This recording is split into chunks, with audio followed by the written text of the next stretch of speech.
You're gonna go to bed and test my memory tomorrow? Wait, about which part? Is there something I'm supposed to remember? Sure, thank you, Arden. Hopefully I don't have a new allergy. I run a high-end, like, HEPA filter on my furnace. And I do a lot of things to make the air clean in our house for the kids. We run an air purifier all day, 24/7. We have a HEPA filter on the furnace. I vacuum upstairs with a two-filtered vacuum. I do take it pretty seriously, which probably doesn't surprise very many of you, knowing if you know me. But yeah, I don't know. Oh man, I have more than 17 demos. I forgot to add some of them to the demo list. Oh my god, I have way more. I think I have 21 of them. I just got on a roll today, and I was just like adding demo after demo after demo.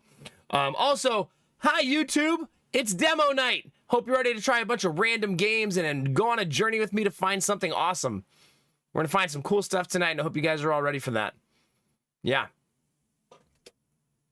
In the beginning of that YouTube stream, the one you're watching right now, is gonna be bald guy rambling before actually doing an intro. That's exciting.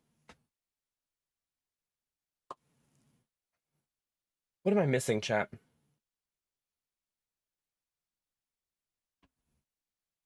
I think I'm missing... Oh my god, leave me alone. The battery charger for the... Yeah, that's what I'm missing. I knew I forgot something, chat. It's not my fault, though, chat. We need aliens and monetization. That's a lot of things. What, am I expected to run this entire stream by myself? No help? There it is. Aliens have arrived, chat. No, thank you for the reminders. Because I'm scatterbrained already tonight, chat. It's going to be one of those weird nights.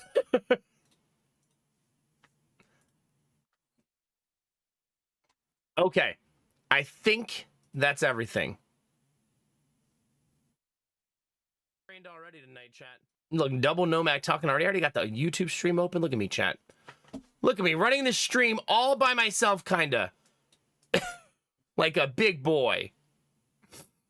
Dizzy, Samir, thank you for saying hi on the YouTube. If anybody wants to jump over to the YouTube and toss a like and or comment to help more people find it, I would appreciate it. Yeah, also, if somebody wants to run upstairs and grab that battery for me so I don't have to go up there, that'd be really nice. If any of you just have that kind of free time. Has anybody broken into my house recently and know where it is? Hopefully. Hopefully. That's a fun thing to say, hopefully, too.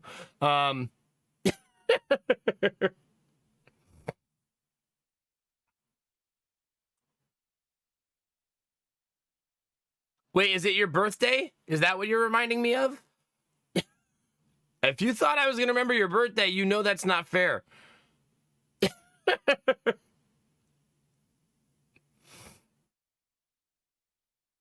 I'm not going to remember anybody's birthday. Don't do that to me.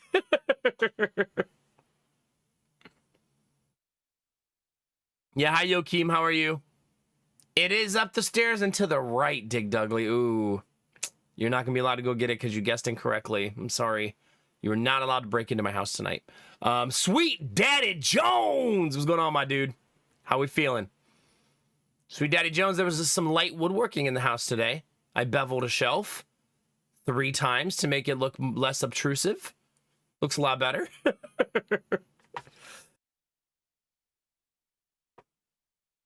Whenever someone told me I forgot something, chat, I'm always going to just assume they mean their birthday. I'm not going to remember anything else.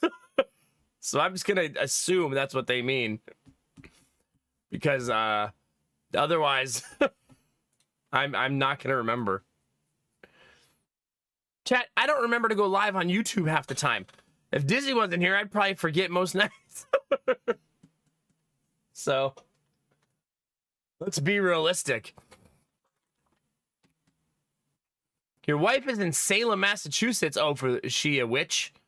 She got to go and do witch stuff for a while, or? No, I'm building a giant shelf in the passway between the foyer and the kitchen.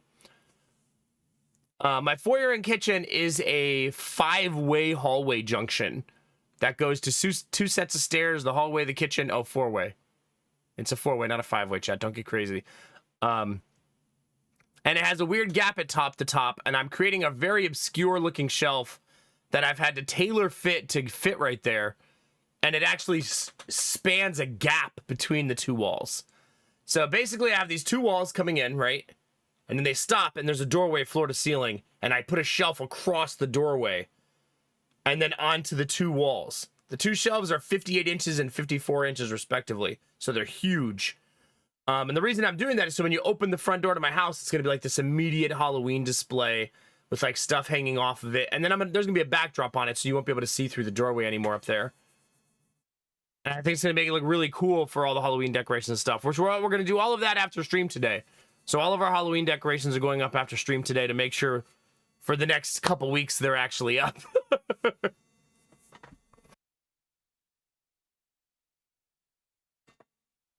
Living her dream, really?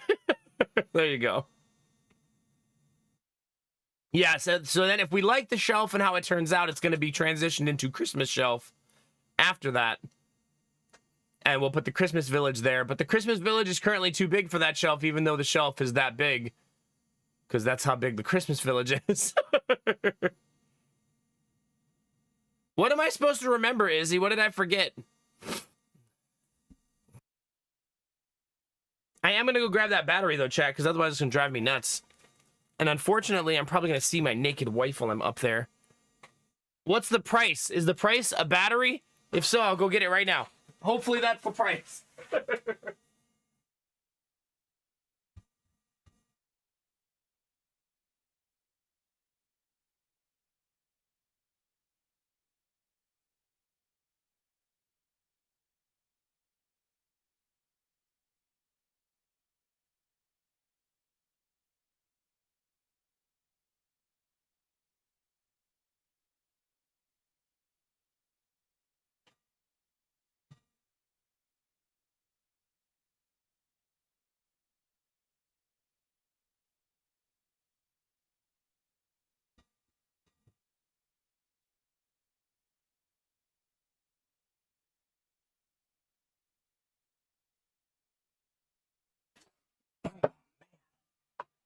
Whew. Maybe I need to start trying a new allergy pill, chat. You know what I mean? I'm starting to wonder if maybe my current one isn't right.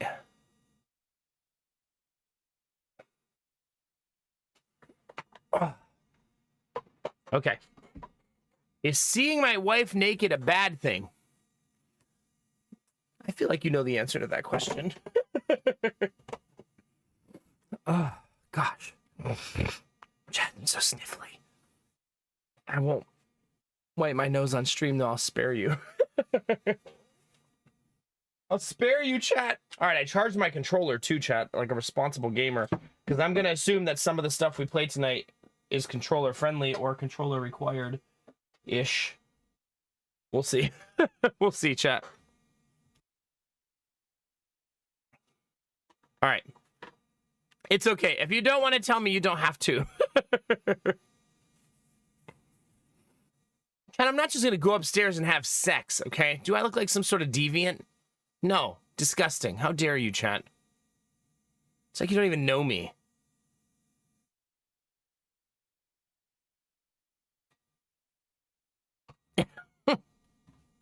Anyway, chat, yeah. We've got like 20 demos lined up for today and tomorrow. We won't play them all, so we're probably just going to pick the ones that look the most interesting to us and go from there.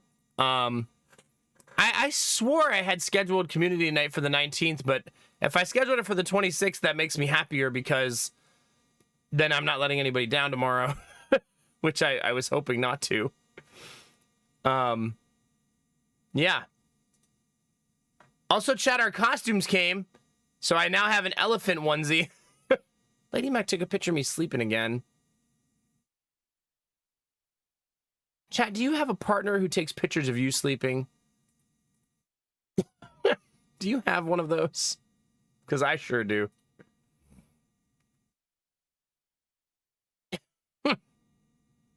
And I don't even like realize she's doing it.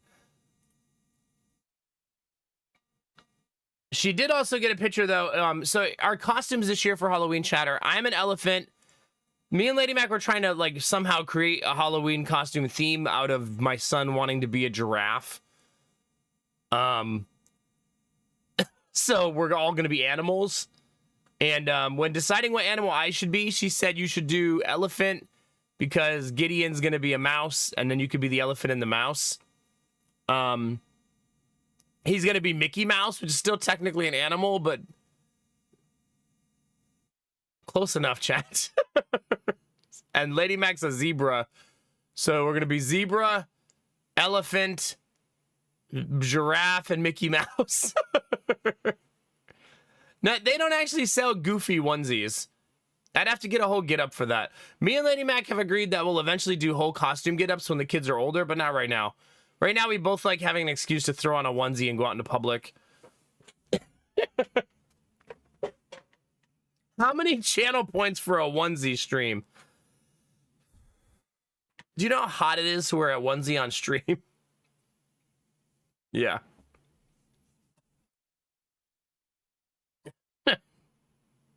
Goodness gracious. No, yeah, it worked out. It's gonna be fine. I already got the elephant costume. Did you ask me where the trunk is? It's a child event. It's not, I'm not going to an adult Halloween party where the elephant's head is on my waist.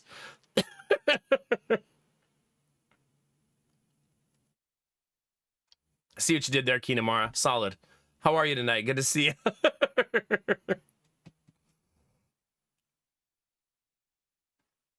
Did you? Well, that's good. Here, chat, you want to see a preview of Gideon as Mickey Mouse? He was very excited to try his costume on. He doesn't have the hat on, though, but he's going to be freaking adorable. He was so excited. Yeah. And Jonah's giraffe costume is a little big, but that means he'll be able to wear it for, like, the next year. They only sold 2 sizes, 2T and 4T. That's, like, toddler sizes. And he wears a 3T right now, so we had to buy 4T, and he doesn't care. He doesn't give a crap, chat. Oh, here, there's a picture of him wearing it. See, it's a little big on him, but it's fine. He's gonna be a cute little giraffe. Also, what the heck? I don't know that I... Chat. What happened to Mario? He's all messed up back there. Mario had a tough day, man. He was... Yeah, something happened to him at some point. He's fine. Bowser won, finally. Yeah, goodness gracious. Pay no attention to our disheveled house, chat. When the daycare's open, we're not to be judged, okay? We are not to be judged. There's a lot of cute pictures in here. Lady Mac was on a roll last night, apparently. Because she also got a picture of Jonah watching TV, chat, with all of the Ninja Turtles. Don't ask me why Donatello is obscenely large compared to the rest of them. He's just sitting there watching TV with all of his Ninja Turtle friends. Just vibing out, chat. He's even got Master Splinter under his arm. Look at him. That's commitment to his craft. They had to go out today because he has Michelangelo and Donatello, the little stuffed animals. And he said, Mommy, we have to get all of them. And she said, all of the turtles? And he said, yeah, they're a family. Oh, now she's got to go. Right? He got her, chat. You don't want to break up a family, do you? They're like $5, those stuffed animals, so no big deal, though. Like, it's fine. Still funny, though. I'm not showing you the picture of me sleeping though, chat. I was knocked out though. Jesus. Not that, I didn't know she took my picture, and you can tell I was just sleeping really good. I start taking pictures of her sleeping, chat. Yeah, Jonah's gonna be a manipulator, right? He's gonna get us so often. That's why we have so many stuffed animals already.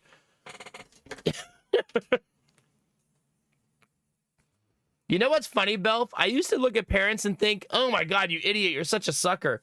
And now I just enjoy being a sucker. I'm like, yeah, he got me. It's fine. Let's buy the $5 stuffed animal. Also, there's a certain like joy that a kid feels when they know they're getting an unexpected toy.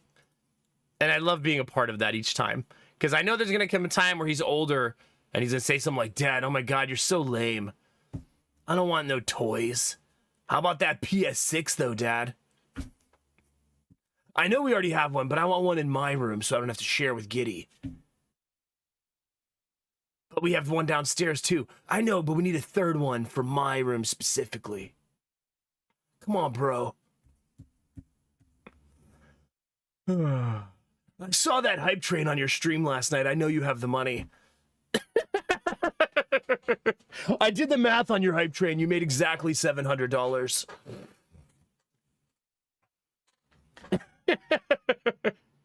Yeah. Can't wait, chat.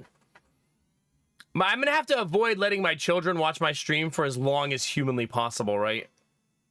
Like, when they become of age to watch the stream, I'm still gonna have to be like, no, you are not allowed. Because there's gonna be some weird questions in the morning at breakfast, right? Daddy, what's a labia? When's health class? Right now, I guess. Yeah. So that's gonna be fun.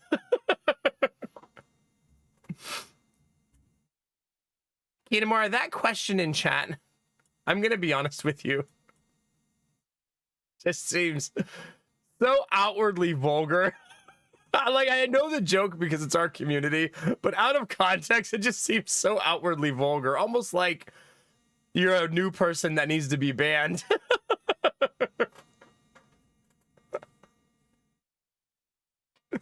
Oh, gosh. Pretty much, Angela, pretty much. I've got a butt plug in right now. That's not meant for you specifically, Angela. I'm not just updating you. That sounded like I was talking to you, Angela, but it was more... I mean, I don't have one in right now.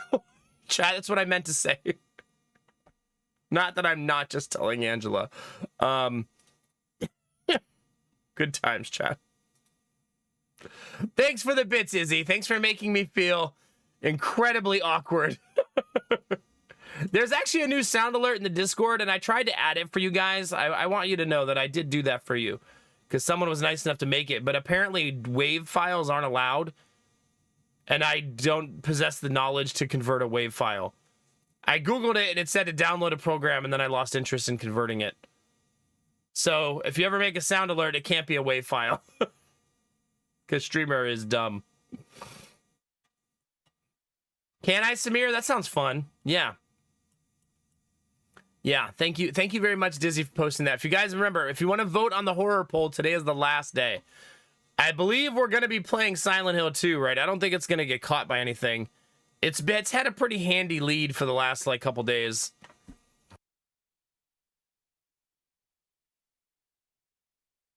Angela.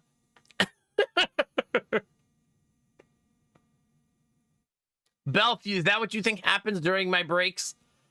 He's been gone more than 10 seconds. I know what he's doing. Is he really, Rio? I love that it's going to be accidentally scary. The devs did not send me a key as of now. I did ask, but no, they have not approved my request for a key. I probably have, I'm not even kidding you, 100 keys in my inbox during NextFest. It's just email after it's almost like I'm being spammed, I'll be honest with you, from different companies like, here, try our demo, try our demo, try our demo. It's just constant. Like at least 5 to 10 per day. Here, let me count how many I got today. Just from today, since this morning, 1, 2, 3, 4, 5, 6, 7. 7 of them today. Oh, wait a minute. One of them is flagged as a promotion. 8, 9, 10, 11. No, that's thrown. 10. 10 different people asking me to play a demo today. It's crazy. But none of them were the key for the game. Now, we still have a little time, right? I have 2 weeks for them to give me a key, so hopefully we're able to get one in time. I should probably send an email directly to them, because I'm using a key website right now that's for streamers. So maybe I'll like try to reach out to their like HR, PR people and see what happens. Oh my god, my nose so itchy.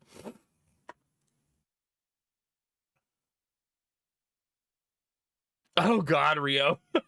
Well, good luck with that. Good luck with that. Pretty much key tomorrow. The problem is all those messages I just mentioned, they're not all game keys. A few of them are, but most of them are just please play the demo during NextFest. People asking you to play the demo. And I wish I could play all the demos, but I mean, they're all so random. Also, I get a lot of emails that are like demos of games that no one's going to play. Not to sound mean, but like they're like these obscure, weird one-off games that no one's heard of or gonna see, and they end up being review bombed, like not on like in a mean way, just because they're bad, you know. And it's hard to like stream those games. Like, what are we gonna pretend that it's fun? You know what I mean? I don't know. Anyway, we have this many demos now, chat. Look at this. There's 21 of them, but we've already played one. We already played Teenage Mutant Ninja Turtles, and it was super, super fun. But all of these other ones listed, if you can read that small text, are all the demos we're going to play today.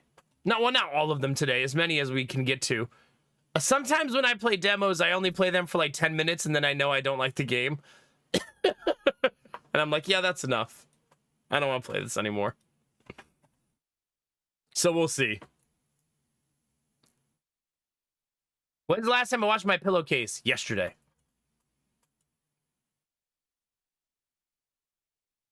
I wash my pillowcase pretty frequently because kids are disgusting.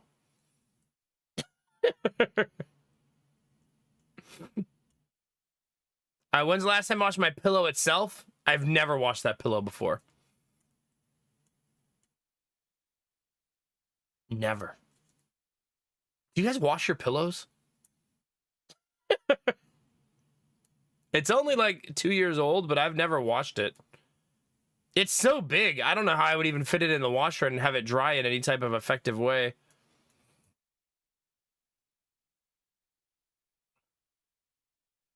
Well, hopefully I don't have a dust allergy. I only have this problem first thing in the morning and only on days that I have to talk a lot first thing in the morning. And then it goes away. After I have a cup of tea and settle in, I'm not groggy or stuffy anymore. So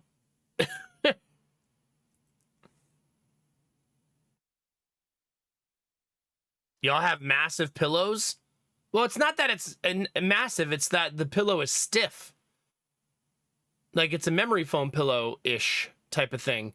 So it doesn't like flex properly to go in the washer like an old school pillow does, you know what I mean?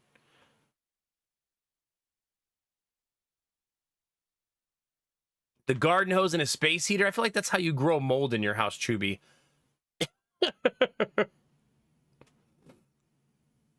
Can you, Arden? Yeah. I don't know. I think there's just probably... It could also because now that I sleep in the bedroom, I sleep with a ceiling fan on. Maybe I should experiment with the ceiling fan off and see if it makes a difference. I do love having it on, though, because it's so cool and crisp at night. And having that cool breeze just feels like nice, but maybe that's why it's happening, too. There's already a dehumidifier. Like a foot from my face. It's like right next to me.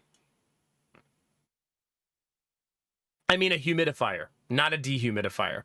The air in my house is way too dry for a dehumidifier. I actually run a humidifier all night.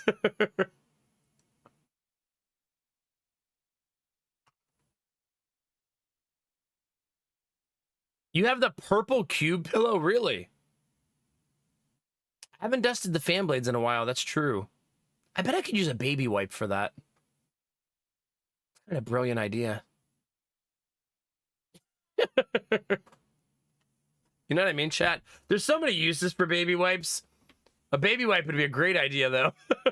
Just get that dust right off and never falls on the floor.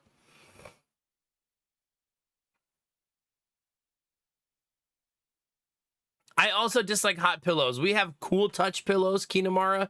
I don't know if you've heard of those, but they're supposed to stay cool to the touch, and they do for the most part. Oh yeah, I guess adults use Lysol wipes instead of baby wipes, huh? Well, I have 1,000 boxes of baby wipes here, so I'm probably gonna use those. There's just 1,000 of them floating around somewhere. I probably think I should change my category tonight, chat. What do you think?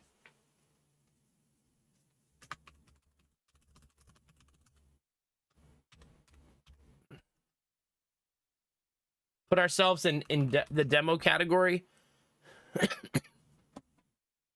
When you put yourself in games and demos, it does, Gamertech's not wrong. It gives a warning that you're going to rate your stream as mature. Which is a bit annoying. But I mean, my stream probably should be rated mature anyway. Let's be honest with ourselves. DJ Egg spinning demos, that's right. I mean, baby wipes are expensive, not a machine. I'm not going to lie to you. I think my last box of baby wipes was $45. Yeah. They are very expensive.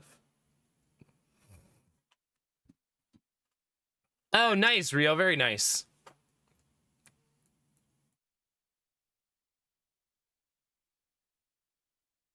Yeah.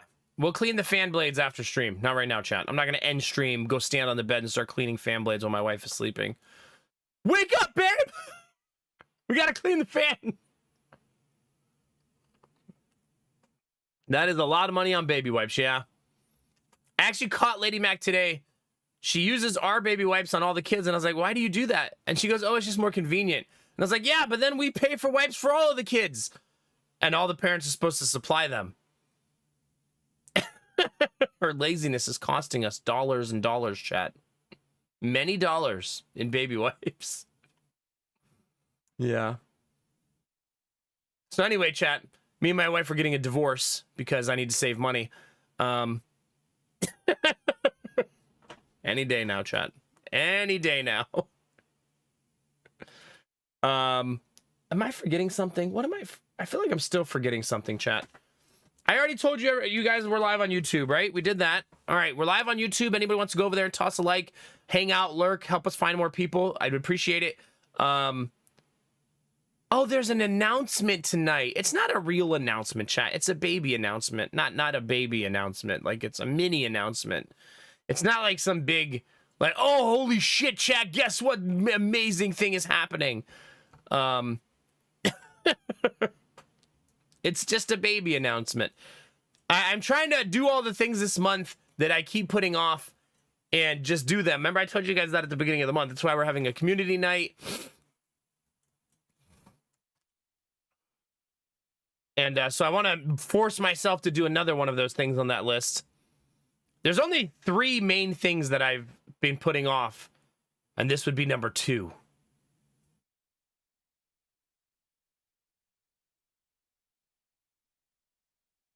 You want the whole list, Izzy? It's not a very long list. I mean, it's a long list of a lot. Like, I'd like to do D&D one day, but that's a big to do, right? That's really challenging. I'd like to do like other weird things on stream that take a lot of setup and planning.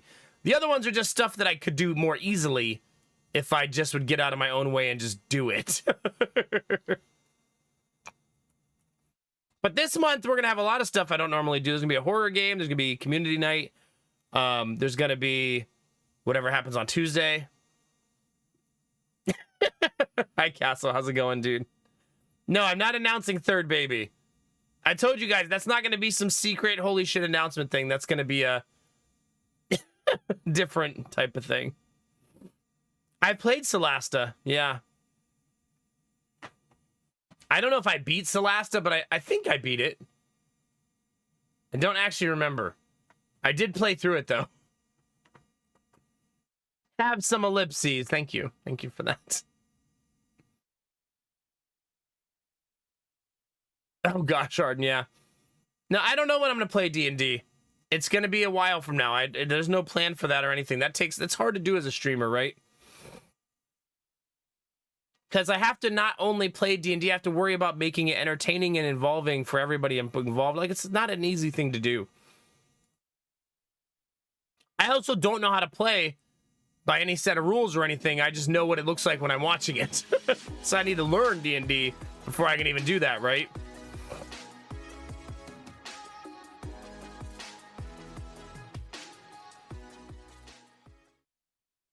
Only fan stream announcement, so Nomac doesn't have to go on break to suck dick.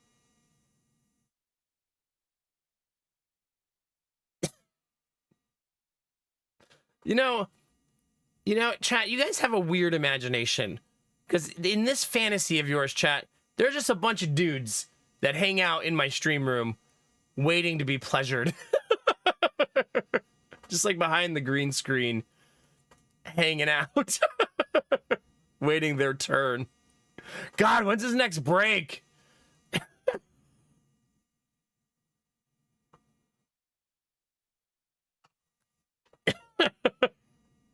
Yeah, hi, Blue Frost. How are you?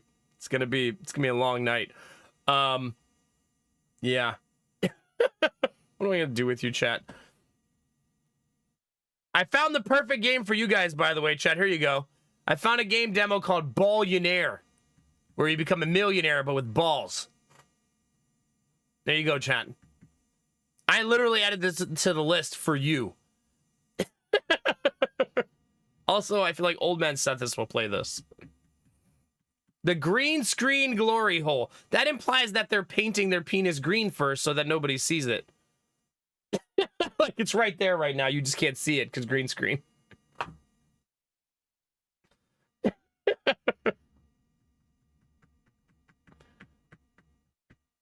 Yeah. Well, me and my sister had a lot of conversations about that, Dizzy. And my sister promised me that she's heard worse, which I don't really know how to take that, but I did have a conversation with her when she said she was going to start going on Twitch. Also, my niece is like a 14-year-old girl. This gets really old to her really fast, right? I think she likes to say hi and she likes to come in, but then she's still a 14-year-old girl hanging out with us. So I think her disinterest happens pretty quickly. You know what I mean? Have a good night, Arthur. Get some rest. Get some good sleep. No, I had this idea suggested to me on stream a couple of times, chat. And I've always thought it was kind of a torturous idea, but an idea that the community would enjoy. This is the announcement, by the way. Not an idea I will enjoy, but one that I think the community will enjoy, if that makes sense.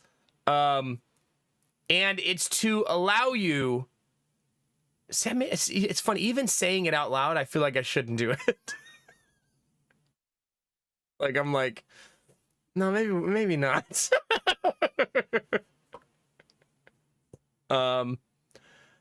To allow you to have only one night per month,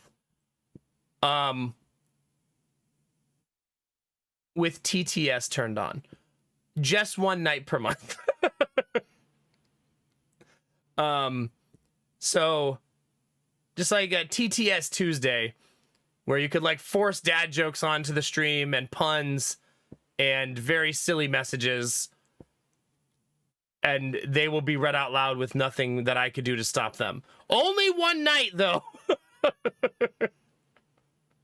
Only on the full moon, yeah. Isn't it a full moon today? I think it is. Hi, Gorilla. How are you, dude? So TTS Tuesday, this Tuesday. We'll do it for the first time. I think it's going to be $500 per use.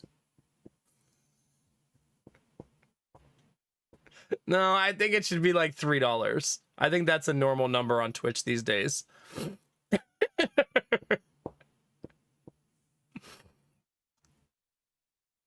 I was hoping you'd bring back 300-bit roulette. I bet you were. Angela, don't do this to me. You know when I should bring back 300-bit roulette, Angela? When me and Lady Mac do the candy tasting stream. So that she doesn't even know what all those alerts are, chat. She has no idea. You guys would be letting her hear them for like the first time.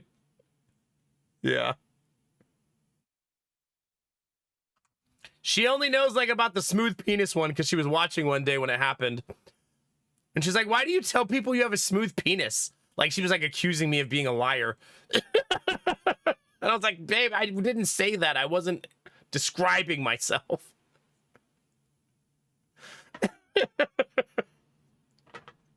Angela, she'd probably say true. Don't do that. Yeah. Goodness gracious. Only one night. The stream's changing, not for the better. It's only one night of TTS. It's fine.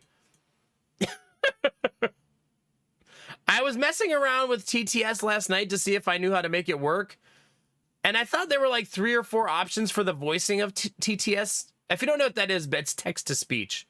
Just in case anybody doesn't know what that means. It means when someone sends me a $3 donation, it'll read the message out loud for everyone to hear.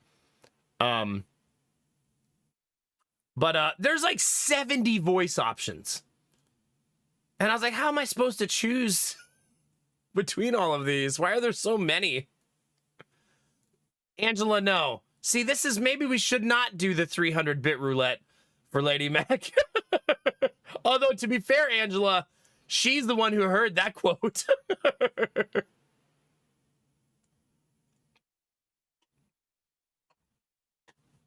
Yeah, I'm just talking about a Stream Elements Castle. There was a whole bunch, man. I'm sure there's more all over the place.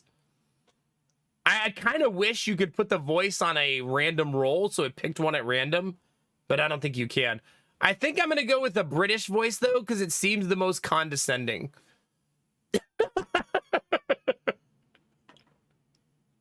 I was listening to a couple of the voices, and one of the British voices just seemed very, like... I don't know. It was like the way she delivers the TTS just seems fitting for what you guys are going to use it for. We'll see. The fact that we have that many options also means maybe we could switch it up and see how it goes. The Gordon Ramsay TTS. Yeah, there you go. Hi, For the Lulz. How are you? It's good to see you. Yeah, we're just hanging out. Just vibing. Nothing like a British verbal beatdown. Yeah, exactly.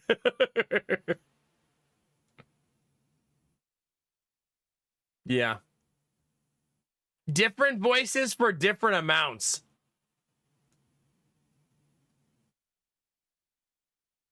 Okay, not this time because it's this Tuesday and I don't have that kind of time to set that up, but it's a very interesting concept.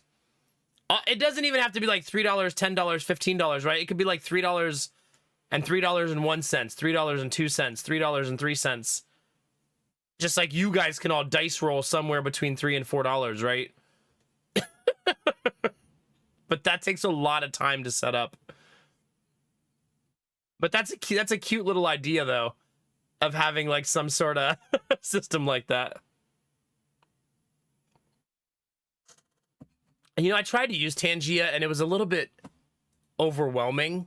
I did try to use it one day, and maybe I need to try again. But it was a bit overwhelming for me when I tried to use it. But I'll bring it back up again so I can look at it again.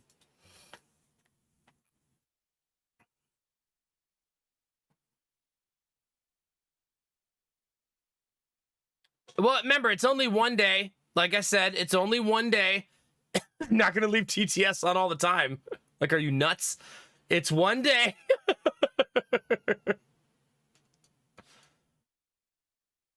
Does it? Okay. I'll look at it again. For now, you're just going to get regular old Stream Elements alerts because it's in 3 days.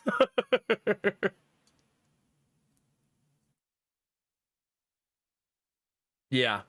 Some things are better, at least for my stream and for my sanity, in small doses. It's also why the worst alerts are more expensive, because I don't want to hear those all the time.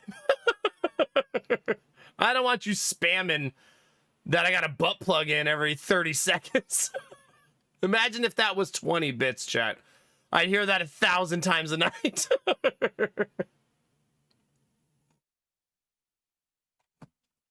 TTS for resub messages. Well, I always read the resub messages out loud, which feels very... I guess this is just a personal thing for me. I feel like resub messages are very personal to me, so I like to personalize the response for everyone. So usually I read those out loud and respond to them directly, because I feel like it's very, I don't know, more intimate, I guess, not in a romantic way, but you know what I mean? For the lulz, maybe there's no escaping it with these deviants, you know what I mean?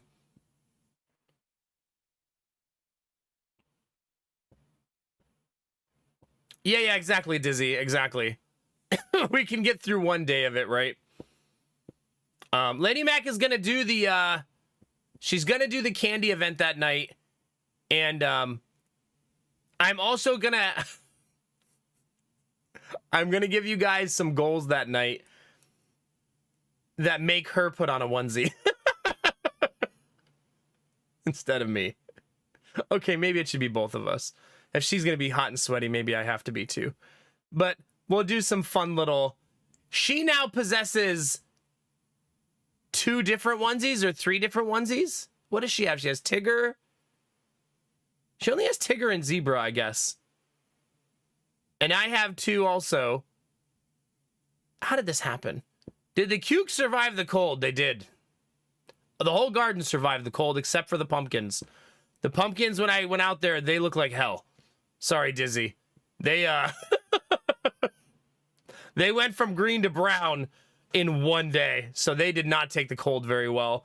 But they look, yeah, I think the pumpkins are going to start collapsing off of the rack pretty soon, because they're growing on a vine rack.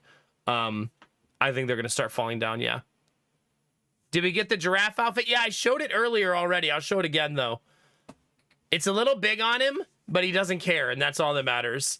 And he looks freaking adorable. There were no pumpkins growing on the vine. We had already harvested Dizzy's lone pumpkin. No, Gorilla, stop. That's not how I meant it. That's not how I meant it. I was just saying that, yeah, we were talking about Gorilla earlier. We also got the Mickey Mouse outfit. And here's Giddy, how excited he was to wear Mickey Mouse. So, yeah. There's going to be Mickey Mouse and Giraffe. He looks so freaking cute. So, the first day he got this, chat, me and Lady Mac are pretty chill about this stuff. Even though it's his Halloween costume, we just let him wear it all day. He was just, like, lounging around the house in his giraffe onesie. All day long. If it wasn't so hot on him, we would have let him sleep in it too, but it's way too hot. He's also getting old enough, chat, where I can have normal conversations with him that he doesn't have an emotional breakdown about. Like, he's kind of leaving that toddler phase of irrationality. Giddy is entering it, so luckily we won't be free of it. But what I mean by that is, like, he was wearing the onesie, and there was a time, not so long ago, where I'd say, all right, time to take it off. We're gonna eat. And he would cry and have, like, a breakdown because he didn't want to take it off. And now I'll say, you don't want to get it dirty, right? And he'll go, no, I don't want to get it dirty. And then he'll take it off. Like, he's developing mentally in a way where he can do that now, which is pretty cool to see him hitting that transition point, you know? Where he understands the reasoning for something. Yeah. Although he had a weird irrational argument with us today where he really didn't want to go to Blue Target, which is Walmart, but he calls it Blue Target. And we kept saying, but that's where you have to buy the stuffed animal you want. And he goes, no, Red Target has it. No, they don't. Yes, they do. No, they don't. We're like arguing with the 3-year-old. Yes, they do. They have it. And yeah, Gorilla, we're really excited about it. It's gonna be adorable. It's gonna be adorable and super cute. I've already looked it up on the website. Yeah, he calls it Red Target and Blue Target. And there's Home Depot and Blue Home Depot. It's like we've told him the names of the other stores and he's just not interested. He's like, no, I know a Blue Target when I see one. I guess it's better than him talking about Walmart, right? So, I mean, it's fair, I guess. We found out one of our parents is never goes to Walmart ever. A lot of you guys are in that boat, right? Like you like protest by not shopping at Walmart. Well, maybe not a lot of you, but some of you. Because the dad said something like, he's like, where'd you get that toy? And Lady Mac said, oh, we got it at Walmart. And he said, oh, he's never been to a Walmart before. I was like, oh. Awkward for all of us. Anyway, how about this other toy from Target? Like, what? How do you respond to that? It's like, okay. Yeah. Walmart's like every other grocery store. Yeah, luckily here we have really good parity when it comes to that. I would say in my city alone, there's like at least 10 different grocery chains that I can choose from. I would assume like places where like Kinamara lives, though, it's a lot less freedom of choice. But here we've got like Aldi, Kroger, Giant Eagle, Mark's, like Walmart. Like there's just so many options. We also have mom and pop places still, surprisingly, which I know is not common these days. But we do still have a couple of mom and pop grocery stores that exist. We also have like 3 or 4 international markets in my city, which are awesome grocery stores to shop at, where they just sell things like that are from all over the world, right? It's a really awesome store to have. It's actually where we always buy. There's certain stuff we have in our house, like certain staples that we only can buy at the international market because they don't sell it at normal grocery stores. Like our Thai chili sauce. The Kroger brand Thai chili sauce is ass compared to buying it at the international market where it's been shipped in from Thailand and is still somehow like $4. Yeah, exactly, Angela, exactly. Well, Mr. La-di-da has never been to a Walmart. I mean, at the end of the day, I used to think I shouldn't shop at Walmart either. Like, I used to think that too. And I don't judge people who don't shop at Walmart to protest. Like, good, stand for the things. Hey, Nomac, how's your cock? Stand for the things you believe in. Fuck me, that was loud.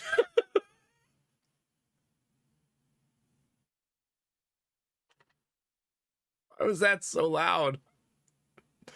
But I think that all stores are exploitative. So it doesn't matter which one we shop at is how I feel now these days. I don't think there's some honest grocery chain that's doing the right things for all of us. You know what I mean? Yeah. Hi, Fallen Angel. How are you? I need like an alert where YouTube like blinks when there's a message in chat, you know? Admiral Broco, what's going on, my dude? It's good to see you. Admiral Broco tipped $15 and gave me a heart attack. That says, no, this is awkward. What's the difference between a dick and a bonus check? Someone is always down to blow your bonus. See, this is why I'd never have TTS on. Here's an example, chat, of what we're talking about. But this Tuesday, TTS Tuesday, this is going to be the first time in 8 years of streaming I've ever used TTS on stream. You know that, chat? Ever. Not one time have I ever had it on. So this will be your first moment, maybe only moment, depending on how it goes. Yeah, exactly, for the lulz, exactly. Exactly, Castle. There's not a bunch of ethical grocery stores trying to really be on our side. Driving their Cybertruck in the rain the other day, talk about living dangerously. And no kidding, Argo. No kidding. Horror stream starting now, apparently, yeah. And thanks for the 15, Admiral Brocode, and for the heart attack. I might have to turn that down. That is a loud alert. Good luck on the exam, Gorilla. Kick its ass, take its names, baby. I'll let you know what demos are good after we actually play some.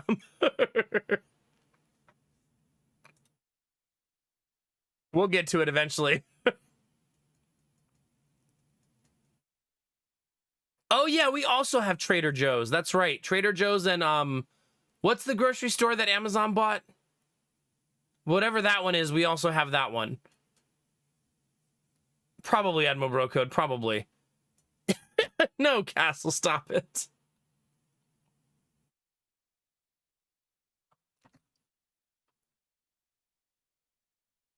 Whole Foods, that's the one. Thank you. There's an Amazon Fresh. See, our Amazon Fresh here just delivers the food from Whole Foods. Like, if you order Amazon Fresh in Columbus, you're just getting it from Whole Foods. It's not coming from anywhere, like, fancy. I will say, I do like shopping at small mom-and-pop grocery stores, even if they are more expensive, because there's certain things they just do better. The one by our house, you know what it is? Homemade foods is what they do better. Because big grocery stores do that mass-produced homemade food that's not as good. I'm thinking about, like, you know, pasta salad, potato salad, that kind of stuff. You know what I mean? When we go to the mom-and-pop places, that stuff is banging. Yeah. You should, Sareth. You should. You don't go expecting it to be cheaper, but yeah. No, Aldi's pretty good too. We went for the first time like a month ago. Really, Kinamara? Well, that's a good thing. Yeah. I do think that a city with a lot of grocery stores at least somewhat encourages competition. However, I do think a lot of them are in cahoots with each other because the prices will be exactly the same at every store for the same product. So I do think there's some level of coordination there. Do you, Sareth? Yeah. I got it. We have a new Aldi near our house that we need to go to. We went to Aldi on like a grocery store tour because we went to Costco and we were like, let's try out Aldi at the same time because we're just trying to find new ways to save money, right? And yeah, we didn't mind it. It was a tiny little store though. Aldi is really small compared to the big grocery stores. It was 4 aisles. That was the entire store. So it's not a very big grocery store.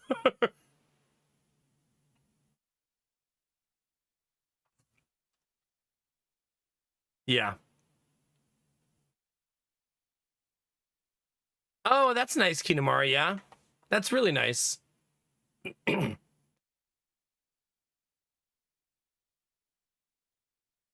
Huh.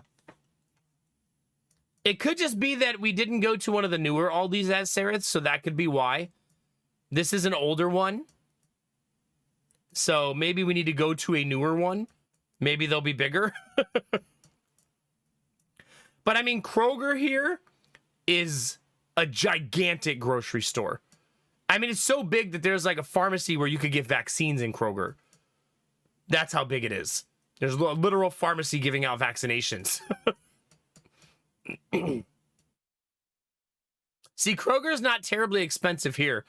When we think of expensive grocery stores here, we always think Whole Foods and Giant Eagle. And Walmart. I don't think Walmart's cheap for groceries at all. I think people, at least here, assume Walmart will be the cheapest, and it almost never is. I think Walmart like kind of plays on their reputation and then charges normal or more expensive prices. Yeah, it could also be regional, right? It could just be here where I live, right? If it's cheaper up there, yeah.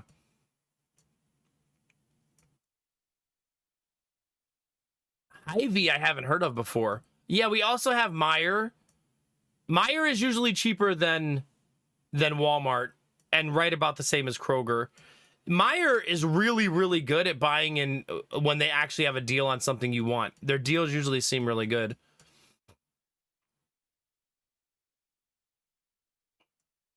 Do you? Meijer's a nice store. I do like Meijer too. Meijer's like if you combined Kroger and Target into one store. And it's actually pretty cheap and not so bad. Yeah, we're going to buy the Costco membership eventually. The only reason we haven't bought a Costco membership at this point is because the two of us can't go at the same time on anything but the weekend. and we don't want to go on the weekend. So we're trying to figure out when we would even go. You know what I mean? Because it's hard for Lady Mac to take the boys grocery shopping already. Now, going somewhere where she has to buy things in bulk and pick up giant things with the two boys is not easy, right? So that's a we need to go together type of experience.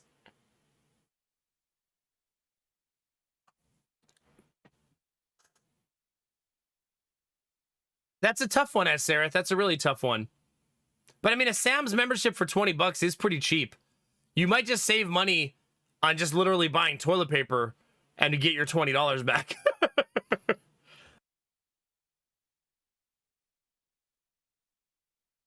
Yeah, Dan, that is nice, yeah. I always love Arden's like, do you have an extra freezer? Are you ready to really buy in bulk? It's a good question, a valid question. We actually do have an extra freezer, but we don't currently use it. I have it unplugged. I've been so annoying about trying to reduce our electric bill these last few months, chat. You have no idea. Lady Mac's probably tired of hearing about my solar adventures at this point.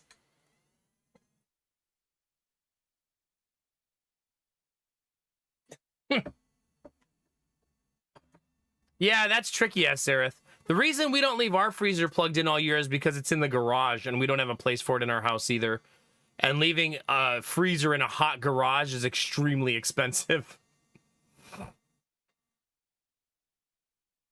Probably, Kinamara, probably. Yeah. Today I made too much solar power, chat. It was exciting. I was powering random devices in the house for no reason.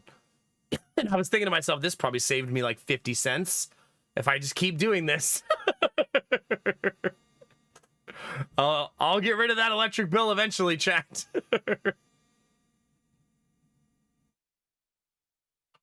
Yeah, that's fair, Arden, yeah.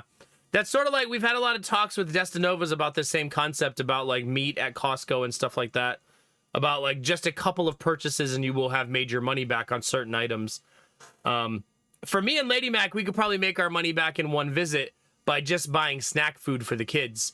Because they sell their snack food in obscenely large amounts, but we go through obscenely large amounts. So it wouldn't be hard for us to make our money back right away because we've already know they sell what the kids eat in bulk. Yeah. But we would only ever go to Costco like once a month if we have a membership, I think. I think it'd be a once a month visit type of deal, you know what I mean? I was thinking recently, chat, that my ideal schedule is starting to feel like it should be Monday through Friday with weekends off. I worry about that schedule a lot because of lack of makeup sleep, Monday through Friday. But though it would be nice to have both weekends off back to back so that me and Lady Mac could do lots of stuff and I don't have to worry about going to bed on Saturday. So I've been contemplating that, but I'd have to be getting enough sleep for that to make sense. Do you know what I mean?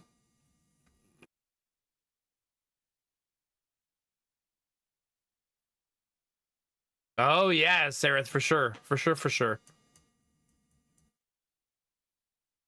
Oh, that's nice, Kinamara. Very nice.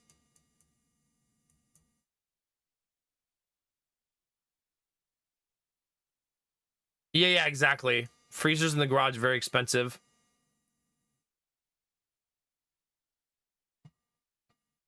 Wow, Arden, that's crazy.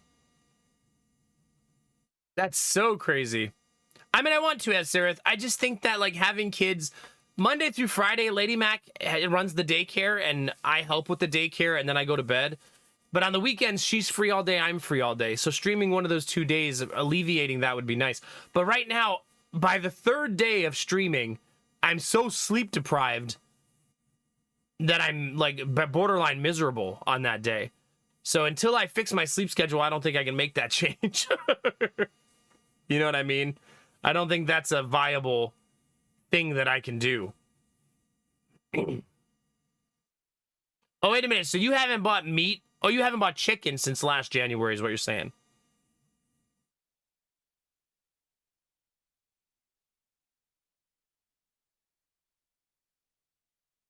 Ah, that makes sense for the lulz, yeah. Plus, if you got the membership, why not, right? Why not?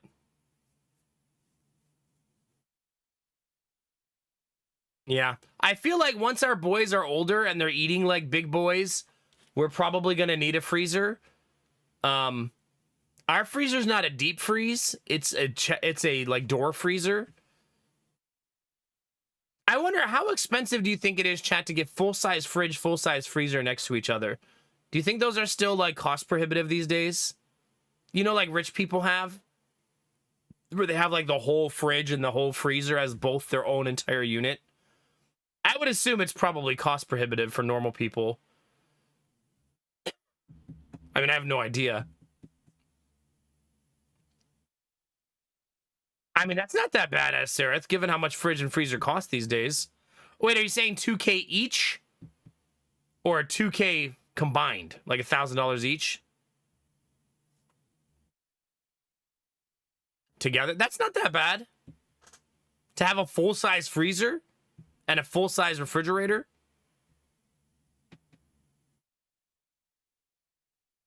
Oh, I'm big about that for the lulz. I was literally, so when I went to Costco, when finally Destinovas got me to go, I give him full credit. It was he pushed me. He basically pushed me through the Costco doors. I was literally doing math on each of the things that we already buy to see if it was actually cheaper. And I think almost every single thing I did the math on, it was cheaper to buy. Some of them, it was really close, though. It was like within pennies. But some of it was like I want to say they currently eat these like breakfast biscuits that we buy because they don't make a lot of mess because they don't crumble. We really like them, and they're relatively healthy. And they were like 70% cheaper at Costco. Like, not even exaggerating. I was like, oh my god! But you had to buy like 100 of them, so it's like you better be ready for that many, right?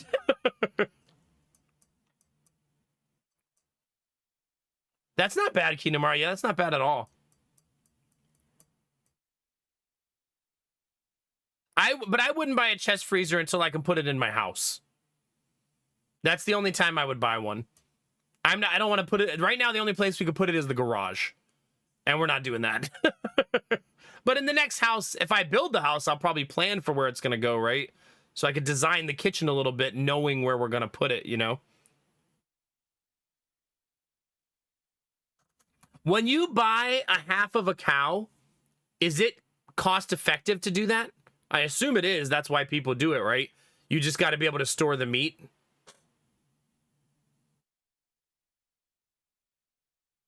It's way cheaper? Okay. How do you even go about doing that? You just go to, like, a local butcher? Is that a good price or a bad price, Sweet Daddy Jones? We don't buy beef anymore. I don't even know. You hit up like local farmers? Okay. So I got to make a farmer friend. You know, I live in Ohio. You'd think that wouldn't be that hard. Like, they're everywhere. Just look, I'm going to just drive by a farm that has cows and knock on their door. Hey, how much for a cow?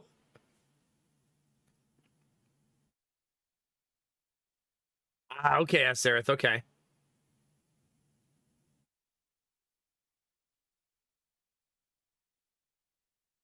Ah, okay, Keenamar, okay. Oh, I guess that's a good outlet to talk to. Just talk to a butcher. I bet you're right. I bet you a butcher knows somebody who sells cows. Right? Like, for sure. That's true, Angela. Yeah, for sure.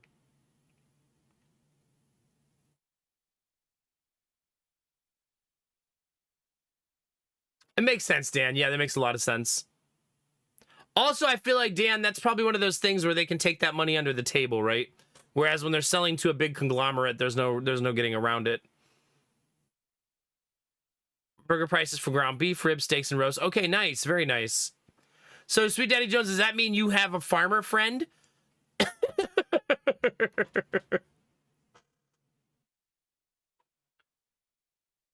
Oh, yeah, that's really nice, Kinamari, yeah. I feel like me and my wife could never have cows that we intended to butcher, chat, because we're both softies. We'd both be like, no, I don't want to butcher Helga. She's my friend. We'd never be able to do it. We have a couple rancher friends. Ah, okay, nice. Very nice. Maybe you get a bunch of cows and whichever one's the asshole, that's the one you eat, chat. You're like, that's right, Steve. This Tuesday. You're going to be in that fucking freezer. That's my new strategy, chat. Try to get the worst behaved animal on the farm.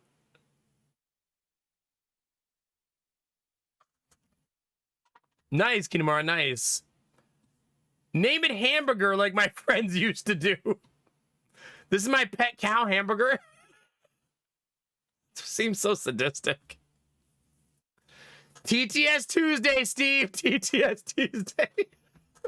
People, you know what? Now that I announced TTS Tuesday, people are going to be thinking of what they want to write in their messages.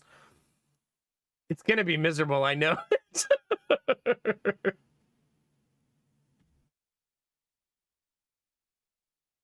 That's fair, Dan. But I mean, there's got to be a reason people do it, Dan, right? It's still got to be cheaper at that point, right?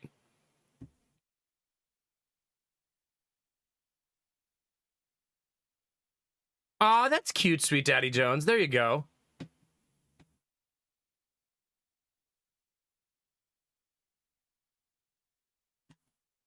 Oh my God, Kinamari, yeah. Like, me and Lady Mac, if we decide to go farm life, chat, which we're leaning really heavily towards right now, I do believe we will get animals. I think the animals we are most likely to get are chickens. That's probably number one on the list, because we both think we'll like having chickens. Plus, then Arden can give us all of the chicken advice to get us off the ground. Goats, we feel like we'd be okay with goats. Goats seems like they'd be cool to have, right? And horses. Not for meat, just for riding. We're not gonna eat them.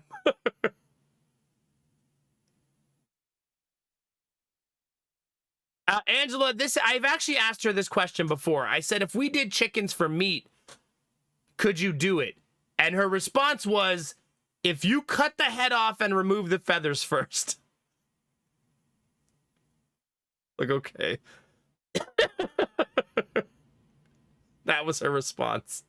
If she doesn't have to kill them and defeather them, then she's down.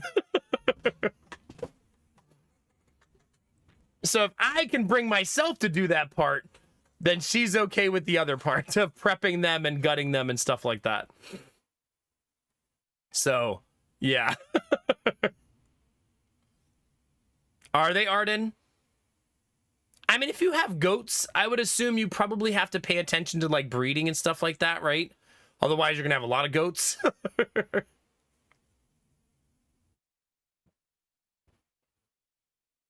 Really, Kinamari? That's kind of terrifying, yeah. Got to be a quick way to pluck a chicken. I think they sell a thing for that, right? Like a device to get the feathers out. I don't think people are just ripping them out with their hands.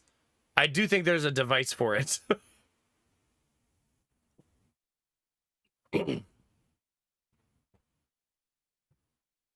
Yeah, Angela, yeah. You can get a plucker. I would assume once you get good at it, removing the feathers from a chicken takes like 5 minutes, right? Like, once you're a seasoned veteran who's done it a bunch of times, it probably doesn't take very long. As with anything like that type of...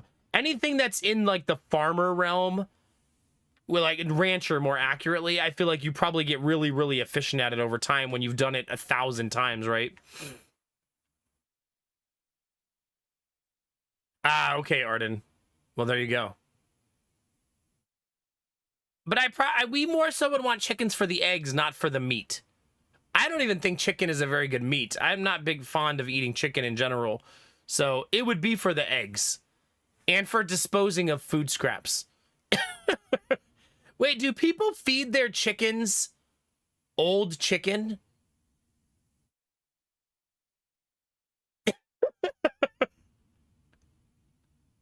Like, Because chickens are basically a giant garbage disposal, right? They'll eat almost anything that you'll give them. Do you? Yeah. Oh, yeah, that makes sense. If you don't want the chicken skin, I do suppose it would be much easier. Yeah, yeah, yeah.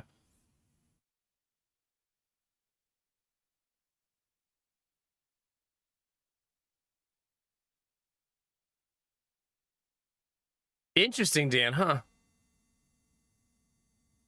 Is there really a machine? Huh?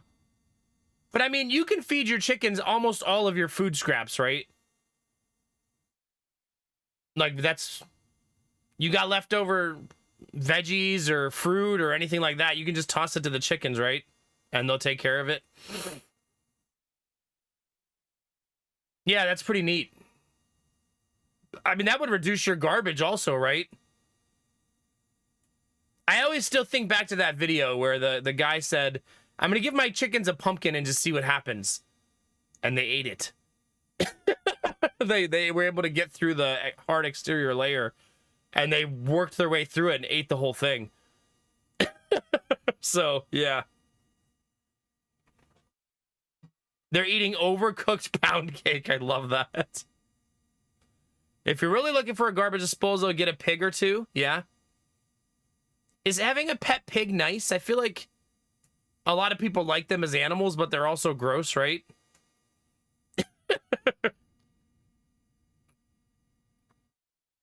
Yeah, that's fair for the lulz, yeah. I would assume chickens poop wherever they like, though. So they're probably not fertilizing the soil in a place that's helpful. Unless you literally... you can't let them hang out in your vegetable garden, right? Because they'll eat all of your vegetables.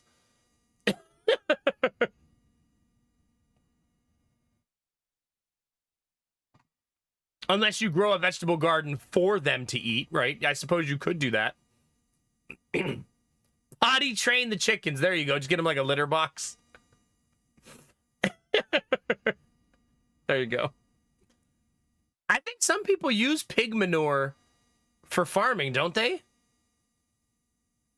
Yeah, that's what I was gonna say, Kinamara, yeah. If you're a farm, if you're ranching pigs, you probably have plants too.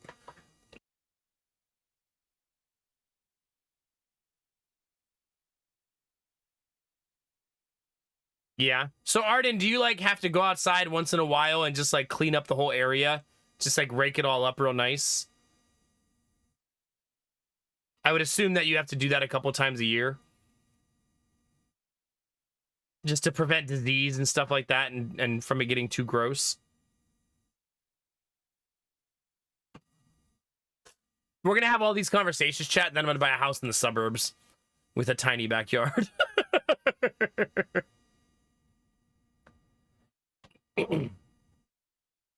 Yeah, for the lulz, but I mean, if you only have 2 pigs, maybe it's not so bad. Right? I agree with you that it's probably a pain in the butt, but if you only have like 2... I have a chicken run, I clean it out once a week. Okay. Asian is gaming. The digital root of 22 is 4. Are you saying that means this is a 4-month resub, actually? Thank you very much for 22 months, baby. Appreciate it. Thank you. Oh, thank you for the 4 digital root resub. Reduce my sub badge. Okay. I got you. That's good.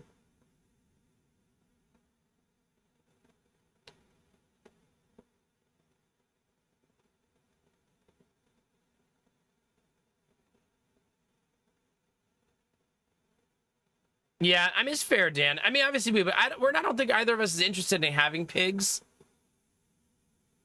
Like, I don't think that's not a goal we have. Like, yeah, like if we had a pet pig, that would probably be okay. But I don't think we're interested in raising them. That makes sense, Arden. Arden, there's also a lot of bugs that eat poop. So if they poop in the yard once in a while, there's going to be other bugs that take care of that if it's minimal, right? Also, it will eventually rain and just become part of the soil.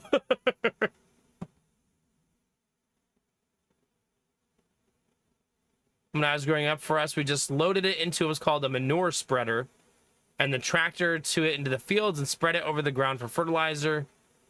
You could just use a bucket and use it to fertilize wherever you want. Yeah, that makes sense. Yeah. Our pigs, they're not vegetarian, right? They'll eat, they're another animal that'll eat whatever you give them, right? Like whatever you put in the feed trough, they're gonna eat it, right? When we went to the historic, there's a historic farm in my city, where you can feed the pigs, and they were feeding them the big pile that, I assume the pile that they're feeding them changes, but the pile they were feeding them was the bottom of the celery stalks. So like the celery was gone and it was just a big pile of the bottom of the stalks. So I'm going to assume that used to go in the garbage, and they said, why don't we just give it to the pigs? Because, you know, why would they do that now that I think about it, though? What did they do with the celery? When you buy it at the store, it still has the bottom on it, doesn't it? Oh, sometimes it's not, right? Sometimes at the store you could buy it without the bottom on it, right? Pre-cut. Maybe that's what it was. Either way, that's what they were feeding them. No raw or rotten meat or eggs. Okay. I remember that, Sarith. I remember that. I wonder if that's still a thing. That was on Dirty Jobs, wasn't it? Where the guy takes all of the food waste from Vegas, processes it, and feeds it to his pigs. Yeah. I remember that. I wonder if that dude is still doing that to this day. Kind of a brilliant idea if you think about it, right? Yeah, that's kind of wild to think about, Argo, yeah.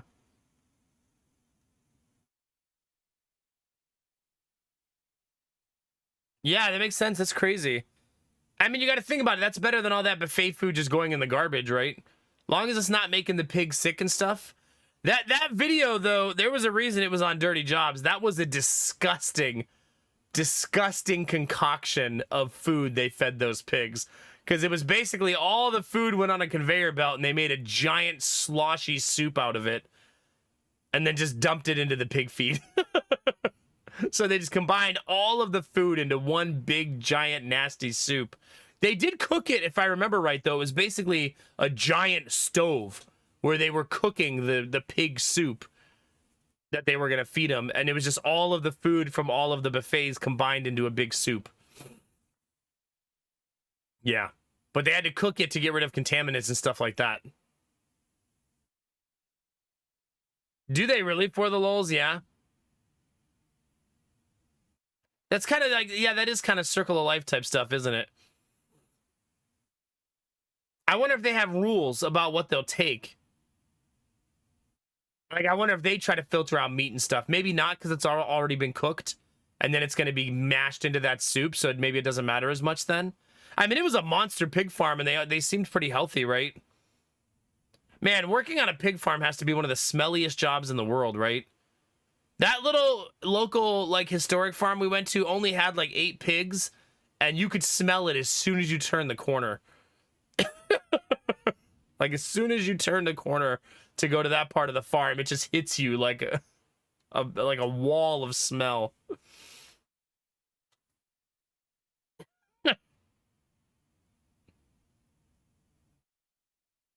Yeah. Did you see the new change Twitter's making, Gamer Tech Chat? They recently announced that they're getting rid of most of their block features. So if you blocked someone, you know, maybe for your own safety because they were stalking you, or just because they're a racist piece of shit, it's not going to really block them anymore. Yeah. So that's fun. I know, but I don't remember everything in Discord and who posted it and stuff, so just making sure. I guess that's true, Arden, yeah. So yeah, that's fun. But I mean, the thing is, everybody's always like, all right, here's my link to Blue Sky. Here's my link to Threads. But until there's an actual mass exodus of people who use Twitter for their job, I don't think we're going to see it actually have a migration. I am on Blue Sky also, Angela. I do have an account there, but I haven't really but I mean, I don't like social media in general. But I think until like industry people start moving to new platforms, that's what we need to have happen, right? Like podcasters and content creators and stuff like that. Someone told Musk how many accounts are actually blocking him, so he removed the ability to block him. Yeah. I've had him blocked for, God, a very long time. Because I don't want to see any of the crappy posts. Does it really, Arden? Yeah. Pretty much Argo. That's exactly what it was. Yeah.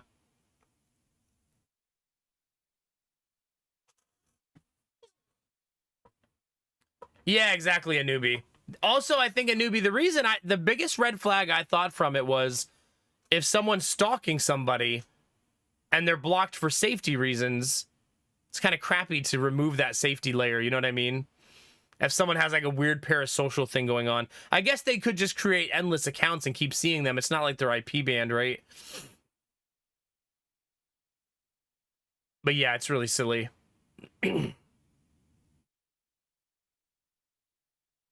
Yeah, for sure, for the lulz, yeah.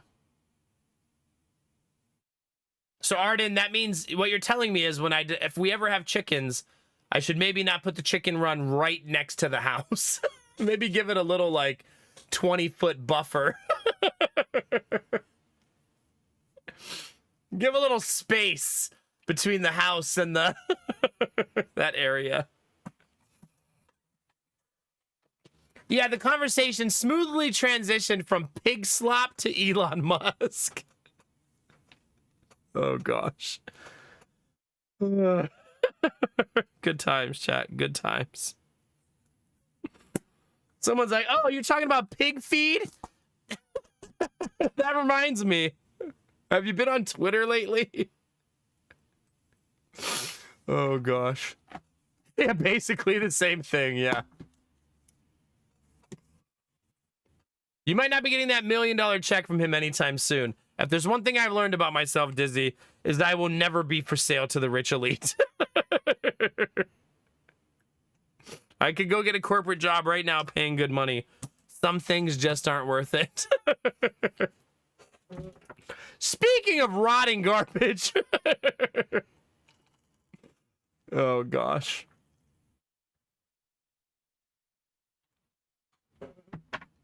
This is where we are in the world, chat. Oh, gosh. Okay. Okay, now that we're done talking about pig excrement, do you guys want to play some demos on Twitch.tv with no Mac? I have 20 demos, chat. Is Blue Sky still invite only? Or is Blue Sky open now?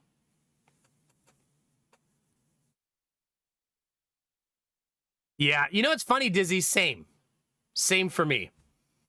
Farming always felt really disconnected from me, but I always liked gardening, and I feel like gardening is the gateway drug to farming.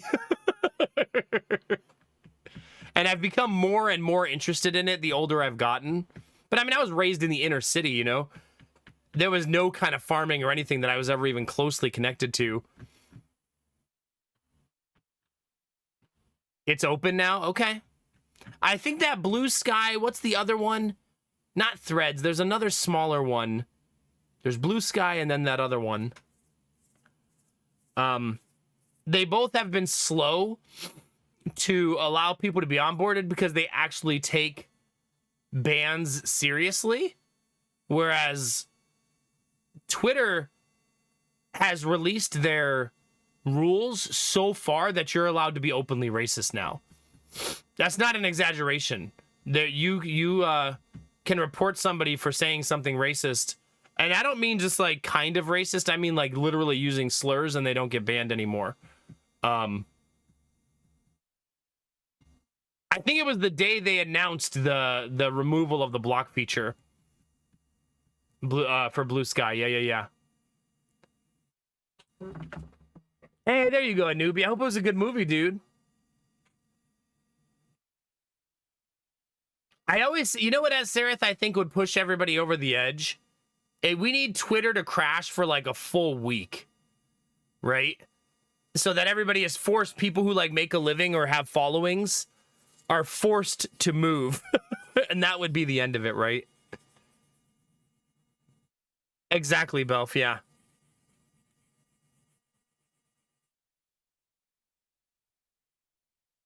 I'm not sure what that means, Dan. Like on Twitter or?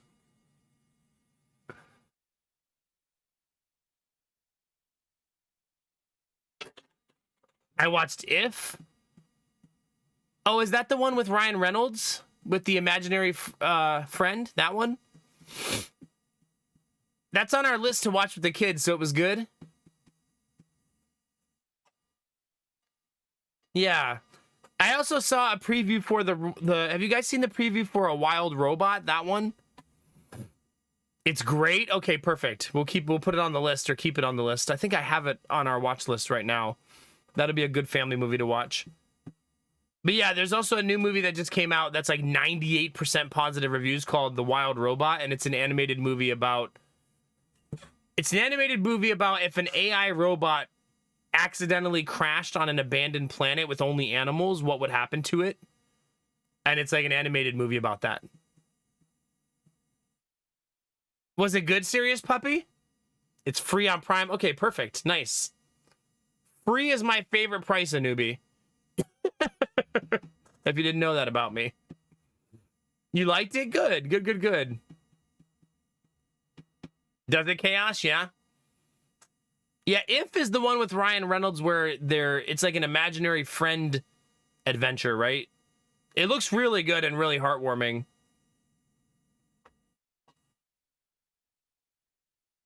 Yeah, I didn't know. I just didn't know what you meant, Dan. That's all. Oh, yeah, for the lows. Yeah, I like that.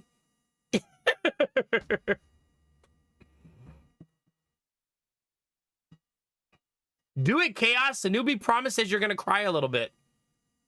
Go cry right now. Just a little bit. It's good to cry a little bit from time to time, chat. No, I appreciate it, a newbie. Yeah. Especially since, like, most movies released these days aren't good for 3-year-olds and 1-year-olds, right? So it's good to find, like, those kind of movies that they can watch and not lose their attention. We recently watched Clifford, which, if you're an adult, you won't like the movie, for the most part, probably. Because it's very tailored towards children. But it was really, like, good child movie. Jonah's, like, super into it. Because live action at that age does not really draw them in. Like, if we're going to watch a movie that's live action, they lose interest really quickly. I kind of look forward to eventually being able to go to the movie theater with them. I think Jonah can probably do it right now, but not Gideon. Gideon doesn't even like TV. Like, if you have the TV on and you leave the room, he wants to leave with you and will yell at you for not taking him with you. He's like, I don't want to watch this crap. Get back in here and play with me. It's a good problem to have, obviously. But I mean, also, they watch so little TV in general that it's hard for us sometimes to extrapolate what will resonate with them. You know what I mean? So when something hits, we're like, oh, good. Yeah. We'll see, a newbie. Some movies we've been trying out just to see. And we recently watched a Transformers movie, and they made it through the whole movie. So, I mean, Gideon didn't watch any of it. But Jonah watched probably 40% of it. Whenever the robots were on the screen, he was very interested. Whenever the people were on the screen, he became disinterested.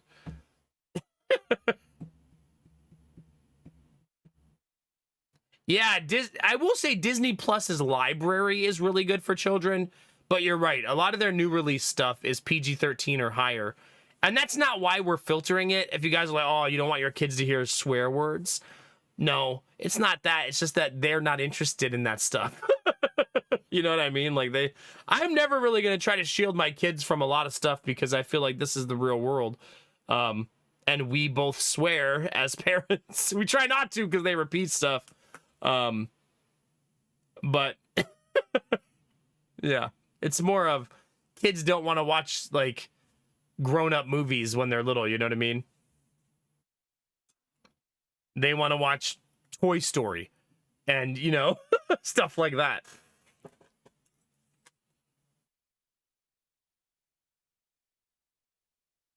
Oh, they also, do I have any people in chat who are fans of The Nightmare Before Christmas?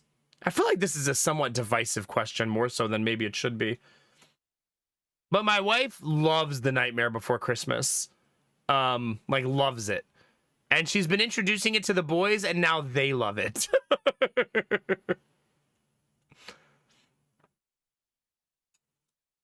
Like, we were sitting in the living room, and Gideon just going, Jack, Jack, Jack, Jack. And I was like, why does he keep saying Jack? And she goes, because he wants to watch The Nightmare Before Christmas.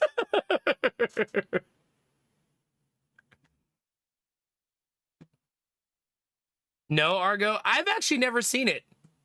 I watched a little bit of it today, but then I had to go to bed. I've never sat down and watched all of Nightmare Before Christmas. Is it really, Sweet Daddy Jones? Yeah. I need to just sit down and watch it. You've never seen it either, Dizzy? Maybe we should both put it on our list this holiday season to just sit down and actually watch it. Yeah. Remember, a newbie, not a horror fan. And when I see it, when I see Nightmare Before Christmas, it's always a little off-putting to me. Lady Mac promises me it's not actually a scary movie, though. That it is for kids. Really, Chaos? Yeah. Huh, Belfort, there you go. I do love watching Home Alone every year. We watch Home Alone 1 and 2 every year. That is on our list. Now we're older, though, so when we watch Home Alone, we start saying things like, how do they afford that fucking house? And all those kids, what does he do for a living? Like, what the hell? Taking the whole family to France, it's got to be like 20 grand. What's this guy, like, own a company or CEO or something? Did you, Jeff? Yeah. Not exactly a newbie. Okay. I don't think I'm allowed to do a stream watch along. I guess I could do it if it'd have to be muted for you guys, I guess. Life was cheaper. I guess that's true, Kinamara. What year is Home Alone? That's got to be like early 90s, right? Good morning, Rizzy. But I mean, they lived in that massive house. Yeah, it was something. It sure was something. The house from the 1995 Home Alone was listed for sale at $5.25 million in May of 2024. That's crazy. But I mean, to be fair, Kinamara is right. Like, houses are stupid price now, right? Which is why me and Lady Mac can't shop for a house right now because of how stupid it is. That reminds me that I didn't look for land this week, chat. Do we need to do a land search stream? Is there any new land for sale in my area, chat? Let's look. There's a $1 million house nearby. How's that rash? It's certainly not helping me buy a house, I'll tell you that. This is why we can't buy a house, chat. Friendly gesture! Because there's no friendly gestures that are giving me $1 million. Is why. This house for sale is 5 minutes from my house. And it's $1,045,000. That's why we can't buy a house in this area. Yeah. Oh, can you really, Dizzy? Admiral Brocode, thank you very much for the bits. Anubi says, here's so that you can rent A Nightmare Before Christmas on Amazon. Thank you, Anubi. I will let you know, though, Anubi, we do already own it in 2 different places. Because my wife loves that movie. I'm not exaggerating. I think she owns it on Blu-ray, DVD, and we have the digital version. And I still have never watched it. I gotta get my shit together. However, I will use that to rent another movie for the kids. How's that sound? We'll rent them a new movie to watch this Christmas that we haven't seen before. I married a great woman, that's true, for more reasons than one.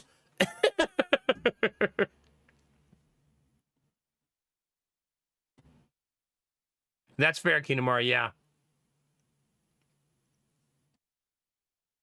Yeah, no kidding, Chaos. Thank you very much, Admiral Brooke. Thank you very much, Anubi. Admiral Brocut and a newbie tag team. It gets me, chat, at least once a night, right? There's no getting away from it. Oh, wait, is there any land for sale? There's almost never land for sale in my neighborhood. It's all already purchased and developed. Nope, there's the same lot that they've been overpricing by triple the price that's been on the market for like 400 days. I think the seller just thinks eventually someone will cave and pay the price that they want for it. But it's a piece of land that's, even in today's market, is probably worth like $80,000 to $90,000, and they have it listed for $300,000. I think they're just hoping that someone eventually caves and buys it. The problem with that piece of land, though, is it borders an 8-lane road.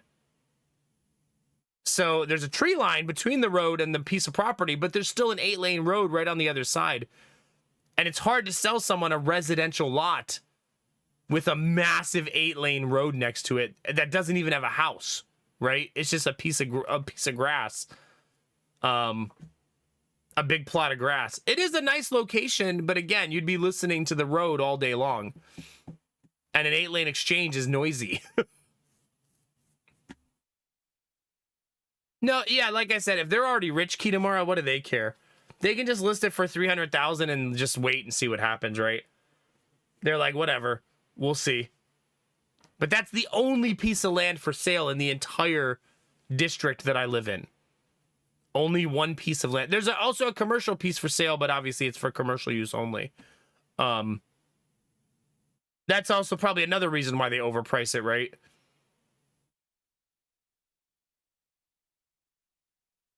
We should go to an auction one day. There's a lot of auctions that happen in my city, like every weekend. There's auctions for land. I almost want to go just to see what the final price they sell for. Like, do you guys think that those land auctions, everything ends up just selling for normal what it would have sold for anyway? Or do you think that a lot of people get sneaky good deals? Maybe it just depends on who shows up that day. But I would assume that the auction, it eventually sells for about the same price it would have anyways. Yeah. All right, the tea has been brewed, chat. All right, chat, let's look. Here's all of the demos I have for us to look at tonight. Let's pick a couple to play. Achilles Survivor. It's like a vampire survivor, but you play as Achilles, I believe is the premise. It looks kind of neat and stylistically interesting. Bad to Bad 2. This is a action RPG squad based with fishing.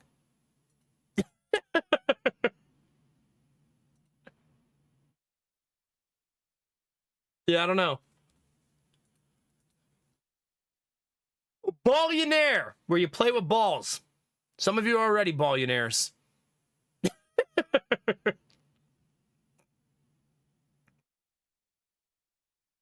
Yeah, I mean, it's fair, my bro code. Like Kinemara said, some people can just afford to sit on it, right? And that's fine. If you value something and you want to hold firm at that value, that's totally fair. But we ain't buying that piece of land for 300K, I'll tell you that. If me and my wife buy land that doesn't have a house, that piece of land is going to have to cost under like $80,000.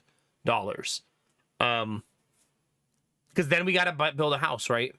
So if we buy a piece of land that we're going to build on, it's literally got to cost us under 80,000.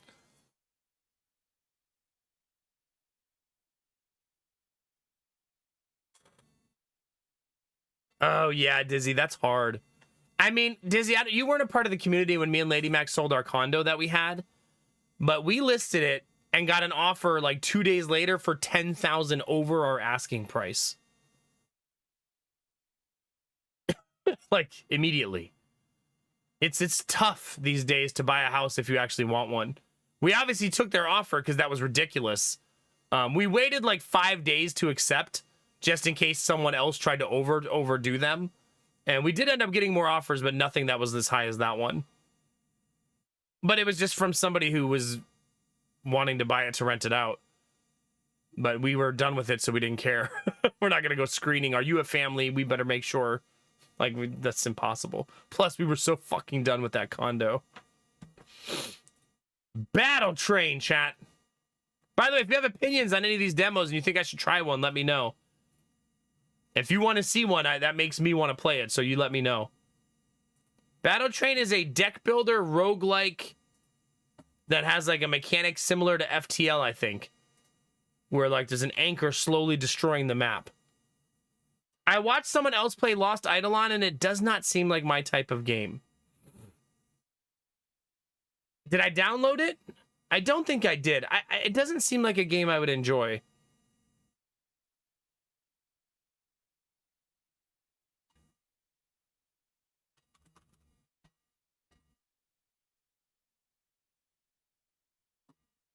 I think because it's like, it's a very big game similar to Baldur's Gate 3, right?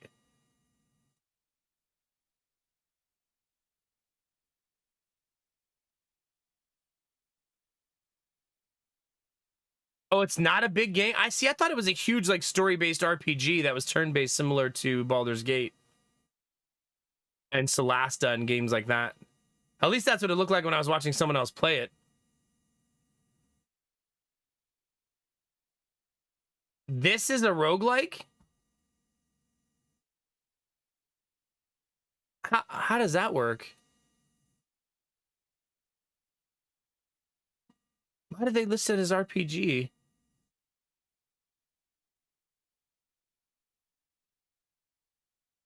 Oh my god, it releases so soon. Oh, releases into early access. Oh, maybe. I guess it can't hurt to add more games to the pile. Then we have a blacksmith simulator, chat. I feel like I added this specifically for Iron Bar. Builders of Egypt, I think, is one of the only colony builders I have on the list, but it did look interesting to me because I like building in that time frame.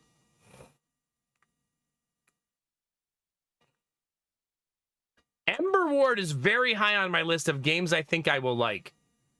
It's hard to find good tower defense games these days, not called balloons, right? It also is a roguelike tower defense game, which I feel like is rare, right? Did you, Dan? Yeah. Flint is Golden Age of Piracy turn-based tactics pirates game. It is hex-based tactics, and I think it's the only hex-based game I have on the list, because I'm usually not a fan of hex-based games. Only because I've had so many bad experiences with them.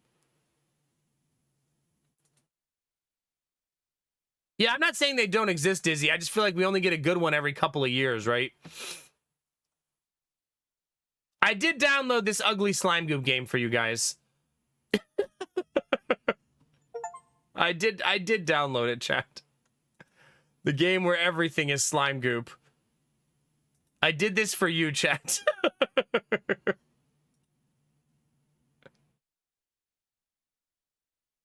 Hex-based, like in hexagon-based, yeah.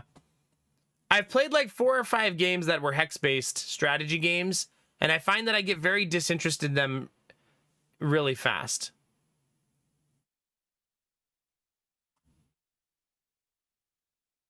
The Keep Driving demo looks really silly. It's just like a make-your-own-adventure driving game. Legacy of Steel and Sorcery is a Souls-like that looks like this.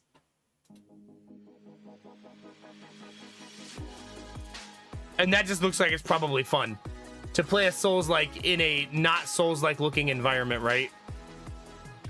I've not slept in a very long time. Why? Bunny, thank you very much for 84 months. 84 months. That's a long time. That's a big weapon.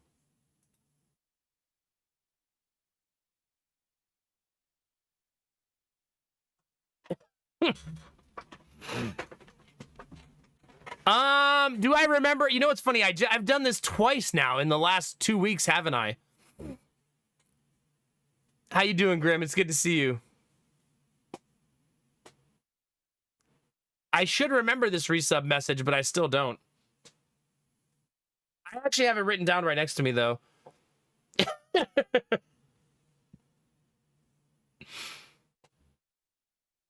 Yeah, we're going to practice it yet again. Even with the beginning of it, I still can't remember all of it. This is why I need that teleprompter. I'm going to become a teleprompter streamer, aren't I, chat? Maybe that'll be my birthday gift to myself. A Twitch teleprompter. I have all of them memorized, though, except for the 7-year. That's the only one I don't have memorized, to be fair. But it's okay. I'm not going to cry, chat. You know, I really need to clean this up. I've already done everything on this list. Right? I already did this. This is like my to-do list, and I haven't updated it in so long.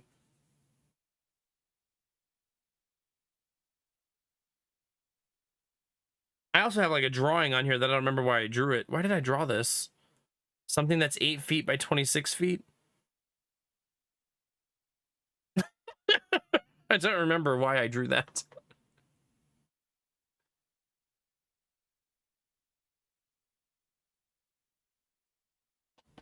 Oh, that's true, Dizzy. Yeah. Maybe I'll eventually have a better system in place. I saw that one. I did see that one, Dan. Yeah. All right, buddy. Are you ready? The magic of 7 won't take you to heaven. But schlong. Nope, that's not it. The magic of 7 won't take you to heaven, but it'll keep you begging for that excellent content that we take to 11. I did it without looking down. Bunny Monk, thanks for 7 years in the ledger. Let's continue to make some amazing memories together. I appreciate you so much. Thanks for 7 effing years.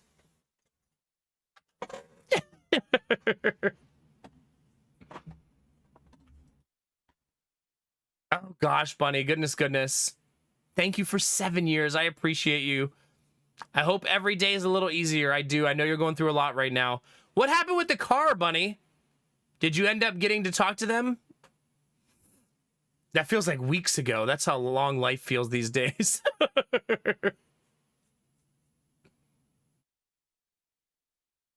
Yeah, 84 months, Bunny. All right, Moonwatch, chat. I'm just showing you everything on the list, and then we're going to start trying them. Why is this on the list? This looks terrible. Who tricked me into putting this on the list?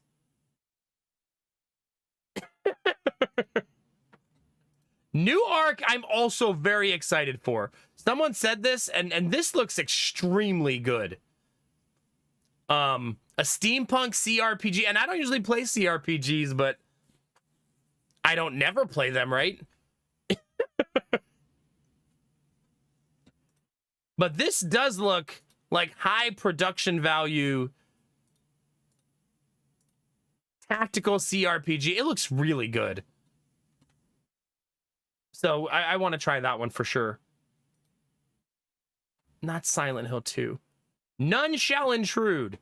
That's a card game, card battler, roguelike strategy game that also looks stylistically interesting.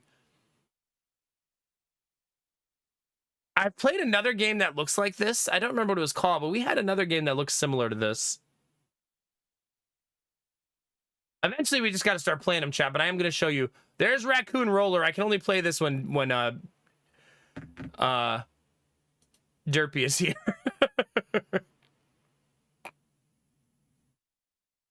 Right, Kinamara? It looks really good. Yeah, it's a Jesus Christ RPG. That's what CRPG. Now, I believe the C means Chinese, right? Isn't that what that means?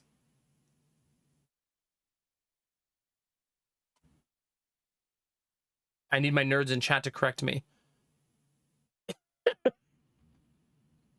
Ooh, this game looks really cool. Classic? Is it classic? The C in CRPG stands for CRPG. This one looks very interesting. It looks like a combination of XCOM and Into the Breach. I think I'm going to like this game. I just have a feeling. Teenage Mutant Ninja Turtles, we already tried. I need to go delete a bunch of these demos tried from last year, don't I? Wait, is Gambler here? I keep forgetting to ask him about this game.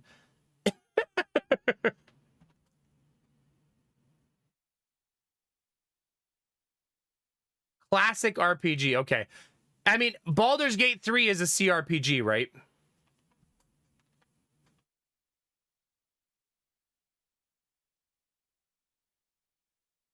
I already know that one came out. Menace from the Deep is... Didn't we find out this is coming out next week? Oh, God, I hope it's good. Okay, this is already on my wish list. We have to remember that comes out on November 11th. I really, really hope that's good. I'm just checking that if this stuff is on my wish list. Do not press... Wait, no, that doesn't go on my wish list. This is that game that looked like it could be interesting, but ended up not being very interesting. I don't read chat. What do you mean?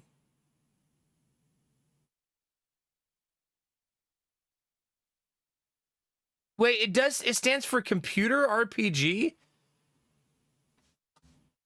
Computer is really what... I thought that was a joke. I didn't think that was a real answer.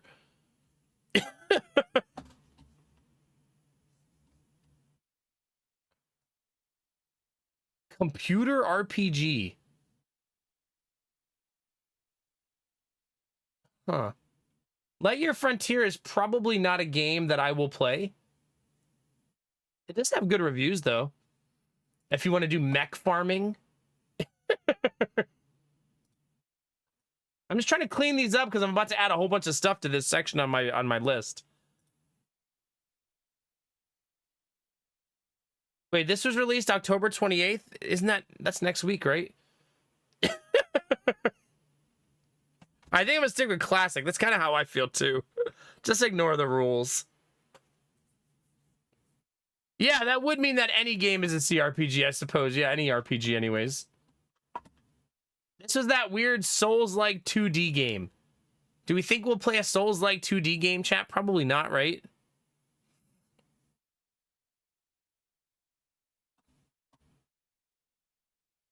All right. I haven't seen Gambler tonight, but we'll have to ask him about this game. Okay, we're almost done. Duck Detective: The Secret Salami. This should be on my wish list as a one-off random game when we want to have a silly night. That's another thing I want to add to stream, not this month, but in the future, of playing a game that's just shenanigans, right? Just have a weekend where it's not a normal game, not part of my normal shtick, but just we're going to have a weekend of Duck Detective. You know what I mean? But it's already on my wish list, so we're good. Awaken was the Jiggle Physics side scroller, right? That has Jiggle Physics all the time. Like, even while she's just running on the stage, there's Jiggle Physics. And Bunny, you might not be in the mood to share, but I'm glad you're here. Thank you again for your resub. If you want to talk, I'll be here. If you just want to chill and reset and rest a little bit, that's fine too. I know you need that. I am going to incorporate that book into stream, yeah. Probably in December. Maybe, Dan, yeah, that would be on the list. That would be on the list. It's very rare for me to play this kind of game on stream, but I have played some side-scrollers before. I'll add the Jizzle. That's a bad Freudian slip. The Jiggle Physics game to my wish list. Jesus Christ. Oh, I'm not going to live that one down.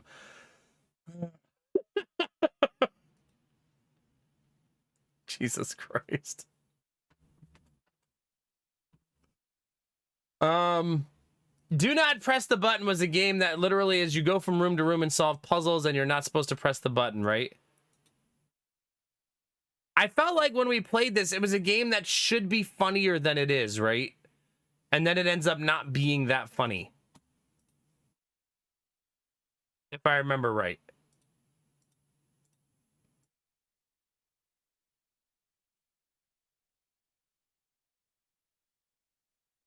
No.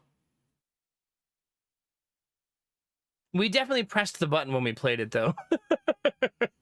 Yeah, it's kind of trying to be like Stanley Parable, yeah. And I haven't even played Stanley Parable, but I do remember people making that reference, yeah. I mean, the demo's probably a lot further along. I mean, I need to at least uninstall the demo because it says that the old demo doesn't work anymore. But I'm probably not going to play that. I also probably won't play 2D Dark Souls, right? That doesn't seem like... I probably won't do that. That doesn't seem like something I would do, chat, right?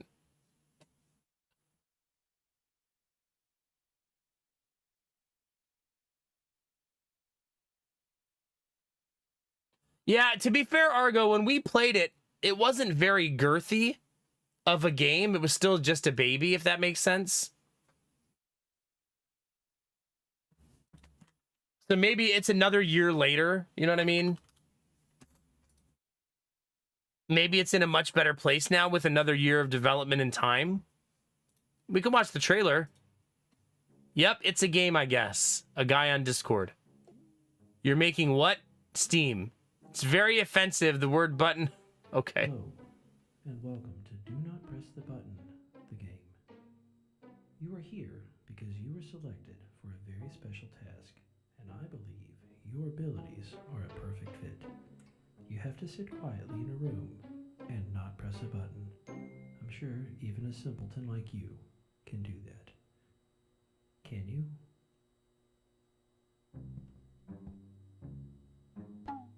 The button theory, why only bad people press the button. It feels more cringe than funny to me.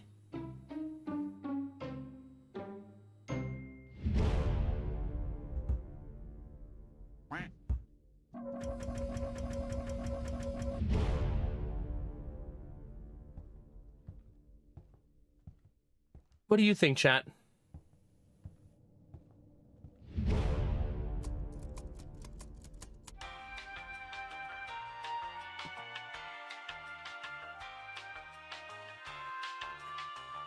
You know, I have a rule about not trying to dunk on devs or anything, because I'm sure there are people who will enjoy this.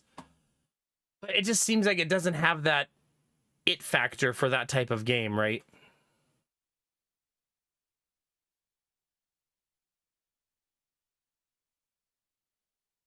All right, so let's uninstall this one. I'm uninstalling all of them. Nimrod's is the shooter vampire survivors, right?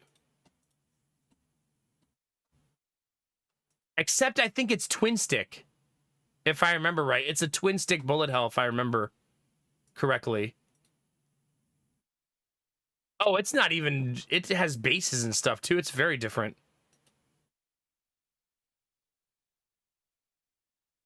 Hey, Derpy, how's it going, dude? It does seem like you can drop turrets and drones. Big Carl! Giant man-eating cactus, chat. Good old Big Carl, chat. Look at that mad lad. Probably, Derpy. I was just saying I can't play it till you're here. I literally just said that like 5 minutes ago.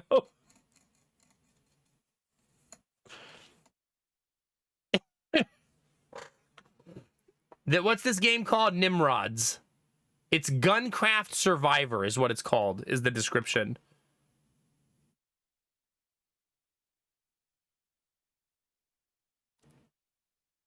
We could always throw it on the wish list, Castle. It comes out in 8 days, 9 days into early access and see if it's any good. All right, there we go. I wanted to clean up my demos tried list so we can start from scratch and start adding new things to it so we can review them next year. The only thing I've tried so far is Teenage Mutant Ninja Turtles. This is my system for how I do NextFest, for those of you who haven't seen me do this before. I like to have a demo tried category and a demos category and slowly filter them down until we get through what we're going to play. I won't play all of these, so we'll see how many we get through, right? All right, so Toads of the Bayou definitely seems like something we're gonna like. I'm really high on this one too. This might be a game we actually play. We'll try the demo, but it looks really much like our kind of game. You can even get a fancy frog lady. Chat. But I saw a little bit of gameplay of this, and I couldn't look away, so it seemed like maybe something that might be interesting. Nah, Death Dealer, enjoy your life, baby. Okay, right now I'm just going through the whole list, and then we're going to decide on a couple to play. This one's called VED. RPG story-rich, choose-your-own-adventure game. It looks so stylistically pretty. But I have no idea how the combat works. But it looks very, very pretty.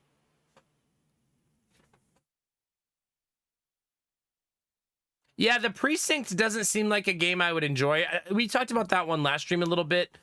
And I watched a little bit of it, and I'm not sure on that one.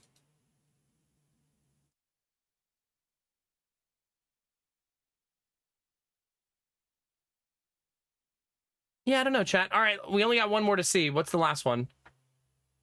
Oh, two more. Whispers of the Eyeless.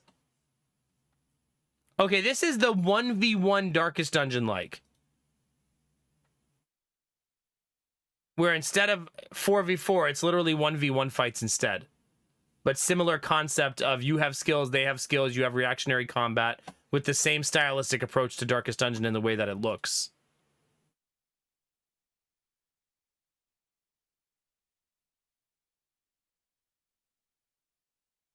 Could be good, right?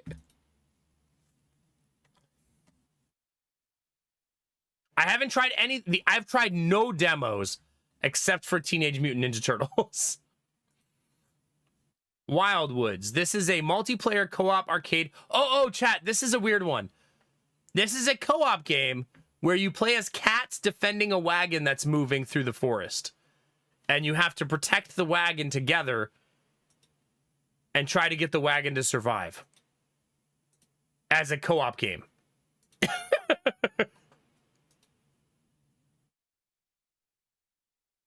Yeah.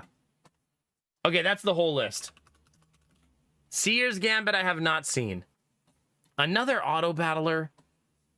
How many auto battlers can there be, Derpy?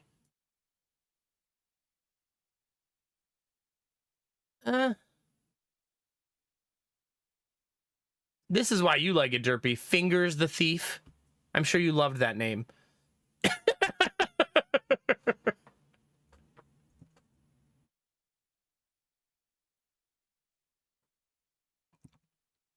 Good old Fingers, yeah. He's good people, chat. Did that say toxic personality? It does say that. Wearing this mask allows certain people to show their true faces. Okay. I don't know, Derpy. I don't know. Let's play something, chat. What are we playing?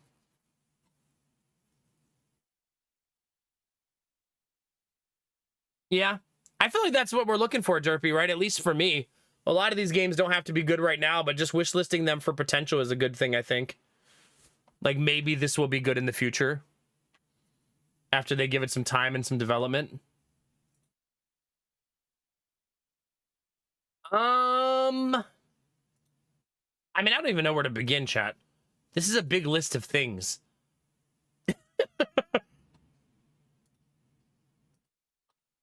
Maybe I should try the one that I think is going to be good. So I can see if I'm wrong. Like, I think this game is going to be good. So let's try it. That way I can be wrong live on twitch.tv. Skyguard Arena, chat.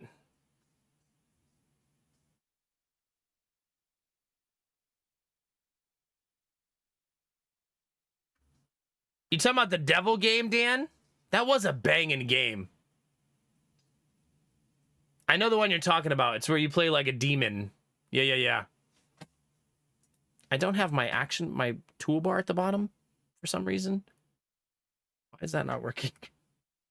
It eliminated my toolbar. Aren't I wrong all the time? Not all the time.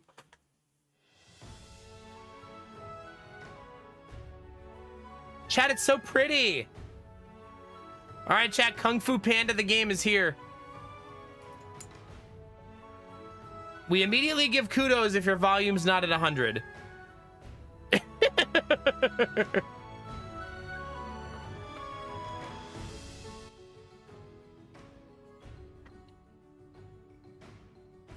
I'm not allowed to move voice volume higher, which is very bizarre to me. Wait, I have to move all of these together? Maybe that's just because of demo.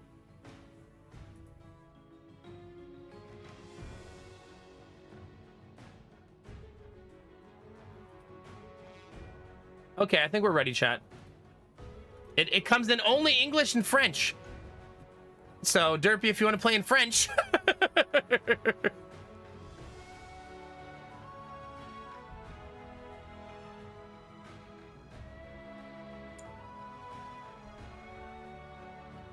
Intro.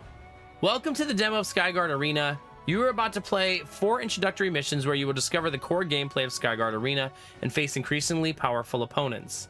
After completing these missions, you can play as many games as you want in online PvP. Oh, it's PvP? I did not notice that.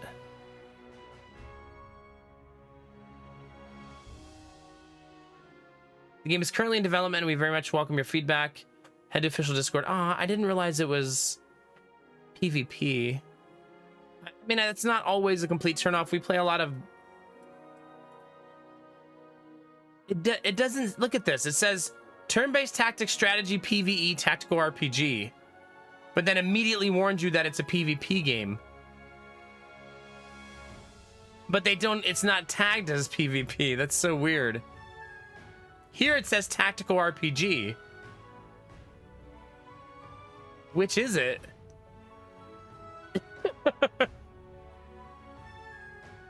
I guess let's just play it and see.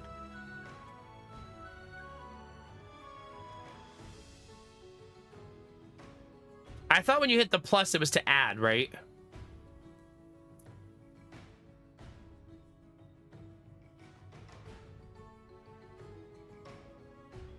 Yeah, it does say you can solo fight AI. That's true.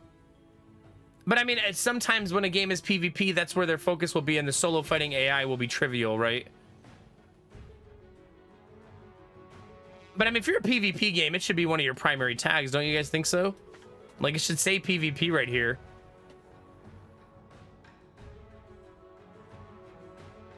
I think putting PvE there is a little misleading. You don't think the dev gets to choose what tags show up there? Really? I mean, we haven't even played it yet. Let's play it before we give any feedback, right? Let's see if we actually even like the game.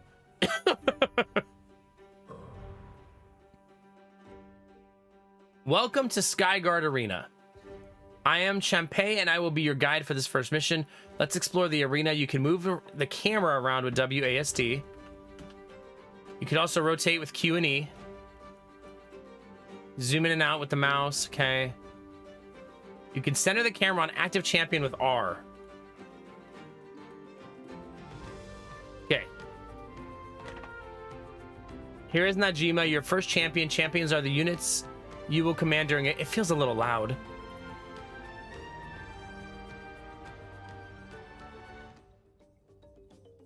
It's good music, but I don't want to fight it with my voice. Okay, that's better. Are the units you will command during a game. Each turn a champion can use a movement action. They can move a certain number of cells around the arena. Let's try to move Najima. Okay. She used all of her movement points. She cannot move again until her next turn. Each turn a champion may use a primary action and a secondary action in addition to their movement. Select her primary action. You can click on the action to use the keyboard shortcut 1. Deal 35 damage to enemies in a line. Stop at the first tall obstacle you hit.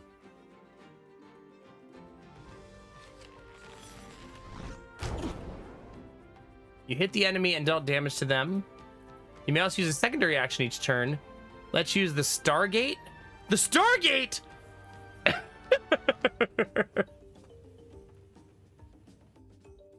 Yeah, I guess I just didn't scroll down. I'm not trying to be too hasty or judgy. But yeah, that's good. It's like it's my first time gaming, Derpy. Still learning. Went to the new home he will move into and is spending the weekend. I give official notice to his existing group home. He will be in his new home. Oh, nice, Drufus. No, nice. Good, good, good. All right, we need to Stargate on this cell to get away from enemies. She teleports to target cell. Okay. She's used all of her actions for this turn. Let's pass the turn by clicking on the space. I wonder if I'm able to see what their movement is, like how far they can go. And yeah, congrats on being sober. I'm with Dizzy. Heck yeah. That's really good news. It's Najima's turn again. Try to use the secondary action Might of the Hawk on the cell where Najima is located. Applies critical to allies in a 2-cell radius around Najima. Najima gets a critical token by using this action. You can see the token the champion has here. Okay, so there it is right there, chat. Her little critical token.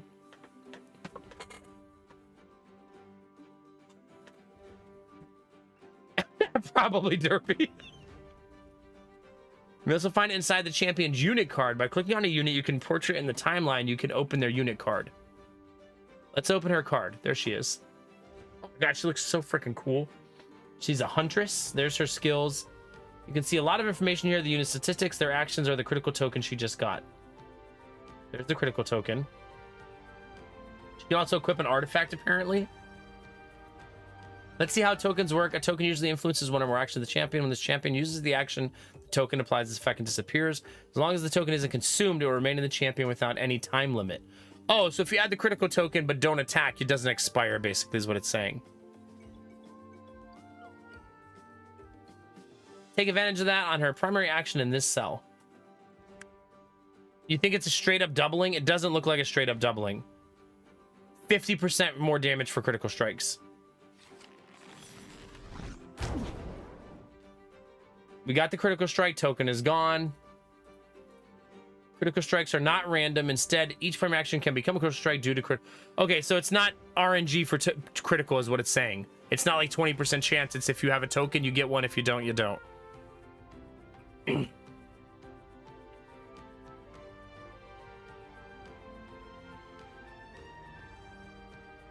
Most often critical strikes deal increased damage. They might also have other effects. Let's get away from the enemies. She used all her actions past the turn. This is a very robust tutorial. So if you like games that really give you all you can possibly want in a tutorial, this game definitely has that already. This gauge, which is charging up, is the ultimate charge. It fills gradually and allows you to use the champion's ultimate action. Deals 60 damage to enemies in a 3-cell radius. One ultimate charge is gained automatically at the beginning of each round. You also gain some by doing certain actions or picking up orbs on the ground. This orb contains 2 ultimate charges. Let's collect it by moving her onto the cell. She gained 2 ultimate charges. Once the gauge is full, it can be used to unleash a devastating ultimate. Before using our ultimate action, let's finish our movement. Once champion has entered their movement, they can keep moving as long as they have points. Oh, that's kind of nice. Like in XCOM, when you move, that's first movement done, even if you didn't take maximum. That's not bad, just stylistically different, right?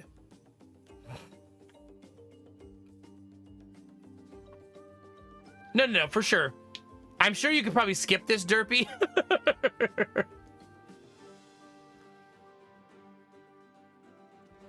Najima has 1 movement point remaining. Let's keep moving.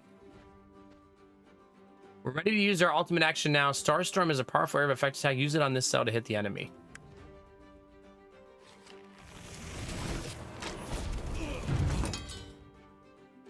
Excellent. You have triumphed. Let's move on to the next mission. So far, so good, I think, chat.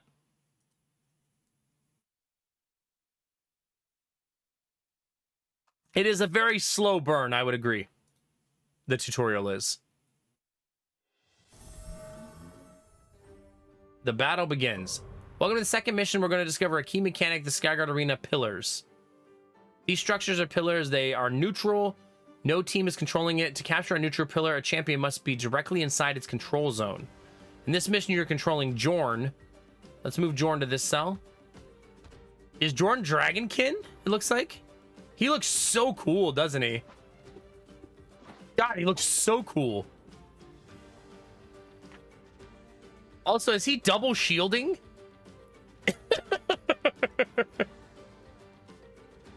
Have a good one, Drufus. Congratulations. Lots of good news tonight, buddy. To capture a pillar, your team needs to be in the greater number than the opponent inside the zone. Right now, you cannot capture this because of the enemy. How about I kill them? Deal 15 damage, applies dazed, which reduces their damage by 50% on their next attack. Now that you control the zone is cleared, the capture action appears above the pillar. Capture it. This is mine now, chat. Hey, don't shit on his tail. He's doing his best, okay? Jorn even gets one ultimate charge for that. Nice. Capturing a pillar counts as a primary action. You must choose between using your primary action or capturing a pillar. At the beginning of each round, each team gains 1 victory point for each pillar. Oh. Under their control. They're the main way to win a game and are displayed here. Oh, okay. You also earn victory points by eliminating enemy champions. Each champion eliminated grants a victory point. You may now end your turn. Okay. No! We lost Najima. Worry not. When a champion is eliminated, they skip their next turn and then are redeployed. Oh. Being eliminated is only a 1-turn removal. I'm not sure yet, Turge. We just started. Shut up, Chaos. She will come back soon, but we will hold the line until then.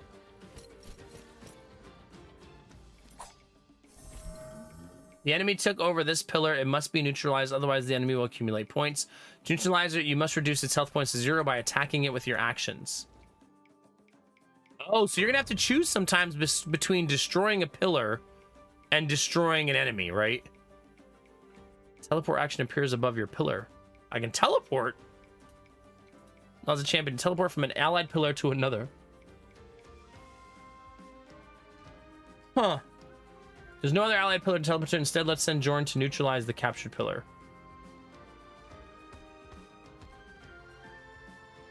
Use battering ram.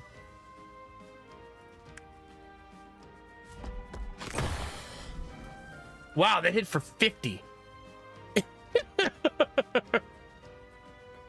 It's now gray and no longer enemy control. Let's use Jorn's secondary action bash to weaken the enemy.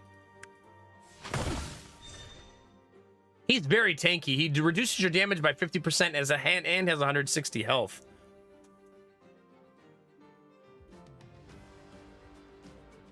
The enemy is now dazed and will deal less damage. Let's pass the turn. Hey, stay away from my pillar. Okay, so Najima's back. Since the penalty time is over, you can redeploy her. To redeploy a champion, select any cell inside a control zone of any pillar you own. Redeployed on it. The capture pillars to extend to redeployment options. Okay.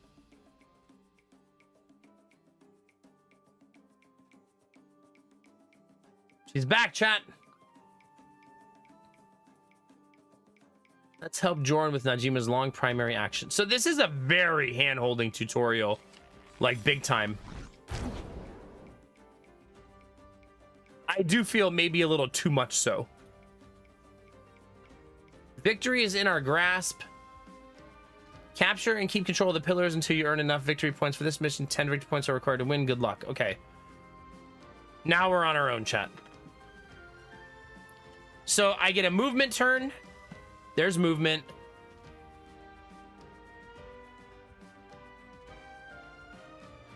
Oh, her secondary turn she has is 2 different options.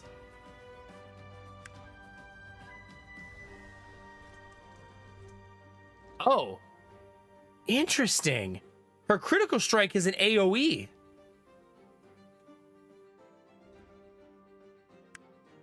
Wait, so if I move right here, I can give it to both of us? Sick. Yeah, that's really nice. That's a really nice one.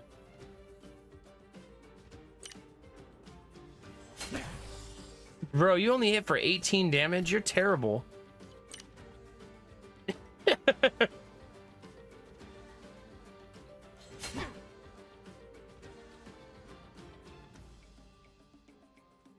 All right.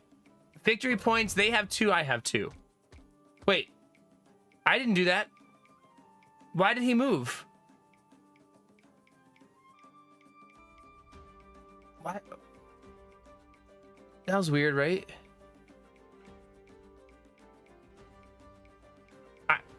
That was very strange.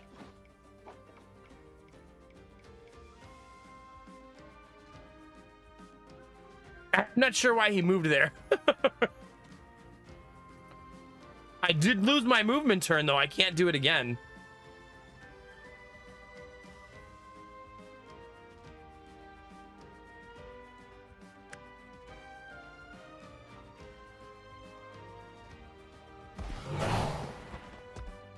Oh, wait, did I just hit my teammate?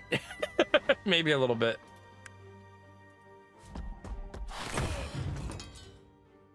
All right, we now have 3 victory points.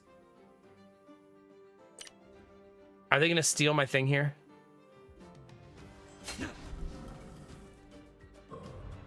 That's kind of my fault, right? Because I kind of did that on my own.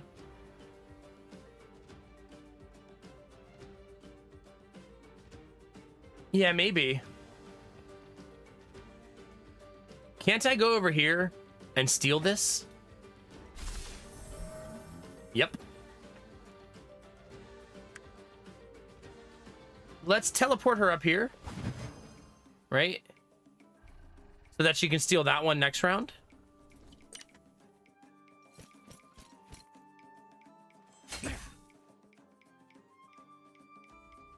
Okay, so I should get a victory point for that, right? Okay, I did not move on my own that time, at least. Do I still have the critical strike token? I do not.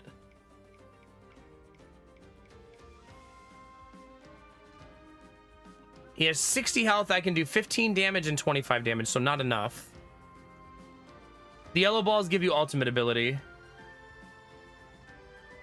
I at the very least need to stand in the zone of control so that he can't take it, right? At minimum.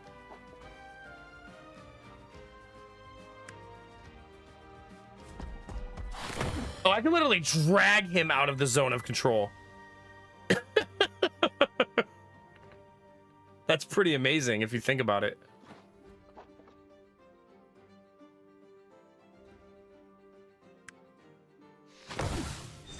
I guess I'll go ahead and attack him here. Because he's going to have to walk around to get back to the zone now, right? Oh, oh, maybe he's going for the orb. He could be going for the orb. Wait, which one, Derpy? I think sometimes. Sometimes.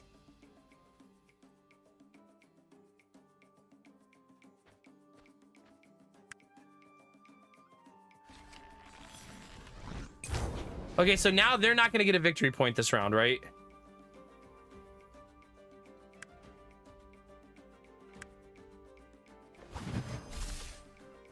Perfect. We're going to go steal that. He's going to get my pillar, though. So I also won't get a victory point this round.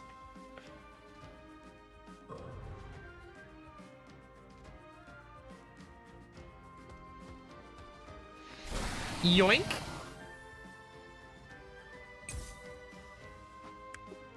Can't jump into the zone. I'm too far away. Chad, I'm too far away. Wait. I have my ultimate. Jump to a target cell, then deal 20 damage and applies a mobilize to the enemy in a 1-cell radius around Jorn.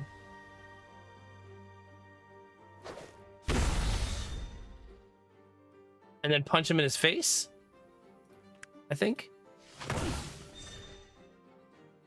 That stops him from taking that zone, though. Okay. I think I'll teleport so that I can take this.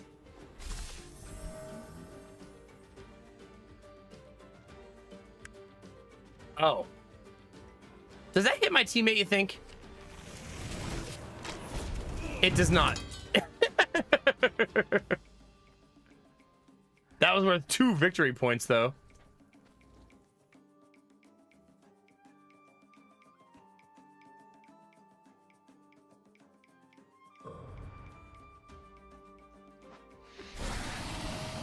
Okay, so I should then immediately run, right? And attempt to get close to the orb. While also protecting what's mine, right?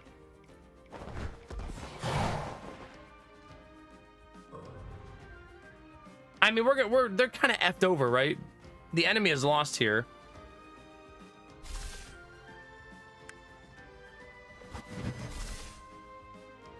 But yoinking all of these also feels like a good choice. So that should be game over. I have 10 victory points. Oh, okay, there it goes.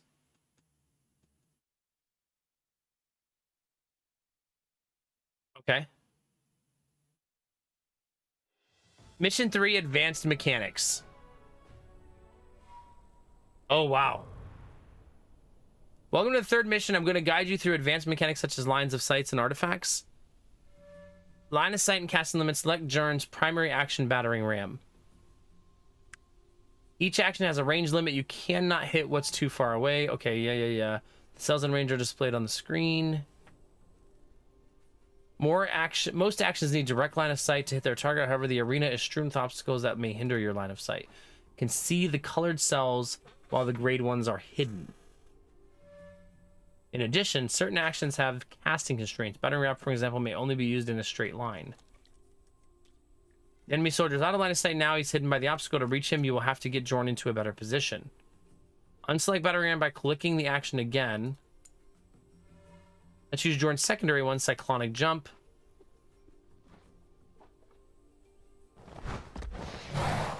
It's a very fancy jump. And then move him over, and then battering ram.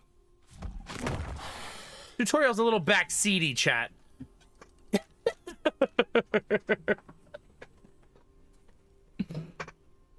Yeah, not so bad, Dan. Not so bad.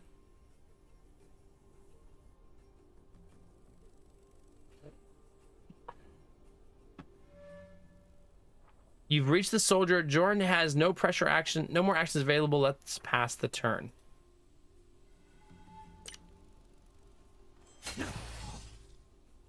I do wonder if they'll add something like that, Dizzy, to the game. Usually these type of games do that, right? Like eventually add speed up the game type of things.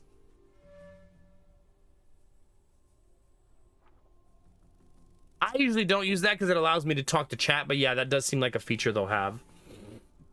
Okay. Every champion has an artifact equipped. This is Erica. A-E-R-I-C-A, Erica. She's an artifact that increases the range of her actions.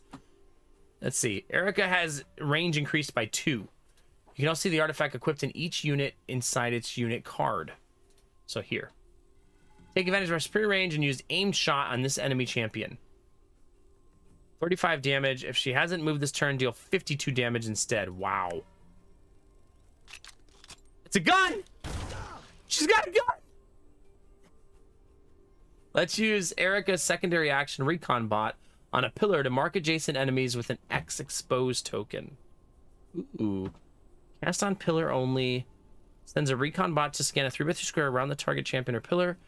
On the champion applies slowed to all enemies hit. On pillar applies slowed and exposed to all enemies hit. Shouldn't I have used that first? Tutorial making suboptimal plays, chat.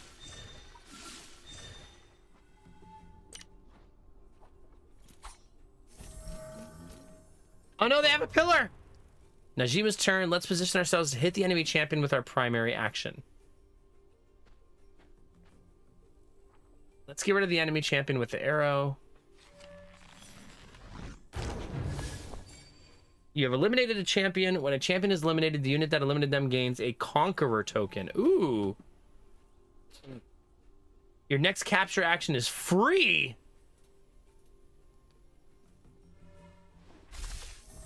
That's kind of OP. Hi, Nodula. How are you? It's good to see you.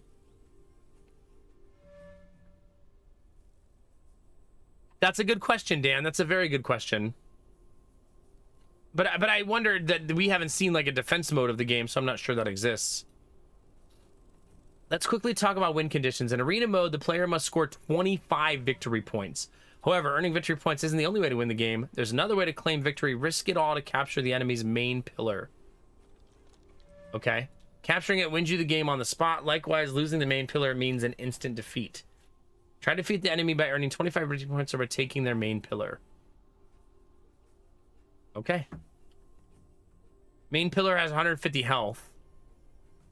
You guys want to just rush the main pillar and see if we can get there?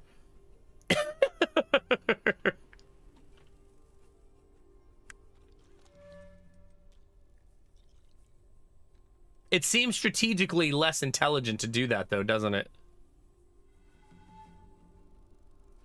Like, board control and stuff seems far superior. But, as the kids used to say 30 years ago, YOLO, chat.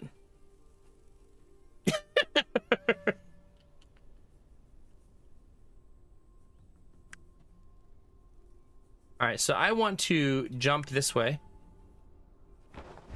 Can I not make it? I'm 1 unit short! Oh, I'll just capture this one while I'm here then. Sure.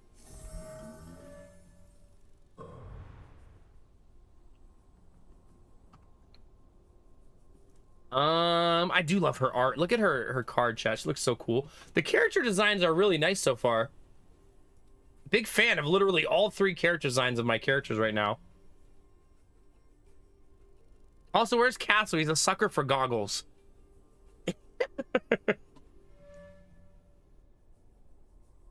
Summon a sentry, then choose a direction. The sentry surveils the cells in the chosen direction.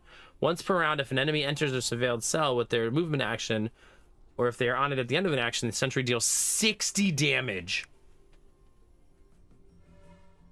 Wow.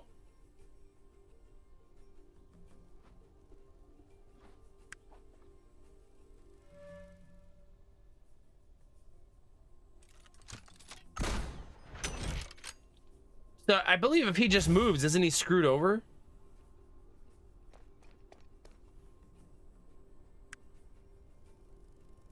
I am going to try to kill their pillar. Watch it cost me the whole game. I mean, the thing is, if strategically the other team overextends, you would essentially guarantee that you can take their pillar, right? If they screw themselves over like that.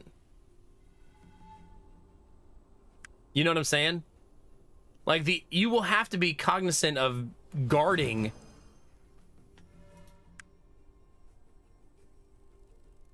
your pillar and not leaving it overly exposed, right? Can you shoot random objects? No. Okay. Oh, right, they can teleport to their pillar. Important to remember, chat. Forgot about the teleportation feature.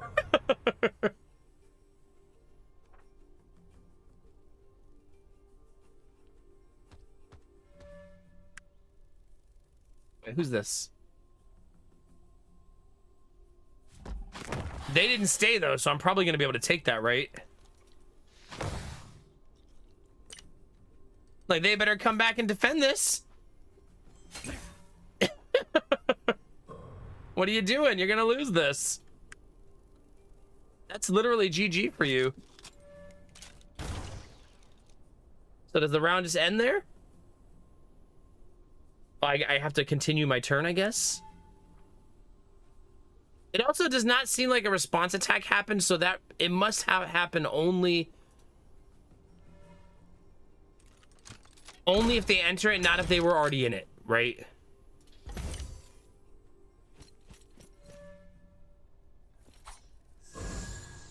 What? Why did you do that?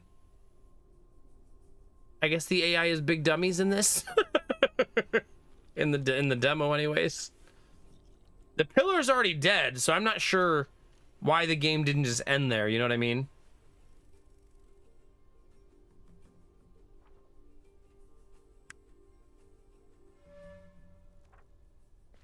This seems like a silly choice on my part.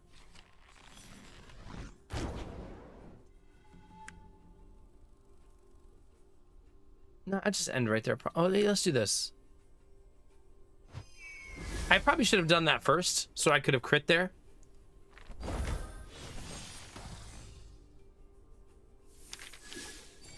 The game did not end even though I destroyed their main pillar.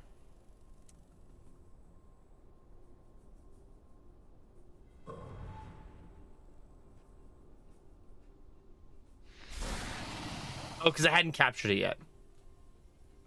Wait a minute, that means the AI should have stayed there. Because if they stayed there defending their main pillar, I couldn't take it, right? Because you have to have advantage.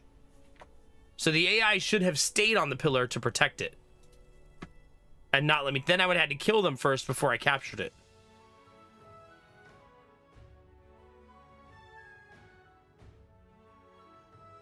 Alright, welcome to the team builder.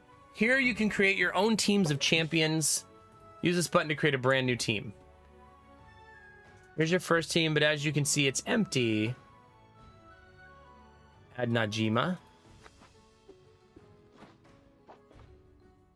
Join the team, open Najima, open the champion editor. I can customize her.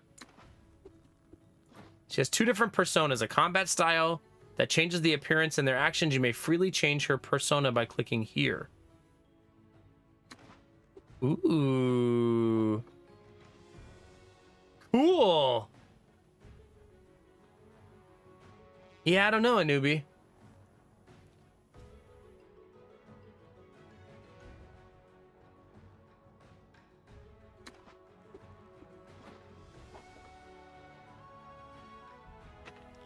Let's talk about artifacts. In arena mode, each champion carries an artifact into battle. Default artifact, the Celestial Great Bow, increases her power whenever an enemy champion is eliminated. Whenever an enemy is eliminated, the Celestial Great Bow gains a charge. She deals 15% more damage per charge. Wow. So you better kill her if she's getting kills, right?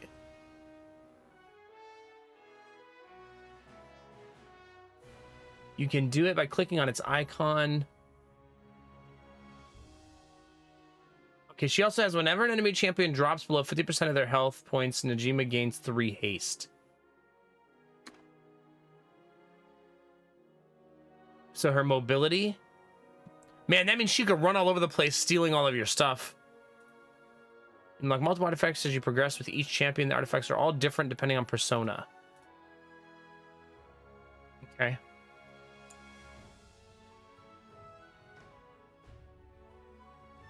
You can earn more champions and their personas by playing the game. The order you put your champions in your team is important. It determines the initiative. Oh, so you determine your team's initiative order. You know what I mean? It's the order in which they are played during the game. You may change this order by moving around your champions. That's so cool. You choosing your own initiative is kind of interesting, right? Who's this guy? Aiden? Teleports Aiden to target cell. Restores 30 HP to the nearest ally and deals 30 damage to the nearest enemy within a 3-cell radius. That's very cool, right?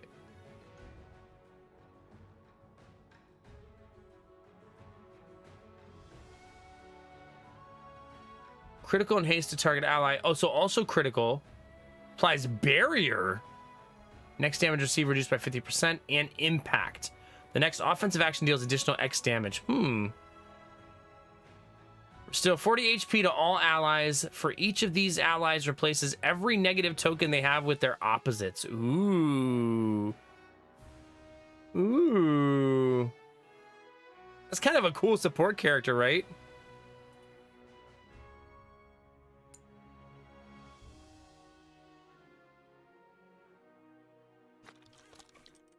Do we have her alternate? Oh, we don't have her alternate yet.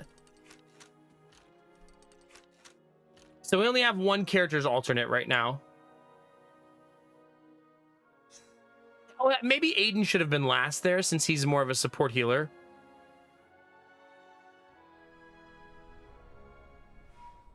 Skirmish versus AI. Capture the main pillar of your opponent or be the first to score 25 points to win the game. Limited enemy champion grants you 1 victory point. At the end of each round, starting from round 2, each team gains 1 victory point per pillar under their control. So they have Jorn, Aiden, and Rain, and I have Najima, Aiden, and Erica. Place your champions. Can I put them anywhere? No. You only put them in the blue.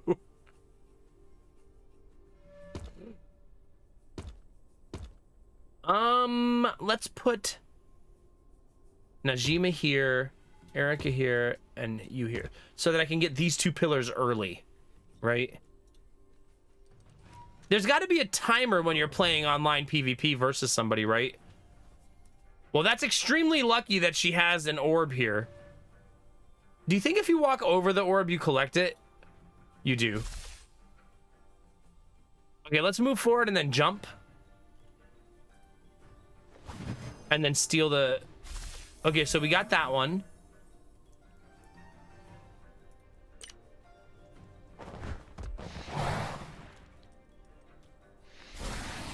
So they also are gonna get one this round. I'm gonna fight for that one up top though, right? Right? Like for sure.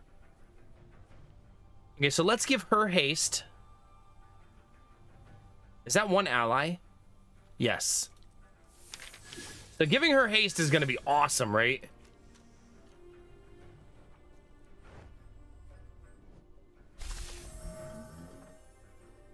Okay, now their turn.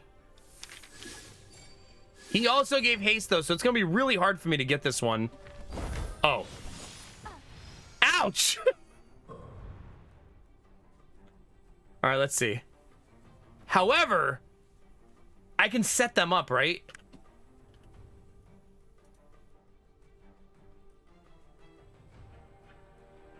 Why can't he shoot this way?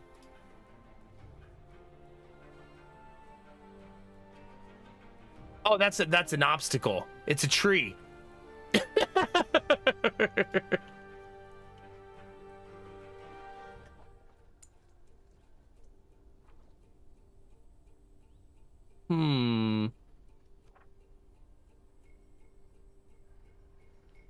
She can move far, but probably not far enough, right? Maybe she should go here and fight for this pillar. I was gonna go try to backdoor that pillar, but she's not actually that fast. And there's a huge number of obstacles there, so maybe she still should go north. You know what I mean? This game has a lot of promise, chat. I'm liking this so far. Wait a minute.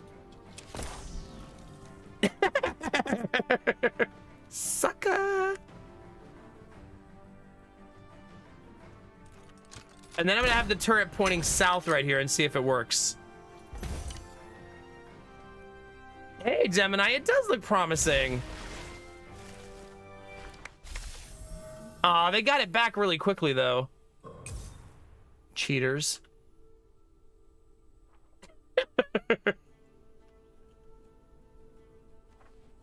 I cannot steal this from them this round, right? I won't be able to. Najima only being able to shoot in a straight line is also very tricky to deal with, I feel.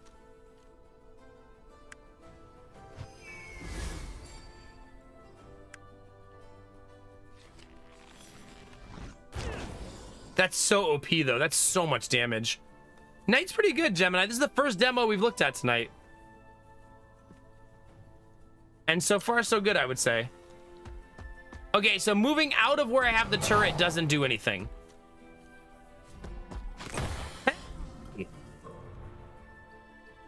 That was rude. I'll say it, chat.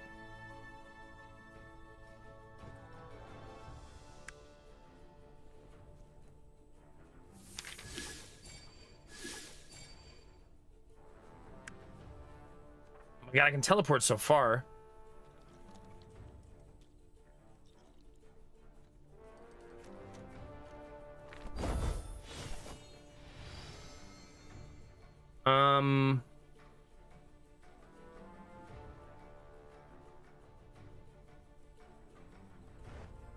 All right, that gives me a little bit more ultimate points, and now I'm contesting that one, so they won't be able to just take it right back next round. I was just out of range from stopping that.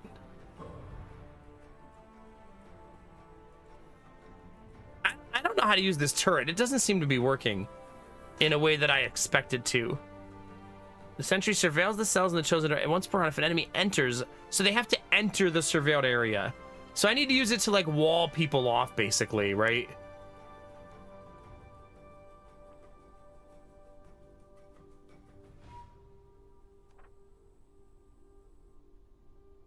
But it seems like if they're already in the surveilled area, they can walk anywhere they want, and that's fine, right?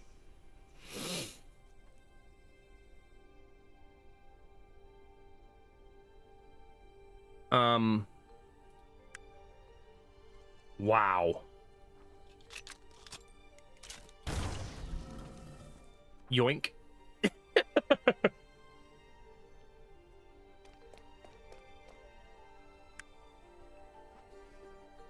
I'm gonna put it right there so that person can't come melee me, I guess. At least that's what I'm thinking. I guess they could go the other way. No, they walked into it. Okay, it did shoot him. Okay, nice. That's exactly what we were hoping for, right? We both got 2 points that round.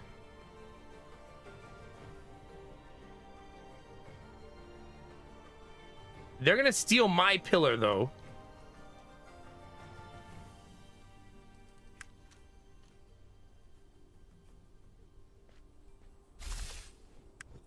Man, that hits for so much. It's not lethal. Ooh, look at that, though. I mean, how do we not take that shot, right? That's way too good. I could also yoink their pillar here. I could either yoink their pillar or go for a kill, right? My choice. Stealing their pillar seems like the better choice.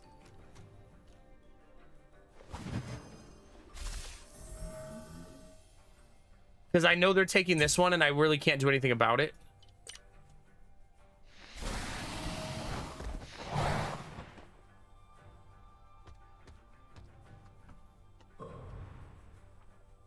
Okay, applies barrier and I also have to remember that Najima needs to get kills, right? So that her token builds up on her weapon. That's something that's somewhat important to remember, I think.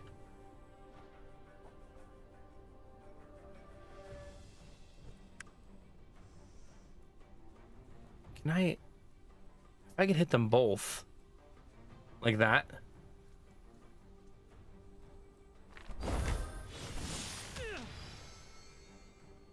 Wait, so if I do that... And then use my movement to try to steal this, maybe? Oh, I can't steal it. Dang it! Mistakes were made!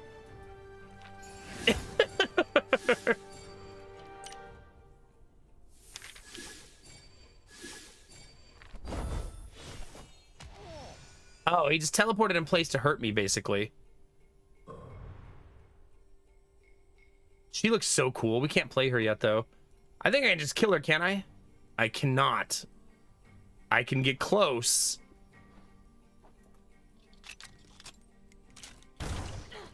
I wonder, can the enemy see where I'm putting this sentry? You know what I mean? I'm not sure if it can. But I'm essentially going to put a sentry for if she goes to take that, she gets shot. That's my plan anyways. Although, can't I just... Oh, no, I can't take it this turn, but I can take it next round. Will she walk forward? Oh, she did not walk forward. So I shouldn't have done... Oh! Dead, right? Wait, why'd she not get shot? She walked right through it!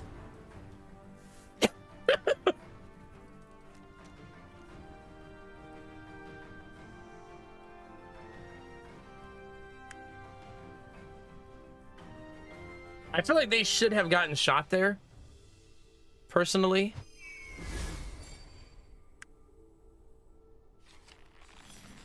But maybe because they used a skill to move, that makes them immune to the shot, right?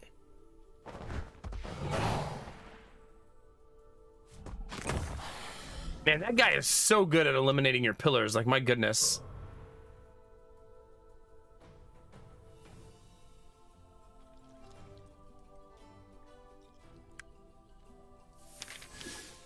We're gonna give her haste.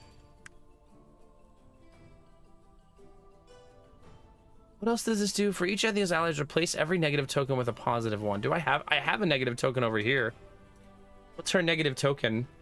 Next heal received reduced by 50%. Deals 20 pure damage to the bearer at the beginning of their next turn.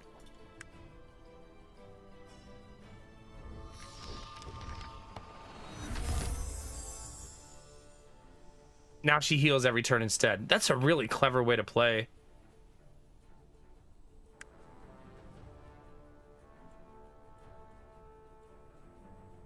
I'm gonna jump around the barrier and the obstacle. I won't be able to take this turn, but that's okay.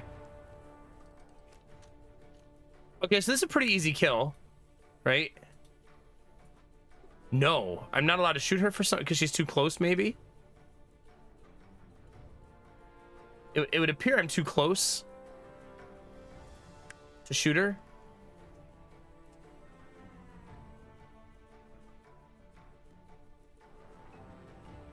I can't shoot either of them.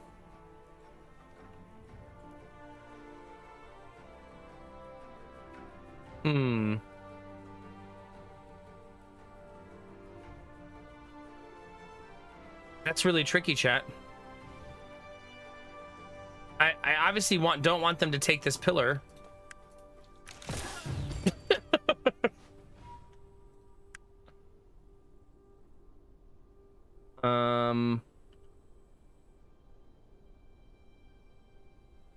I am not sure of a good place to put this. I've got to get better at using that recon bot. I am certainly not good at using it. I wouldn't call it tower defense because the towers do not interact.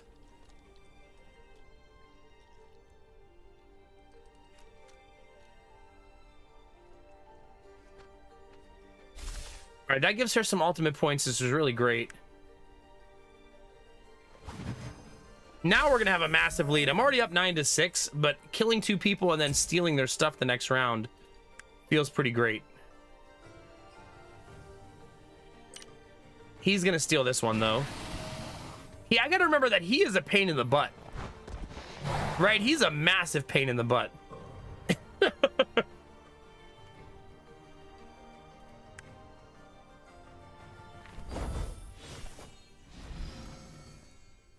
Okay, so I can't take that pillar this round. I also can't reach anybody this round unless I move. I guess I can move to go buff my teammate though, right? And I'll get some ultimate points too.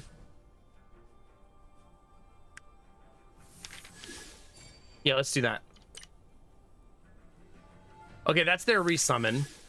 They got to resummon on that pillar because they own it, which is a little scary because that pillar's in a really bad spot for me.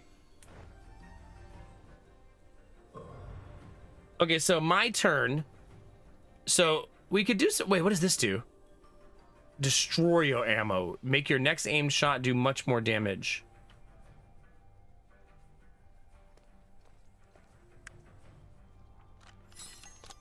How much more? 70? 70. The problem is I probably just want to steal this, right? You know what I mean?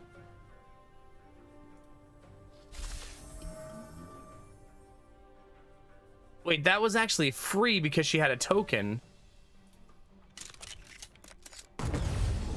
Damn. I'm gonna have the turret shoot this way. But I think that he can just jump over it, right? Them having a pillar right next to my base is really awful for me. Wait, you have a get over here? Scorpions on their team, chat?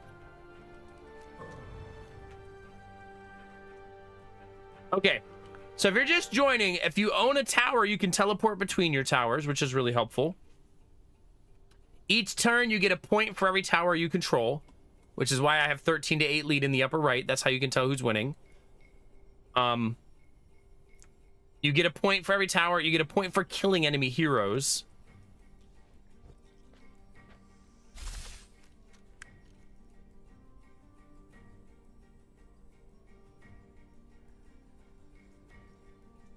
I like this shot right here.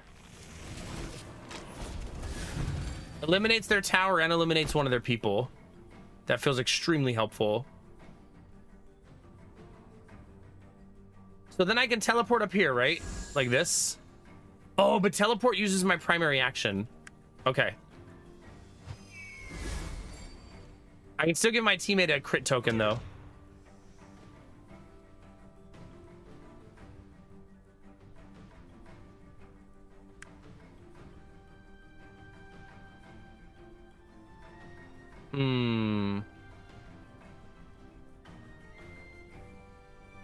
It's a much trickier turn for me. Maybe I'll just buff myself for defense to keep myself alive. Is he gonna move forward? Let's see, chat. No, he teleported right behind it. Yeah, if you take their home tower, you automatically win. It seems like that's a risky proposition in most games, but also seems like in some scenarios it will be much easier to just do that, right? She does a ton of damage if she doesn't move.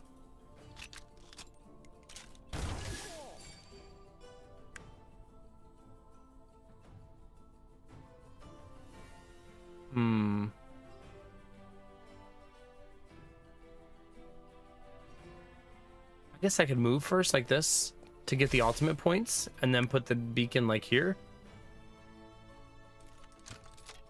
I find I'm not good at this yet. Hopefully I get better at that. I've only landed it that one time though. They were able to steal that tower because they had a 2-person advantage. So they stole it right at the last second.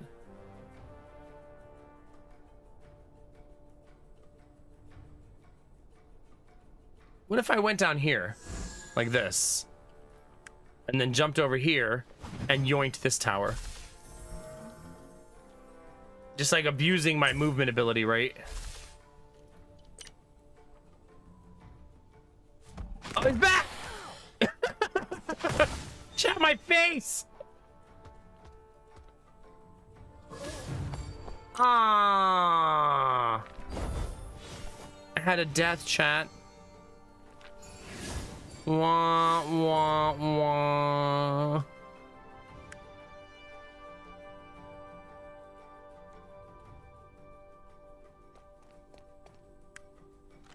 Let's buff our shot.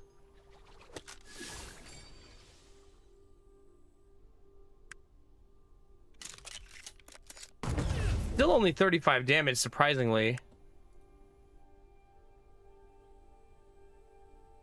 I don't like the sentry beacon. Maybe I should start using this skill instead.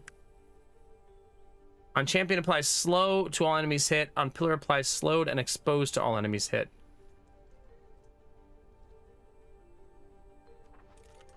Let's slow him down. That way it's hard for him to move. Maybe I'll start just try to stopping the enemies from... Oh, they're going for my main tower now. Probably because they're losing by so much, right? So as a last-ditch effort, they're going to go for my tower.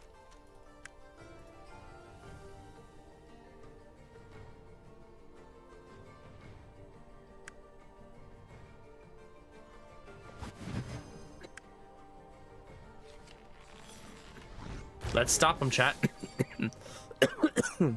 Excuse me.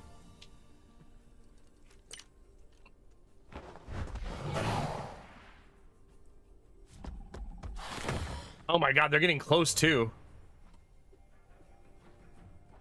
Yeesh.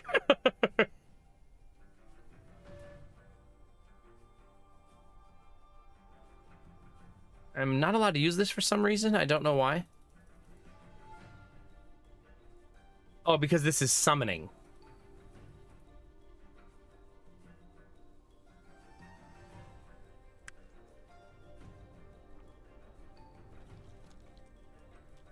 Wow. That's super annoying. He's not able to jump over things, basically. He has to have like perfect line of sight for that.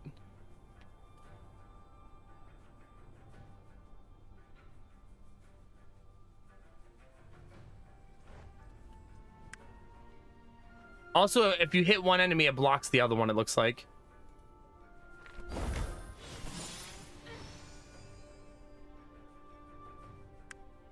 Let's give a critical token to her so she has it next round.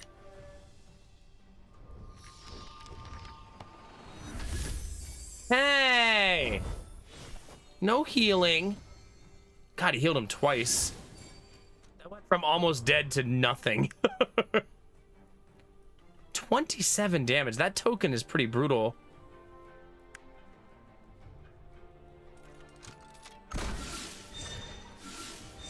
Okay, so both of those enemies are exposed now. I cannot currently reach them, though. I probably should teleport home so I don't accidentally lose my tower. Right? That seems like the safer choice here. So oh no, they can throw me out of there though. Crap. She is painful. I lost because of that. So not only, so what we learned there is that didn't work like the previous tutorial. Did you see that, chat? They didn't have to take my tower. They just had to destroy it. No one captured it. In the previous tutorial, remember, I had to capture it. But she didn't have to. She just destroyed it and got to keep it. In some ways, it feels a little cheesy that you can just circumvent the entire game by just going and taking the main tower, right? I feel like there should be some sort of negative that makes the main tower less desirable to take, because this almost feels like you should just always go for the main tower. You know what I mean? Like, I did that whole time controlling the board, strategically making sure I had good resources, but really I should have just rushed their main tower and taken it. That seems like by far the superior strategy. Maybe the main tower needs to have like a turret where it defends itself or something like that. Because that felt like we dominated the board. We had more kills, more board control, more everything. And they just rushed my tower at the end and won, and it didn't matter. And it was easy to do. Like, it wasn't a struggle for them to take it, right? It was super simplistic. Now, you could argue that you should just build your entire strategy around protecting your main tower, but that feels a little boring, I guess.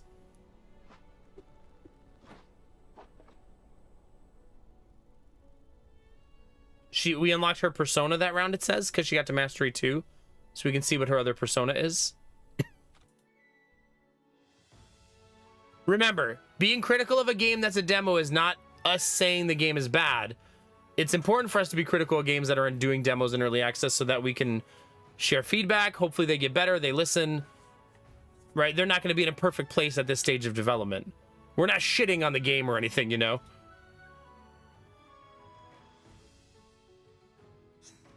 I want to see her form. Her other form is Artificer. She switches from blue to red, it looks like. Okay, so before she was a sniper, basically, right? And in this form, she's a deal 30 damage to target enemy, grants the same amount of shield points to Erica's closest ally. Invoke a beacon. If the beacon was already in play, using this action on an ally swaps them with the beacon. Apply Zap Bot to target enemy for 1 round. Each time the bearer moves or is moved, deal 8 pure damage to them. Give 60 shield points, haste 3, and Conqueror to target ally. Nice. No, I'm not shitting on the game. Hi, Hummus. Sometimes people get overly defensive, though, when I critique a game that's like in early access or a demo. So I like to just give that little caveat. What do you guys think of this one, chat? I think it has strategic potential.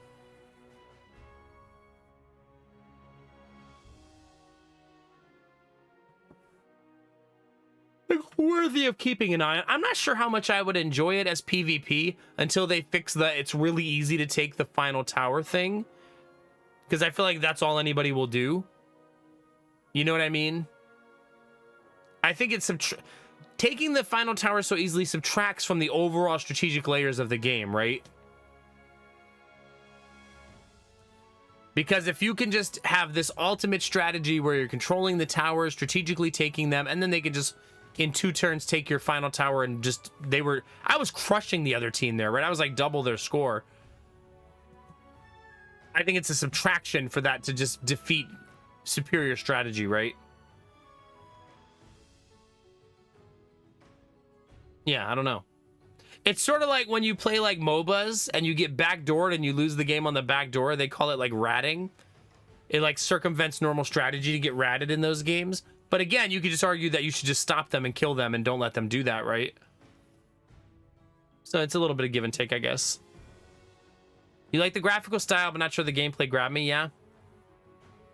I feel like there's a certain shallowness to it too, Gemini, that maybe you need to get further into the weeds for that to not be the case.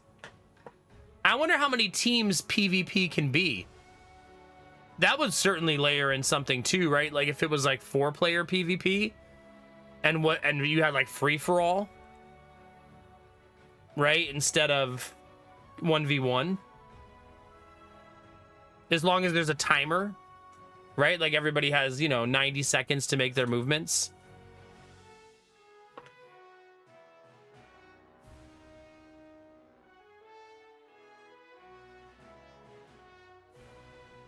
No. I'm not saying you shouldn't do it, Derpy. One of my favorite heroes in Dota was a backdoor winner. Like 100%. I loved playing him so much because I felt like he abused enemy aggressiveness. It was one of my favorite characters to play. He was a player that could teleport anywhere on the map every 30 seconds. And he also could summon his own minions to help fight towers. So you could literally like have complete map control because of the way that he was played. Now, if someone ganked him, he died really easily. That was his downfall, right? That was the whole point. But I still loved, like, the enemy pushes top lane with 5 people. I go bottom lane, take their tower. They push top lane again, I take their second tower. So, no, I definitely can appreciate the ratting. People only shit on it because they were sad they lost to it, right? You only hate something when it beats you.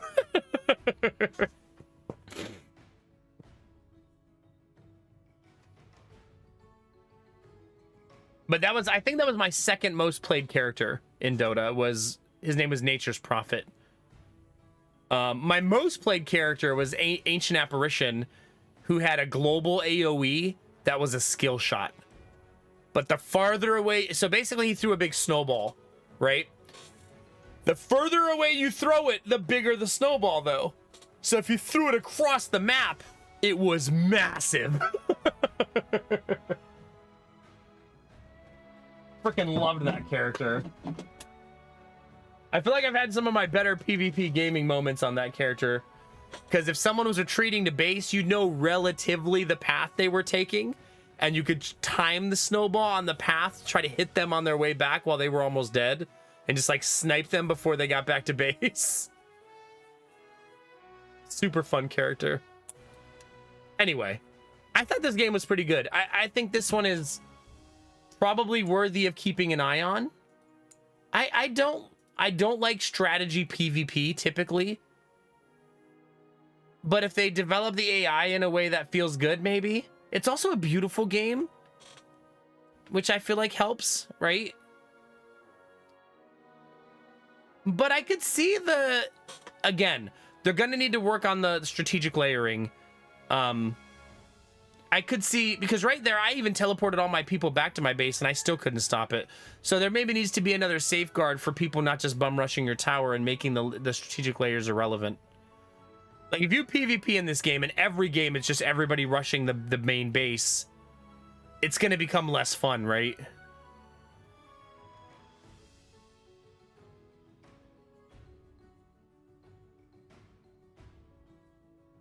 And maybe that's as simple as just doubling the health on the final tower, or I don't know.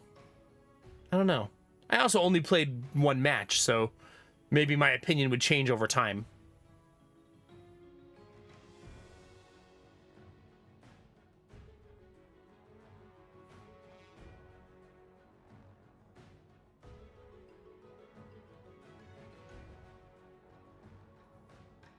Yeah, for sure, Derpy. I think there's a certain thing about like focusing on the fun, right? Like Simcopter always says. Hi, Kangaroo. All right, let's back out of this one. Where's the quick game button? There it is. This is a beautifully designed game, though. Kudos to the devs for making such a gorgeous game, right? It's very pretty.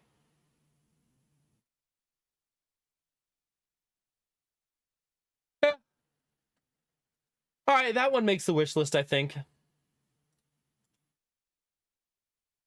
All right, what's up next, chat? I'm very selective about what goes on my wish list, chat. As you'll see, I only have 378 games on my wish list.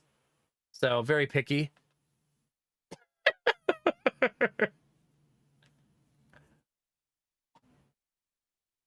Is it a no from me? No, it's a we'll see. It's a game that I won't play the day it's released. Instead, I'll look at it the day it's released and see how I feel. I think that's my opinion on it so far. Like, we'll see. Maybe. Good morning, Schnuffle. But I wouldn't say it's a must play after playing the demo. But I mean, to be fair, last year of all the demos I played, I think I only had 2 must plays. And we played like 20, right?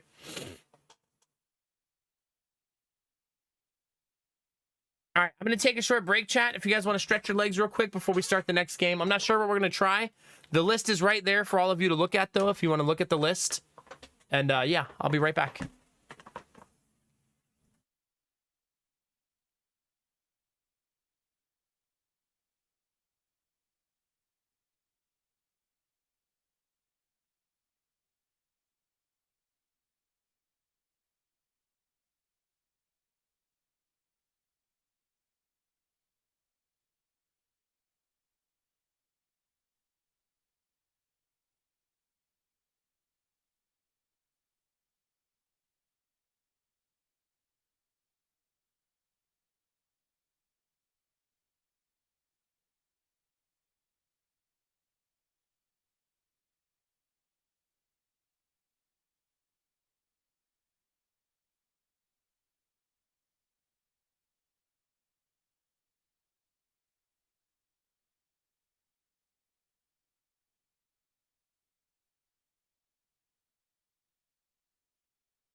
Make sure you stretch, chat.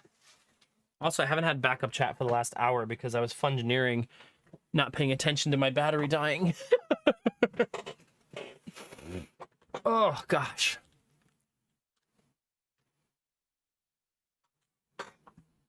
Yeah, there's a lot of games on my wish list, though, on Steam that are there for specific streamer reasons, if that makes sense.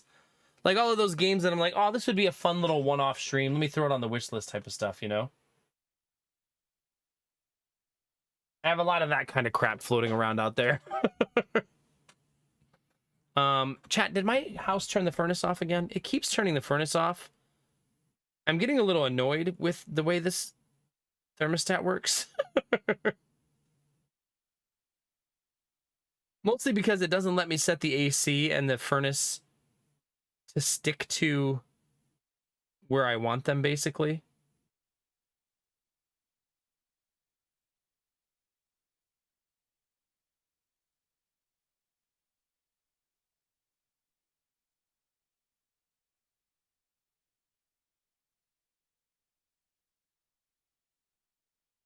Hmm.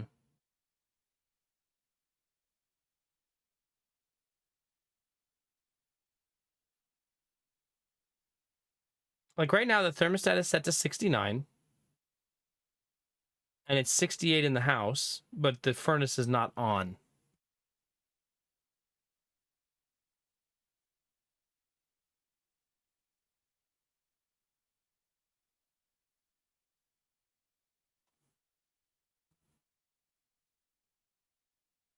Swear to God, if the furnace breaks, chat.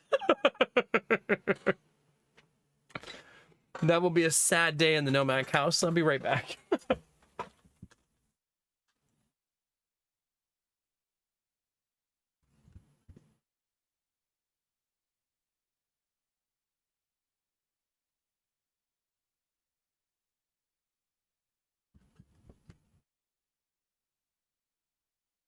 Okay. Like, we just fixed the air conditioner. We better not lose the furnace right after. Like, we just dropped $1,200 on the air conditioner. The last thing I need is for the furnace to join that party. And yeah, the horror game, today's the last day to vote on the horror game you want to see on Halloween. And it does appear that it's going to be Silent Hill 2. Well, no, my entire upstairs is 5 degrees warmer than the downstairs in this house. Which is why I'm cold and Lady Mac is hot right now, probably. But that's also why it's set to 69 and not 72. I'd rather set it to 72 because then I'll be warm, but then it'll be like 76 degrees in the bedroom. So we don't do that. But I'm freezing right now, so I might use the space heater for a little while. Because I am very cold. That's true, Derpy. I guess I got to take the good with the bad, right?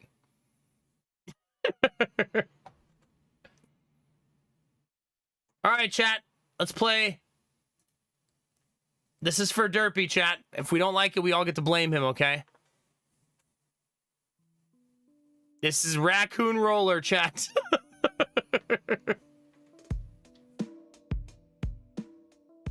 Oh my god, he's so jacked. He's like a jacked raccoon.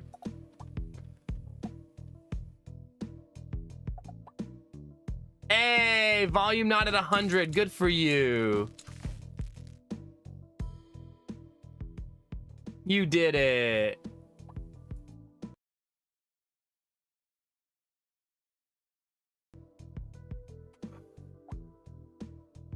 Don't like when games do that, I'll tell you that.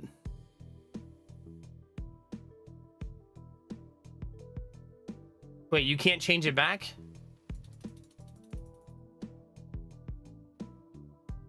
I guess not.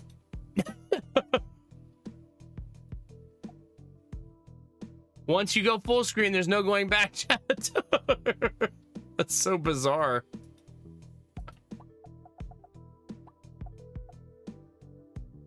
Why?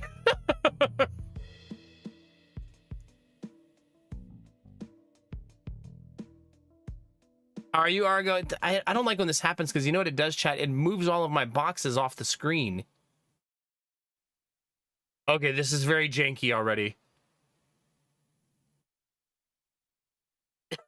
This is extremely janky.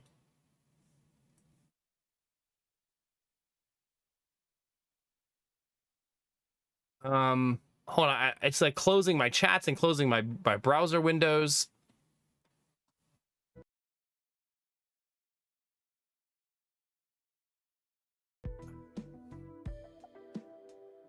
Okay, this is getting really frustrating.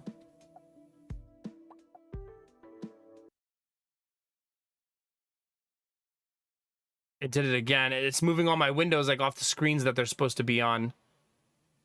But no, I can't stream like that. It's like closing Twitch chat and stuff.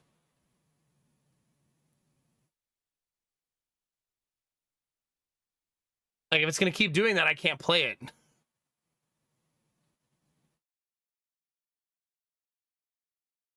It's doing it again.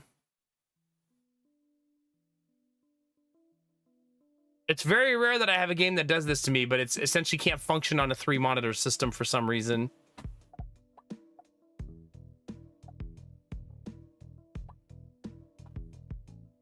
I can't fix it, chat. I don't know what to do. I might not be able to play this one.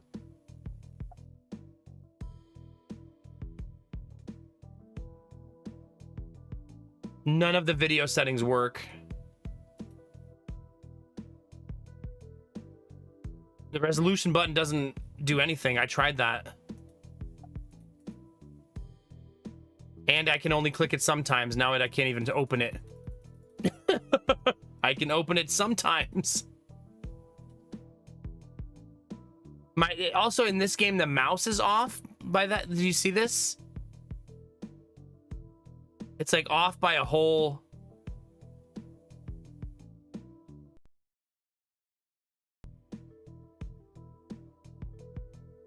Well, I don't want the game in full screen because it pushes all my windows off of my second monitor.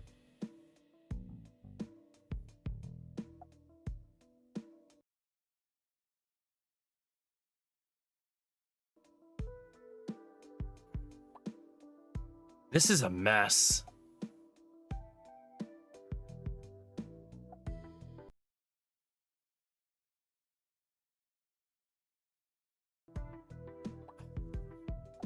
That's extremely frustrating.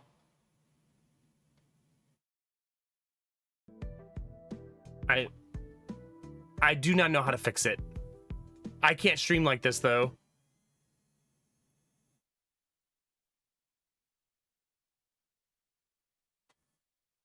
Like, it's pushing Discord onto my third monitor off my second monitor. It's closing my browser windows and moving them onto other windows like that.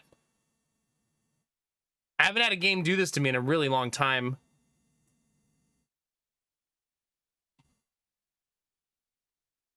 See, like, it's moving my chat windows off the main window, and then every single time I tab and move, I'm gonna have to redo all of my windows over and over and over again.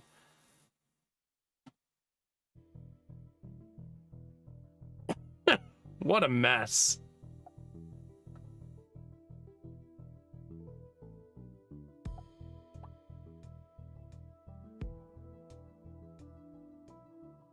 It doesn't have borderless windowed mode, unfortunately.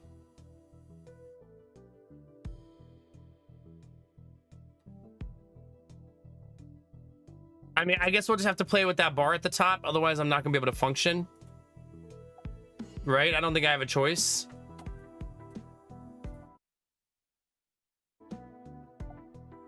Which means I'm not going to be able to hide my bar down here.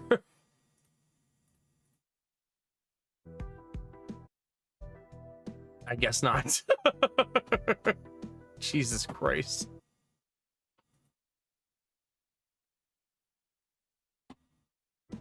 Yeah, I want to play on full screen, but if I switch it to full screen, it pushes all of my windows off of my second monitor. And I don't know how to fix that.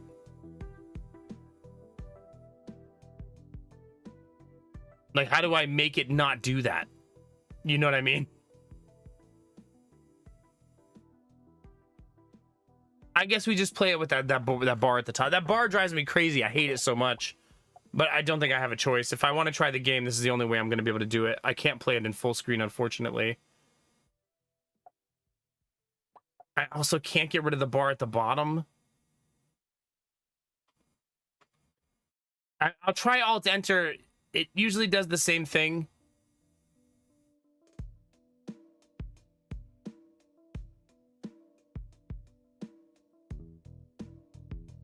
Can you guys even see the stream now? Okay. It deleted Elgato for 30 seconds, but it came back. Oh, no! Why? Oh, my God. Please help me. Jesus Christ. What did I do? I clicked on another window. I don't want to download a program to get rid of the border when every other game I play doesn't have this problem, if that makes sense. You know what I mean? It means that it's the game's fault, in my opinion.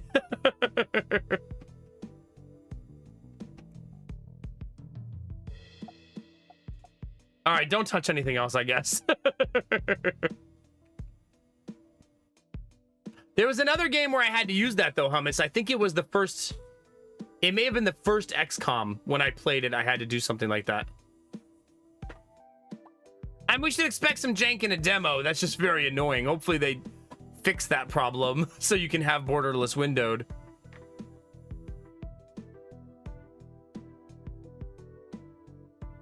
There was something else in the settings that I want to turn off. This.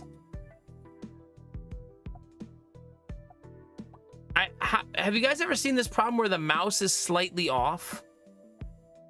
Do you see this?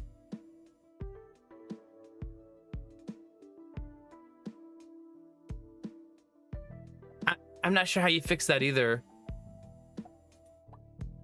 Maybe I just don't worry about that. That's just life.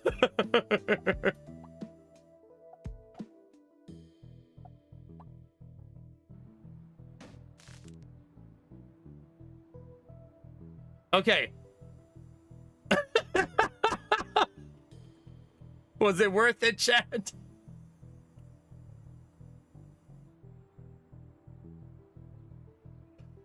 Oh gosh.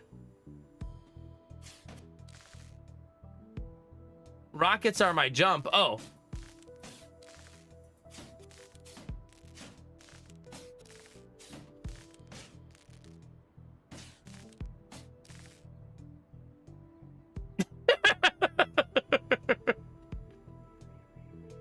I'm ranked number 255 in the world, chat.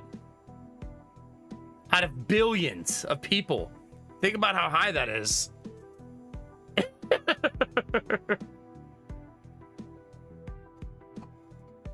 Try again, chat. We can break the records. Let's go.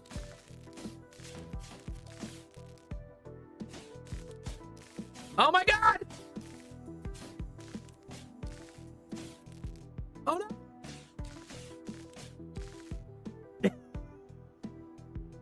Much better. 147 now, chat.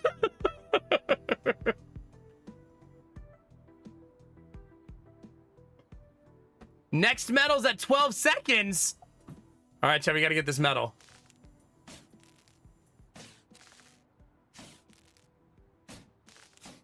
This reminds me of Getting Over It, that game. Was that a patronizing yay? Yeah. You did it. Next medal at 9 seconds, chat. Just keep improving.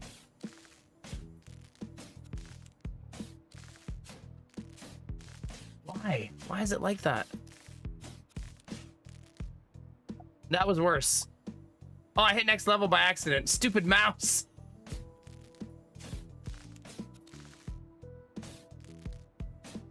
It reminds me so much of Getting Over It, the way the controls work.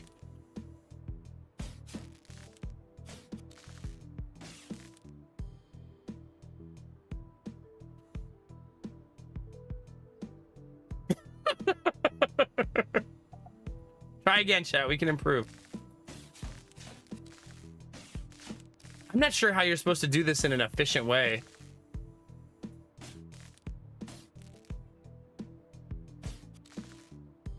Because it doesn't look like you can double jump. Oh, this is obviously fucking worse. What the hell? I can officially say I'm not going to enjoy this game. This is going to be a torture game for people. Right? Like 100%. I don't know how you're supposed to do this efficiently.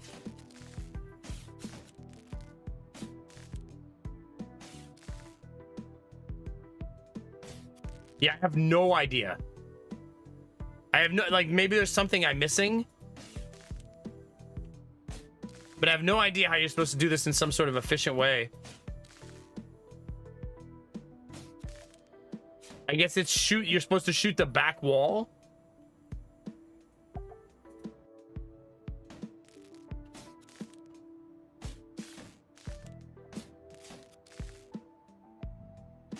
my god. It's so finicky. I hate it. I hate it. It's the worst game I've ever played.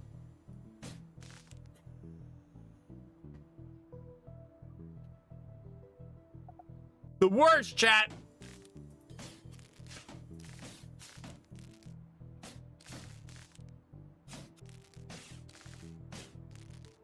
Go to your home, stupid raccoon.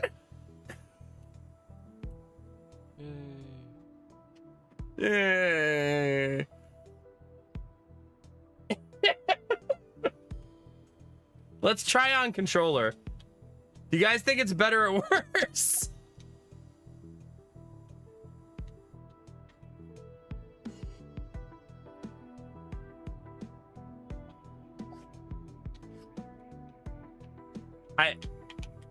Controller doesn't work, I guess. I can do some buttons, but I can't select retry level.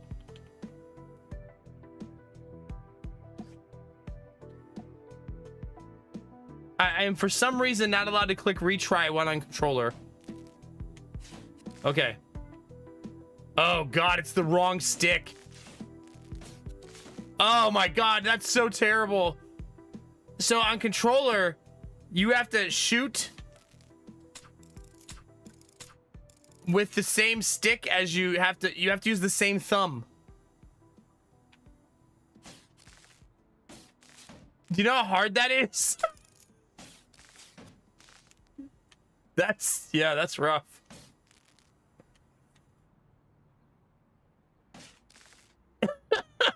Ain't no way. Okay, so controller is definitely a no-go. That's brutal on controller, Jesus.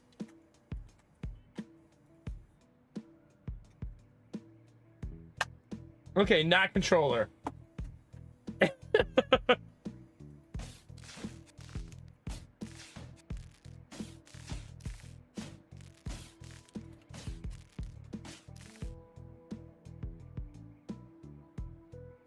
Yeah, this feels very much like that game.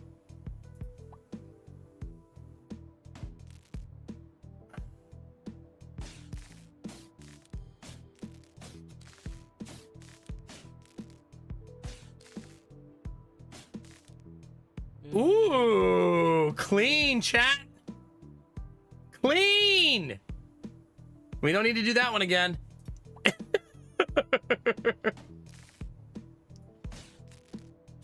Uh-oh. I'm supposed to be using a new skill here. Oh, there it is.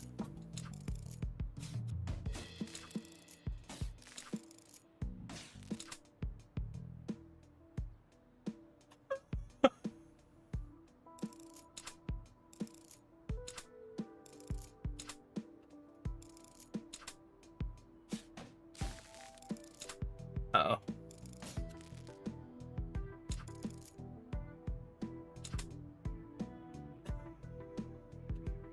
This is so janky. I love it.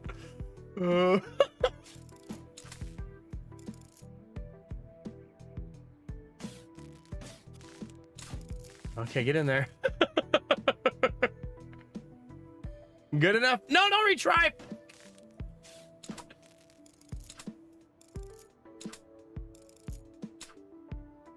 Oh no! No! Ah!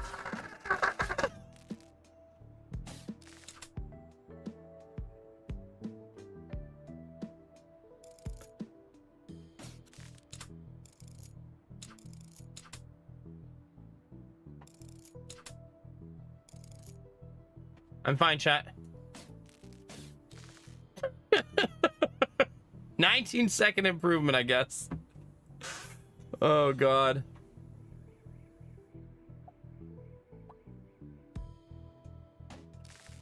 All right, chat. Let the rage continue.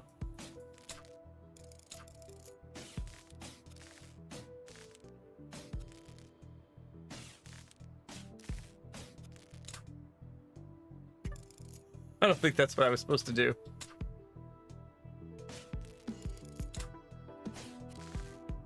Wait, do you think you can... Do you think you can slowly work your way up, chat? Oh my god! Why is there a lip on the dumpster?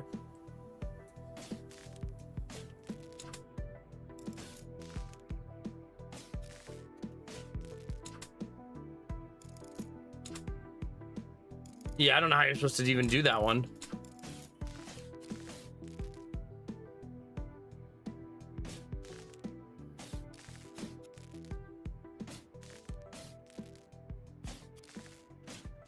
All right, Derpy, I can officially say that this game is not for me.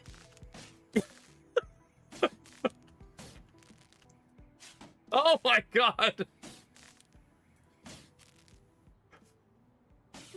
Oh my gosh. Oh my god. Just go. Why is it like this?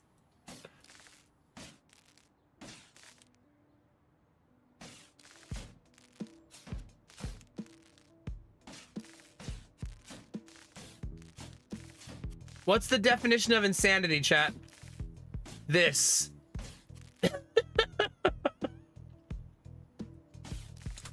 Oh no! Oh gosh.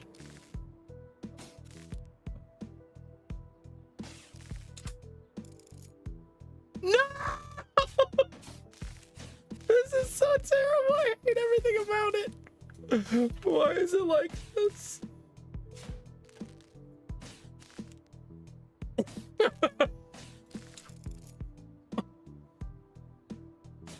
This is terrible, chat. Why do people play games like this? What? Why would you? What? How's that even possible?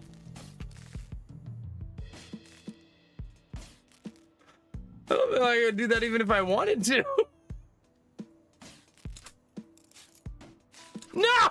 Okay, I'm done. Fuck this game. Get me out of here.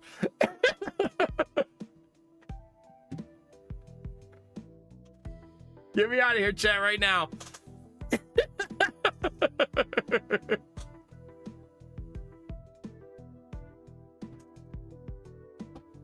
What game is this? A game you shouldn't play. That's what game it is.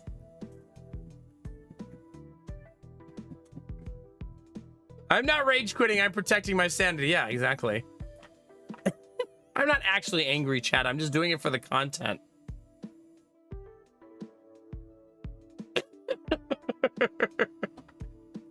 Hi, Leone. How are you? I'm not angry, chat. I'm disappointed, okay?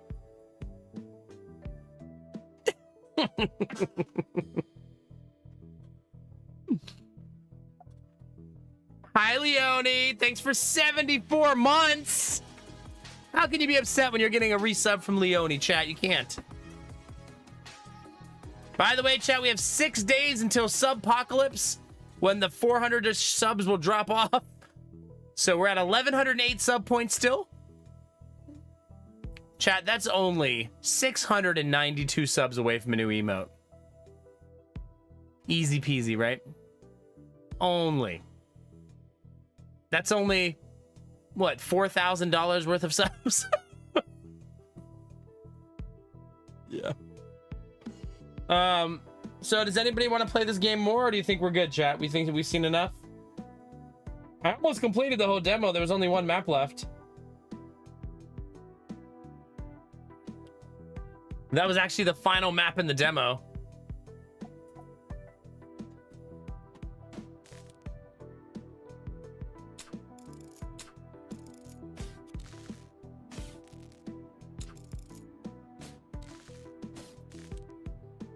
It reminds me so much of Getting Over It, though. Do you guys get that vibe, too? Like, it reminds me so much of it.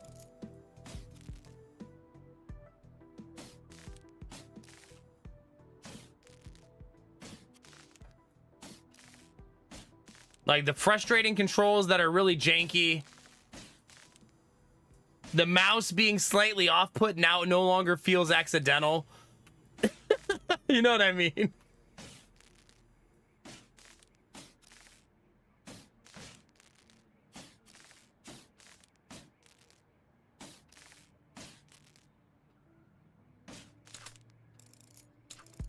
That's the really hard part for me. I can't figure out where I'm supposed to grab right there.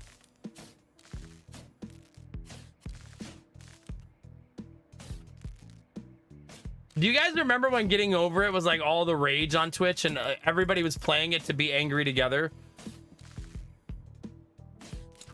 Oh, man. It became like the ultimate punishment game for streamer sub goals.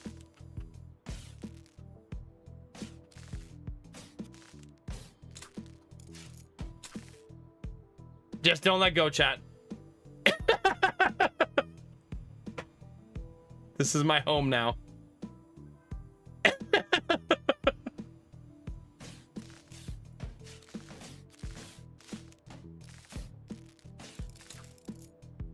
Just hanging here, yeah. Thank you again, Leone, for 74 months. I super appreciate it.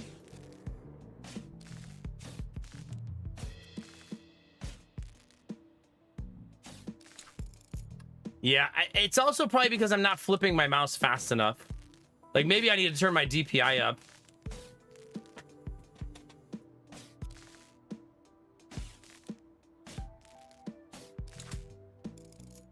Yeah, no momentum. I don't think I'll ever find these games fun, which I guess for you guys means they will always be punishment games for me.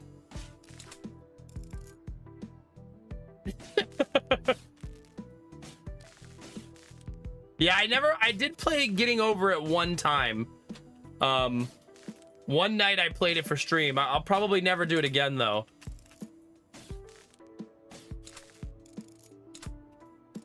No way!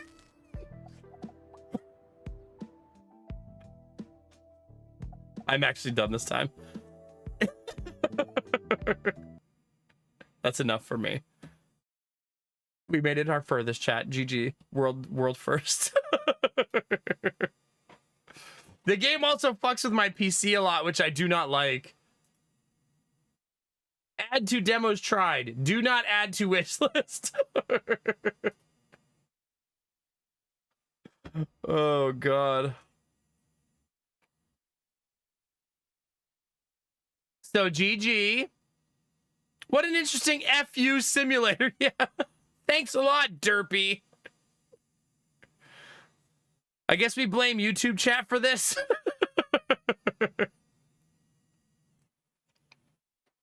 Good morning, Vorbar. It's good to see you, buddy.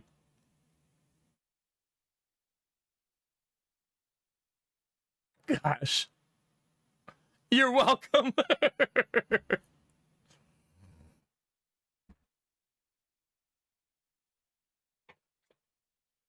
You have to say that the controls looked good. Really, Leone? Really? Is that what you just said? How dare you? How dare you? I actually feel like that game, the second challenge mode, would be beating it on controller. Since the controller has shared controls with your right thumb. Good luck. Like, oh my God. It's like if you had a twin stick shooter where you had to move your thumb on the twin stick. Maybe you can rebind it, though. I didn't even try. Maybe it can be a rebound. All right, chat, what's next? How about Toads on the Bayou? I want to know if that game is good. Let's try this one, chat. In my head, this looks really good when I look at it and I see the stuff. Profile name. Twitch chat. There you go, chat. I named my profile after you. General settings, audio. It says music's at 100, but it still feels quiet. Is it just me, chat?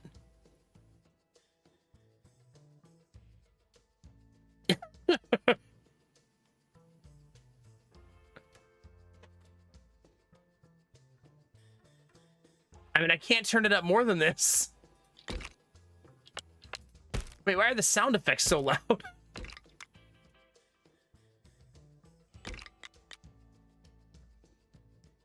You can turn off screen shake. That's a very considerate thing for a lot of people, right?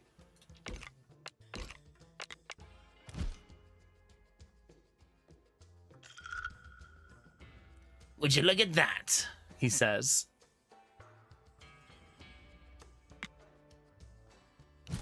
The leader. Gain 1 barricade every 2 enemies you kill and draw 1 when a barricade is destroyed. Shooting adjacent enemies applies 1 stun. Last heir of an aristocratic family, the leader gave up his comfortable lifestyle to rally the uprising against Baron Samdi. I guess that's who we're playing since it's my only option. I left screen shake on to see how bad it is. Welcome to the tavern, sweetheart. This is the headquarters of the rebellion. This is where the Bayou's bravest toads rally against to push back Baron Samdi's corruption. We need your skills. We've heard about your prowess in the battlefield. Want to join us? The Bayou map is a starting point for each mission. Have a look. Okay, stylistically interesting so far, chat. It's a frog society, chat, if you're a frog fan. If you're a fan of frogs. Before we even start thinking about fighting Samdi, we need to take each of these 3 key islands. Each successful mission brings us one step closer to defeating him. From here, you can... Oh, I pressed it too fast. We will start here and gather as many resources as we can. Then we'll get to the serious business. He seems like he would talk more formal like that. Crocodile Bay, chat. Protect the oil. Kill 8 enemies. And protect the oil, chat. Are we oil barons?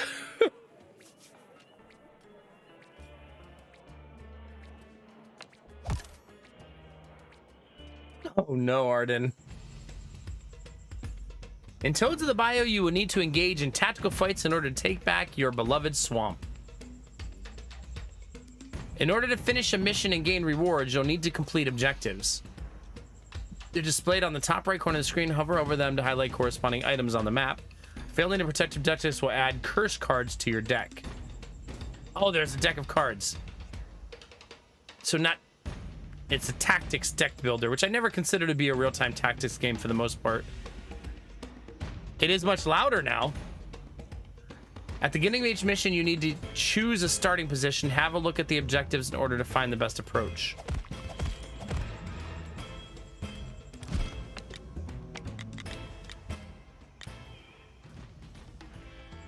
It does look like Into the Breach, but it's a deck-based game. Can I start on the alligator? I cannot. You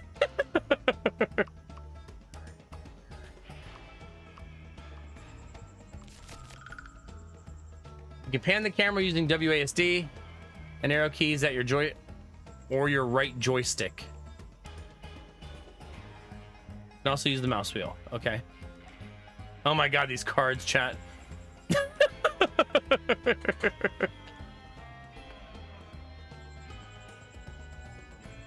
Okay, in the Bayou, because we're civilized folks, fighting is turn-based. At the beginning of your turn, you'll get 3 action points and draw a full hand of cards. Cards cost AP to play. Make sure to plan your turn wisely. Special modifiers, hover over each of them to find out how they work. Go ahead and drag a card onto the map and play it. Sticky.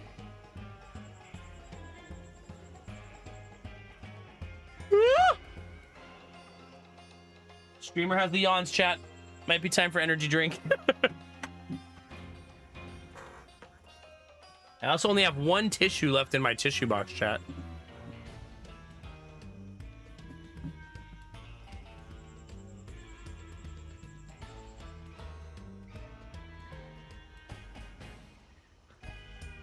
You want a breakfast beer? I don't have any of that.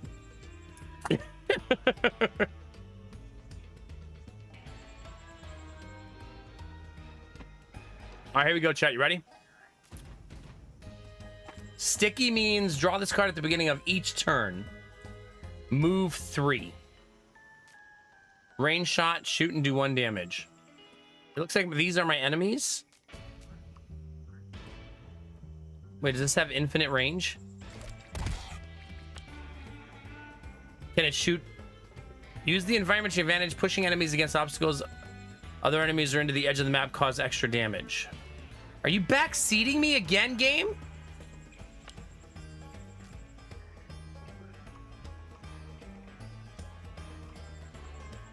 Oh, there's still tutorials. I can't play because more tutorial.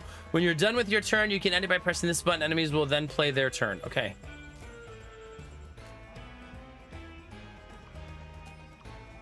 Oh, it's not letting me do my own move here. I have to do what the game wants me to do, it looks like. That's unfortunate. Okay, we'll shoot this guy. Maybe I should move away from the edge. Most enemies cannot move or attack on their first turn. This gives you a chance to take them out before they become a threat. The red indicators show where each enemy intends to attack on their next turn. Most enemies will perform their planned attack even if they are moved. So so it is like Into the Breach. It's a lot like Into the Breach in that way. This is your health bar. If your health points reach 0, you will die and lose the run. The run. So your run does die if you die. You can right click on enemies to find out more about them, how they move, and how they attack. Swamp Thing. 5 movement points, deals damage to an adjacent toad.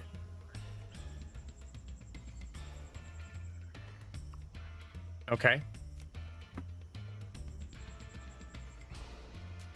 Let's do stab. I mean, honestly, you want to move like there, right? But it doesn't look like the moving card is very helpful. It looks like you can't walk through the enemy or walk diagonal.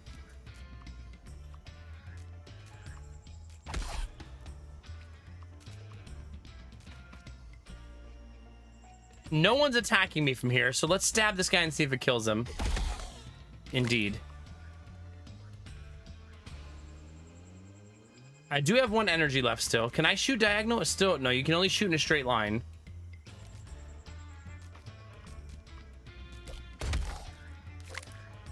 Okay.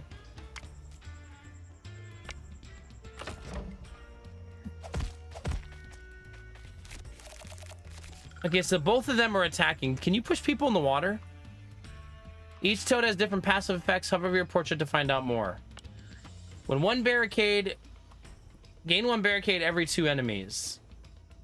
I was not done reading that game. This is your inventory. You can use items during your turn.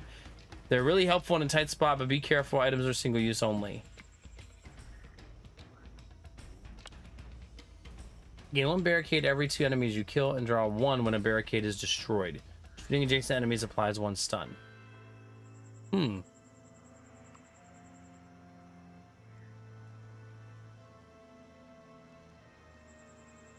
Interesting. So these are the barricades. So I could... How did they work?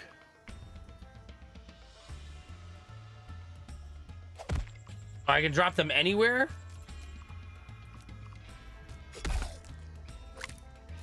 Okay.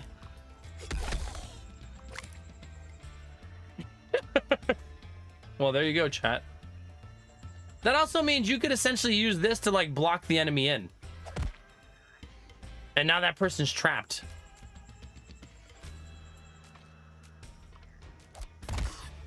Right? So they can't move unless they break through the barricade. Oh, they didn't even try. We'll push this guy. He gets 1 damage from the hit, 1 damage from the bouncing off of the other enemy.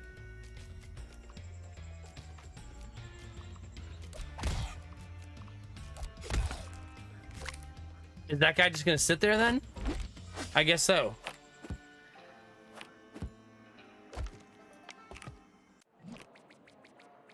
What do we think, chat? That's the basic gameplay loop.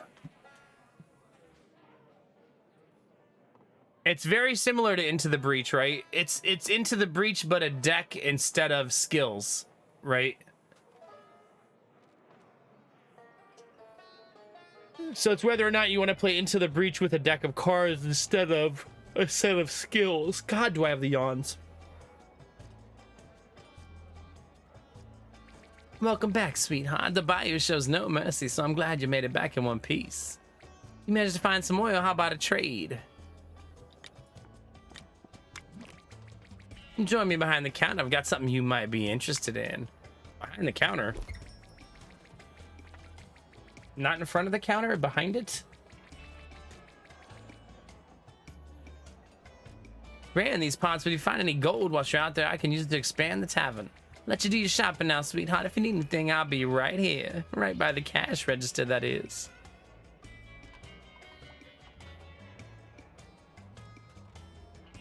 I agree. That's actually what drew me to the Game Boy bar initially.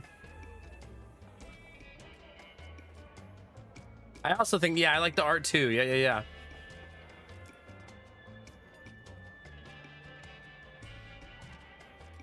So it looks like you can unlock the ability to have 3 cards here in the future. Stab 1 and push. If the target hits an obstacle, draw a card. That's kind of neat, right?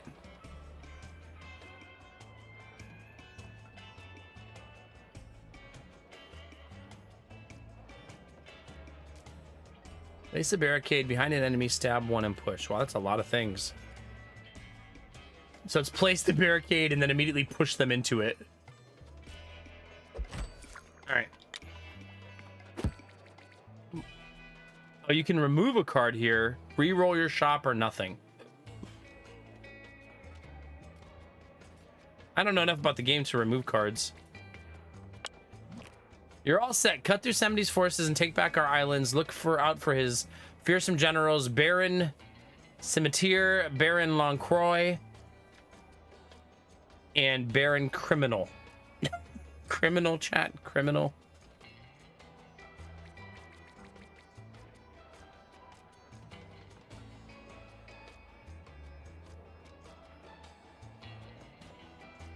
No, for sure, Gorilla. I mean, I think I played like 40 hours of Into the Breach versus hundreds of FTL, you know?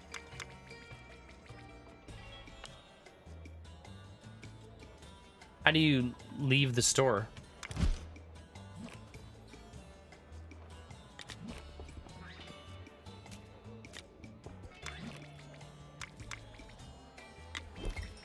Oh.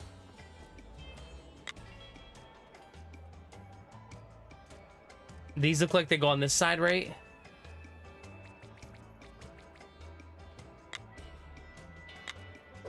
Yep.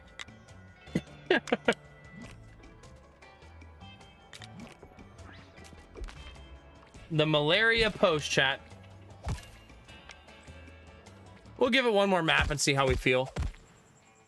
This enemy's attack can give you burn. When you have burn, you receive a damage when you play a card. Right click on this enemy to learn more about burn. Applies burn to an adjacent toad. I'm not really learning more about it, I guess.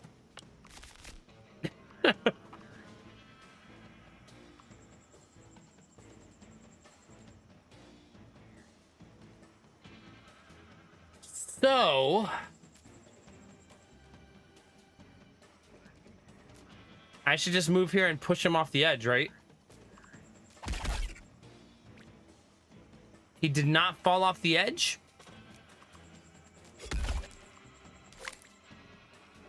So that's exciting.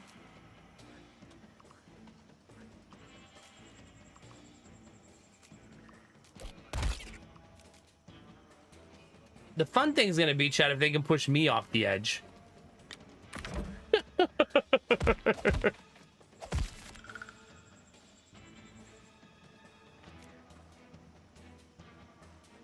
Can I push this one into the water? They seem to appear to not want to go into the water. Obviously.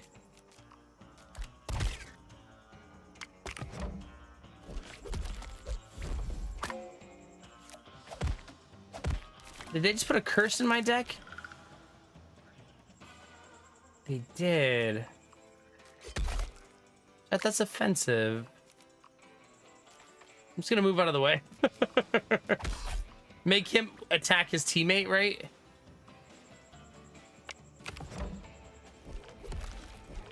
Yep.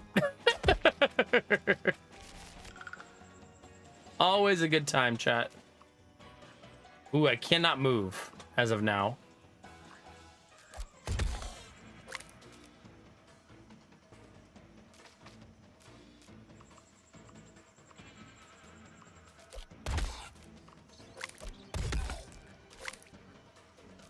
I can continue to move. Whoa, whoa, whoa. Cards cost +1 AP per stun. Stunned enemies cannot move or attack. Remove 1 stun at the beginning of this unit's turn.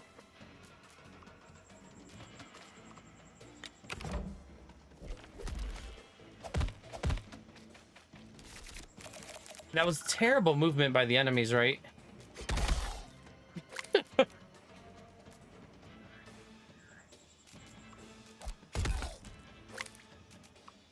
I have to remember to move, right? Oh, I could have just done this, right?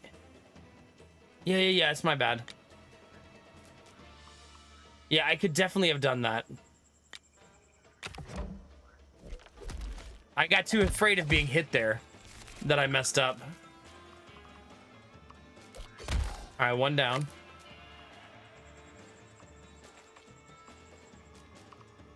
Push that guy into the border.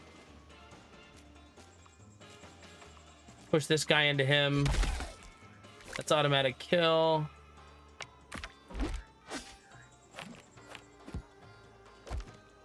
That game play loop might get a little dry for me.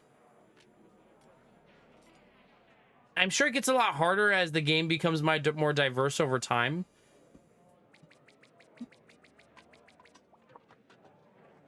But it does seem like, do you think the maps get bigger? Because the map is so tiny. Which makes, it's got to get bigger, right? Let's look at some screenshots of the game.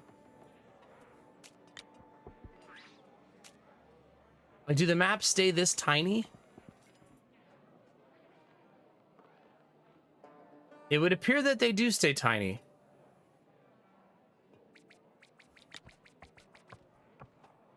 Which in some ways makes it feel too low scale for what it is, right?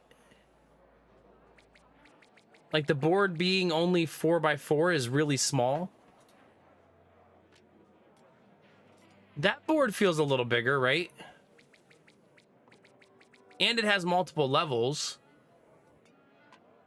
Or maybe that's not a level. It's a pillar with a little square on top of it. It's not multiple levels. But this board is much bigger. 1, 2, 3, 4, 5, 6, 7 by 7. Okay, so they will likely have some bigger ones as time goes on. I don't know, though. That gameplay loop feels a little dry.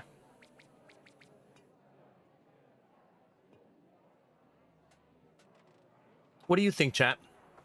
I'm going to take a short break. Let me know what you think of this one, chat, and then maybe we'll try another one. Wait, building a team? Wait, maybe we should buy a teammate. And see how that works?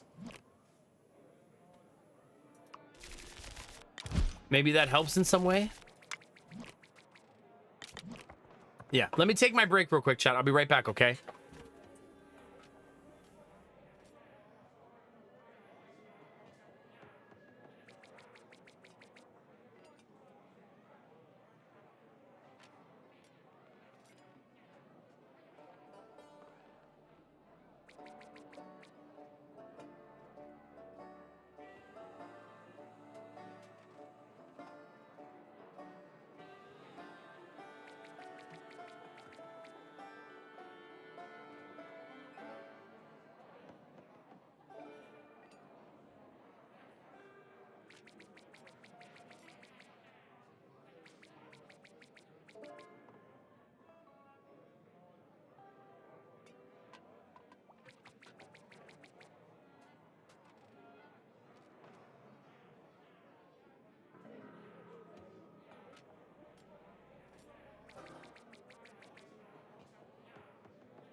Make sure you stretch, chat.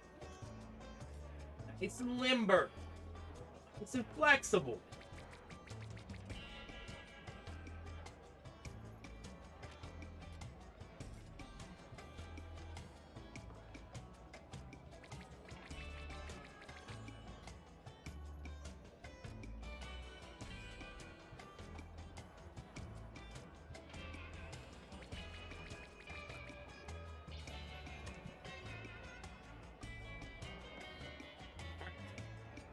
Also wanted to grab a new box of tissues because I'm out. This game is called Toads on the Bayou is the name of this game.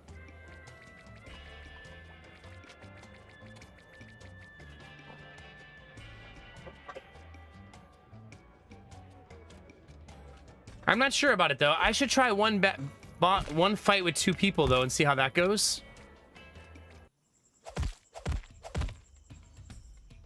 Enemy attacks can give you poison. When you have poison, you receive damage at the beginning of your turn. Right-click this enemy to learn more about poison.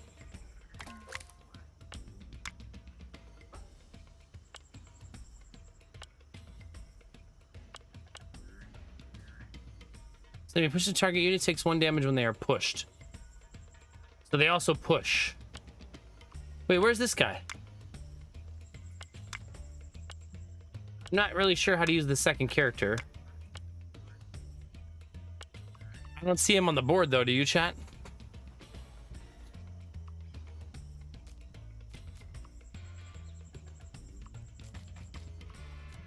Let's push this guy into the water. I'm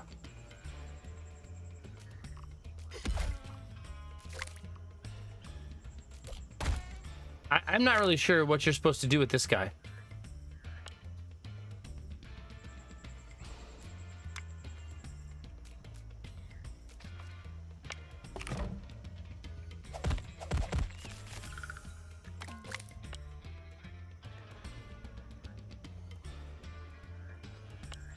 Maybe it doesn't look like he's active.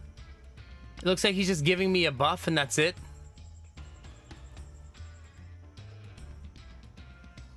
Start each turn with 1 additional AP, gain 1 stun every 2 turns.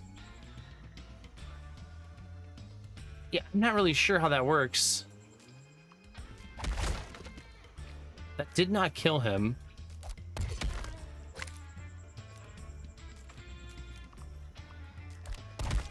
So I don't really know what his purpose is.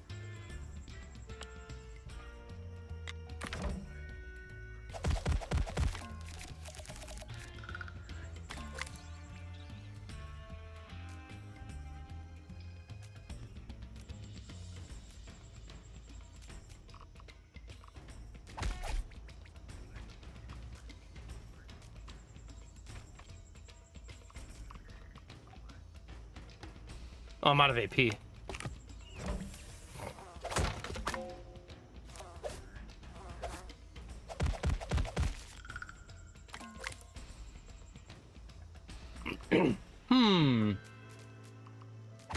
Gotta push that guy just so I can move and not get stabbed.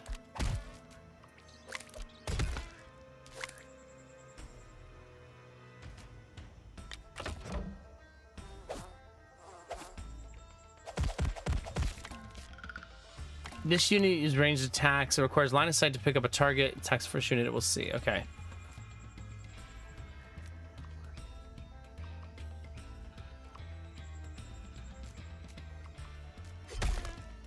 So do that and then move, right? That's not considered it hitting an obstacle for some reason. Can I do anything? I can't play this card or anything, right? It's just a cursed card that I have to deal with. Hey, Benny, how's it going, buddy? It's good to see you, man. This is our, what, 3rd demo of the night, I think? And this one's a bit weird. A little weird. But it plays a lot like Into the Breach to me. All of my stuff costs more now. I'll recap them for you. Just let me finish this playthrough, this map real quick. I don't think this game is a win for me, though, this one.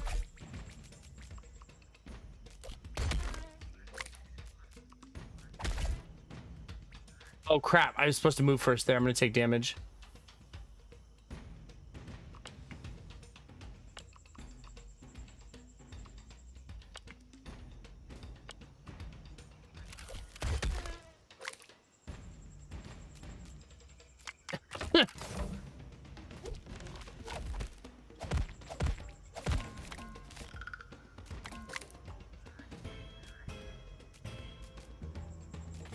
Gotta remember to use my movements more intelligently.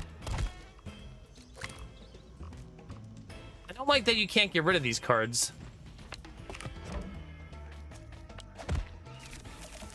Oh, he's the one making that happen.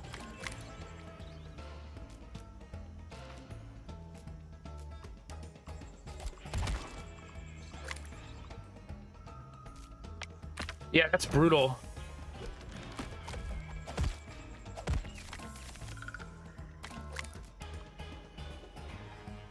I can't see.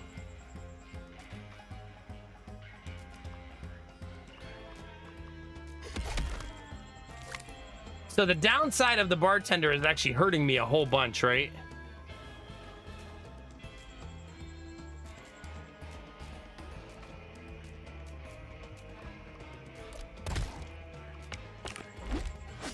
Oh, mission's over.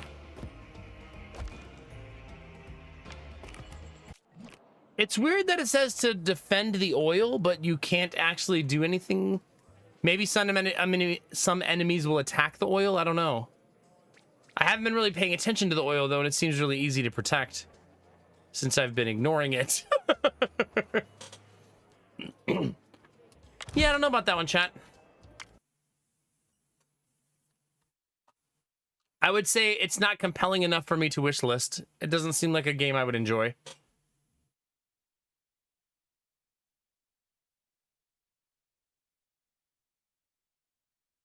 Okay, so we played Raccoon Roller, which is like playing the Bennett Foddy game. Getting over it. But if you're a raccoon, very similar in concept. Skyguard Arena is tempting. It seems okay. It's similar to what we were just playing in some ways, actually. Just a better variant of it. It has some problems, like it's really easy to... It's basically a game where you have to capture territories, and then every turn you get a victory point for holding one of these pylons, right? But you can ignore the entire strategy of the game and just rush the enemy's main pylon and kill that, and then the strategy doesn't matter. So I think they have to fix that gameplay mechanic of it being so easy to backdoor a victory, and then you could just like, really ignore most strategic layers in the game. I don't know how they do that, but having a singular pylon win the whole game for you when there's an entire board of strategy to happen is really... I don't know. At least I only played one game of it, and I did the tutorial, but I feel like it needs a little help from that perspective. Beautiful game. Plays really clean. Looks really nice. I just think that they need to do something about how easy it is to get backdoored and lose the whole game. Because the game I lost, I was doubling their points. It was like 20 to 10 or something, and then I lost because they just killed my final pylon. So I had map control, kill control, and it didn't matter because they just bum rushed my pylon. So I have to figure out a way to... Maybe you need to figure out a way. Ninja Turtles I played last stream. It's fantastic. It's basically Hades Ninja Turtles. Yeah, it's also a PvP game. Very true. I would agree that it needs multiple game modes, Anubi. Yeah. Maybe even a game mode where there is no final pillar, right?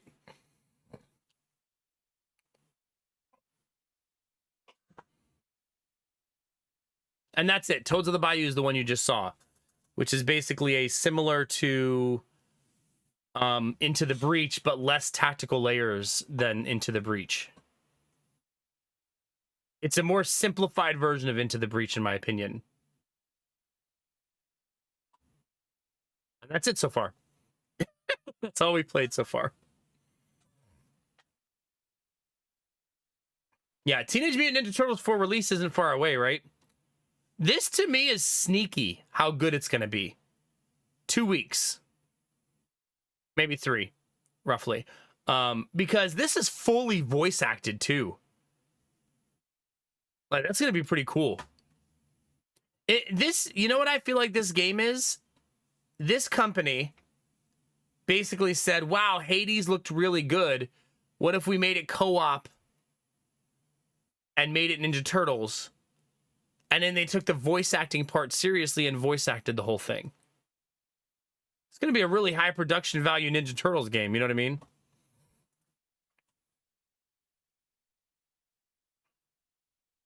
All right, what next, chat? Yeah, not Super Giant, Super Evil Corp. Hi, Neo. How are you?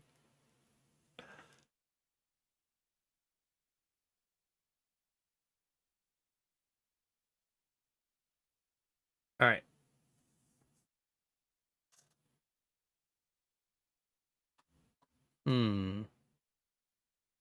Let's try this one. Just at random. This one. Whatever this is. None shall intrude. No, I haven't tried Nights in Tight Spaces. Another one that I watched someone else play and didn't seem super interested.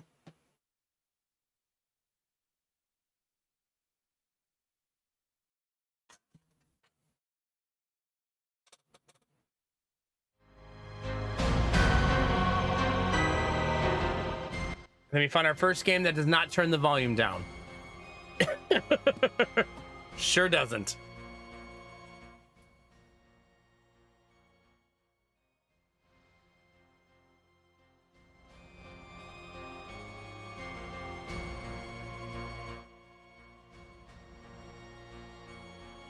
Can also turn camera shake off.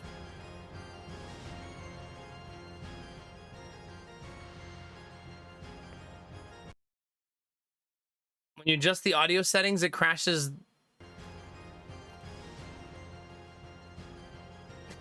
All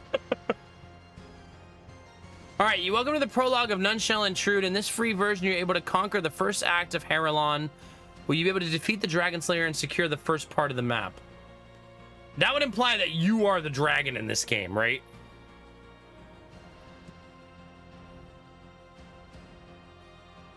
What to expect from the full version of the game? Access to the entire map with many new unique heroes to beat. So this is a you play as the bad guy, right?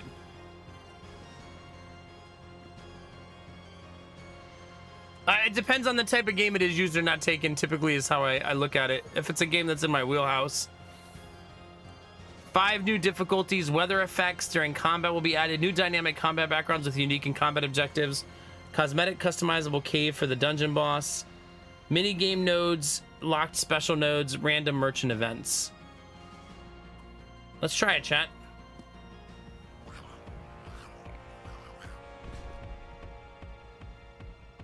Okay, the whelpling is talking to me. Mighty One, I know you've been in a deep slumber for decades, but we've been raided. Chat, there's a hero invading my lair. How rude, chat. What, is he looking for gold and loot, chat? He thinks he can just come in here? I'll slay you, beast, and claim all your loot. I knew it!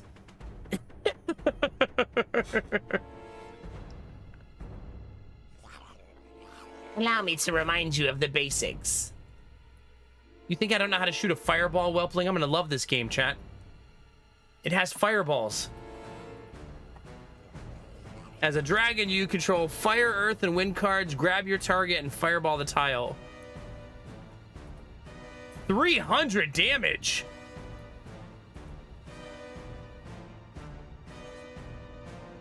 Oh, I'm not allowed to. I have to, but I can't see. That was kind of weird. Notice how the normal tile changed into a charred tile. Each elemental card has unique interactions with tiles.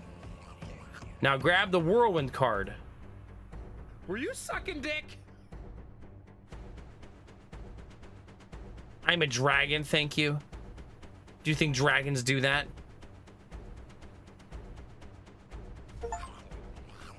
Achievement!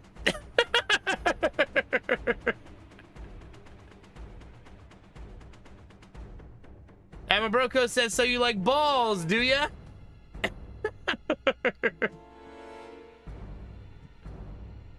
Yeah, the tutorial probably shouldn't be, darkening the whole map.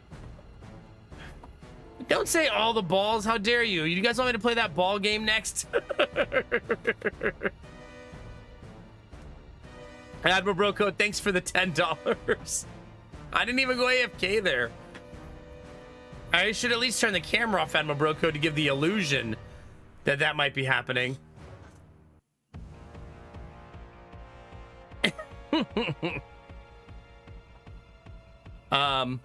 You'll be dragging these nuts. Hey, don't use dragon against me.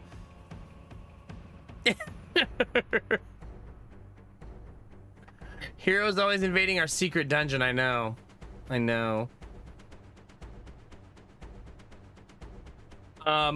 So we got an achievement for using wind on fire. You discovered your first special interaction. Wind can spread charred tiles to nearby tiles. It does remove it from the main tile, though. You can find more information about special interactions you've unlocked here. Okay. Now grab a fireball card and launch it onto a charred tile. Yeah, like this right here shouldn't stay darkened, right? You've now created a lava tile. Deals 300 damage to any enemy standing on it at the end of the turn. Good job. Let's end the turn because you ran out of cards. Every enemy hero also plays cards and has a deck. You can check what's next card they're going to play here. Next, you should remember how to inhale and exhale. This should come naturally to you. What? Use the momentum card to go into the inhale state.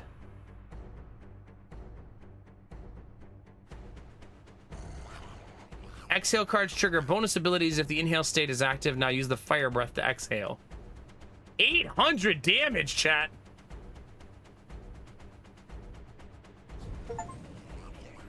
That didn't actually hit anybody, though. As a mighty boss, you change phases as you lose HP. Phase 2 is at 65%, phase 3 at 30%. Okay, that's kind of fun, right?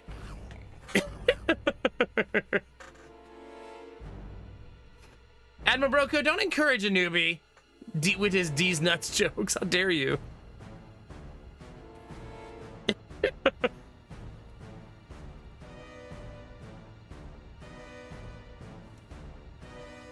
I get +1 attack when I change phase. You'll learn new boss mechanics. These mechanics will work across different phases. It's all I have to teach you. You will have to remember everything else on your own. Good luck.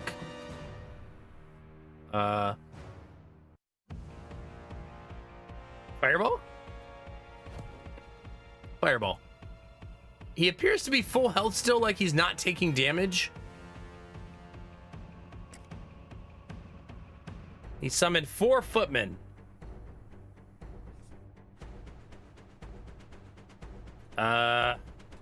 Okay. Inhale.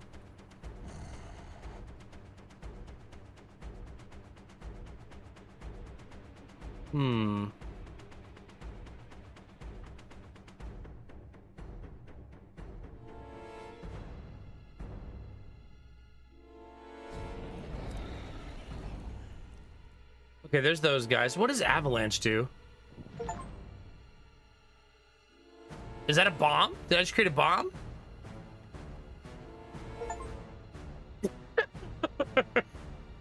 I also spread out the avalanche holes in the ground.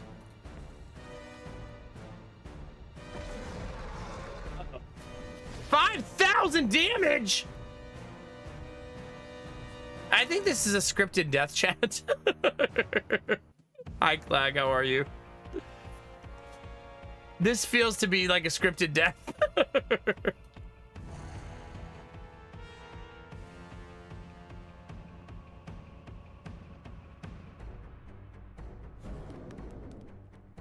Yeah, he has 3,400 shield.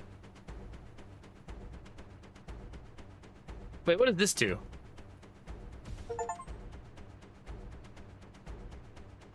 How do I push him back one? I can't push him back one?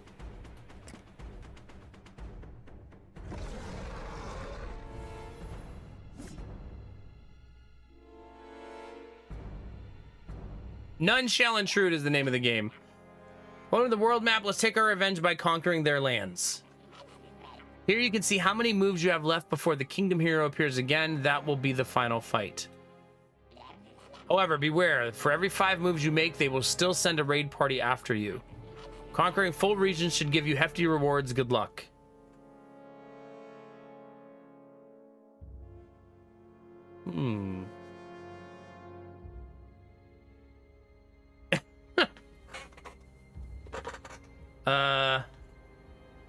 Army size none, reward 500, reward 25 gold. Reward is whatever that is.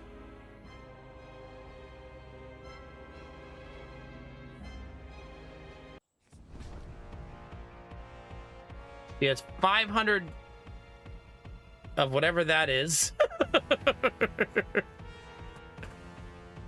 All right, inhale. Fire breath. Fireball. Leave it like that. I don't want to whirlwind and spread it for no reason. She's already standing in it, right?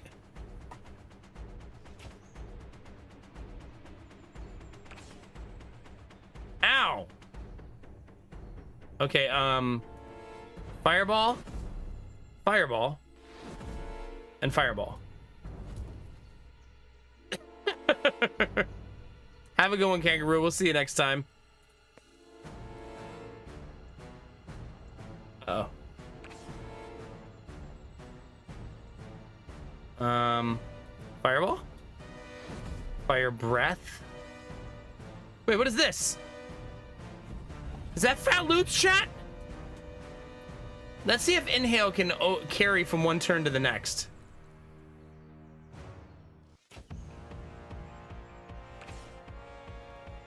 All right, do I still have inhale? I don't actually know where to see that. I don't have it.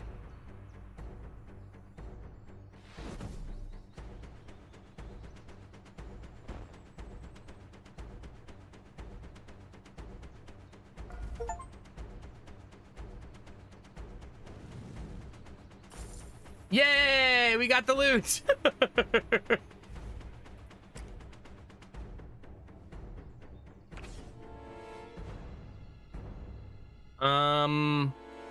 Fireball.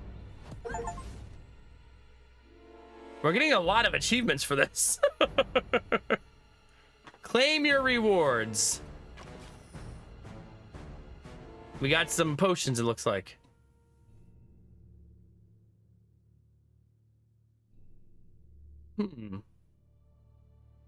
Mystery event? Oh, no adventurers, chat.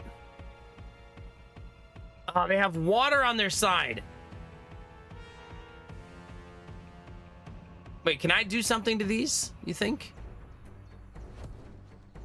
Oh, I can turn them into something else, basically.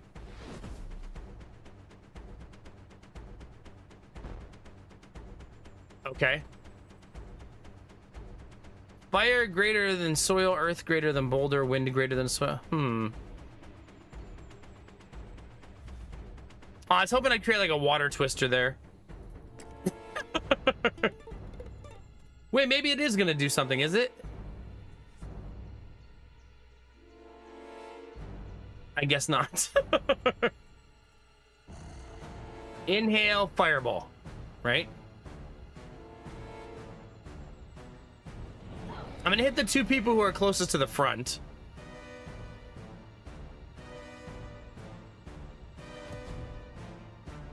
Wow, that hit for a lot.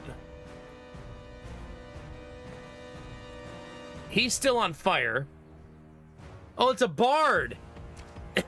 He's a bard. Earth and water. Let's see what that does, Barbara. Nothing. I did make a bomb, though.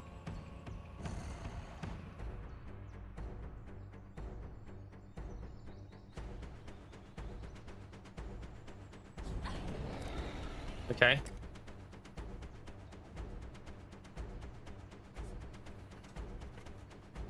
Daze cards. End of turn, lose 5 rage. Wait, I don't have any rage, do I? I don't think I've been building up rage. I should probably stop this guy from getting too close. That seems helpful.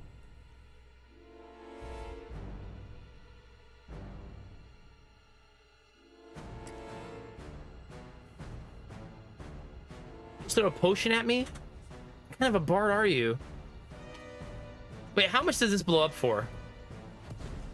Oh. Does not hit in that direction.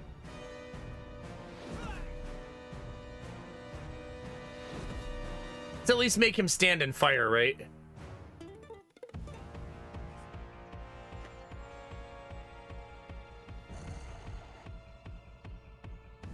Oh. Gotta get rid of that or I lose 100 max HP. What does this do? I think that removed some of his AP, right? They need to add sound effects to the enemies for sure.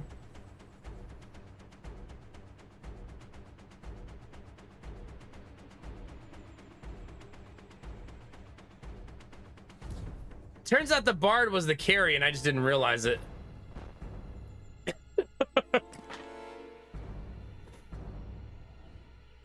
He's flooding my deck with crappy cards, basically.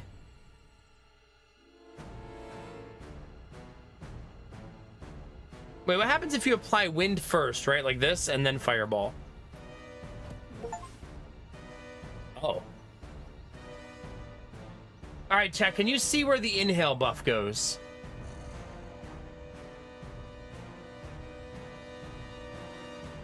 I don't see an indicator that I have inhaled anywhere.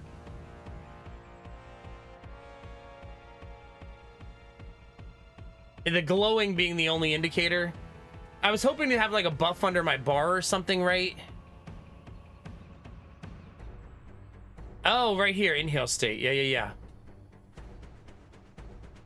There we go.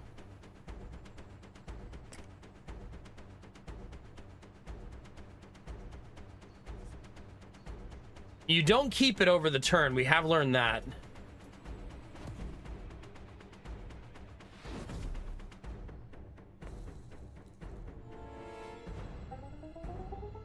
Wait, there was music? Phase 2! Crap. I'm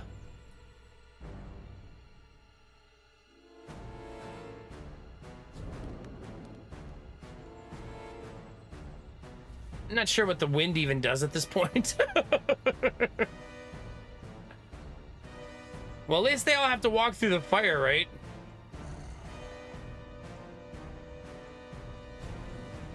Wow, great turn.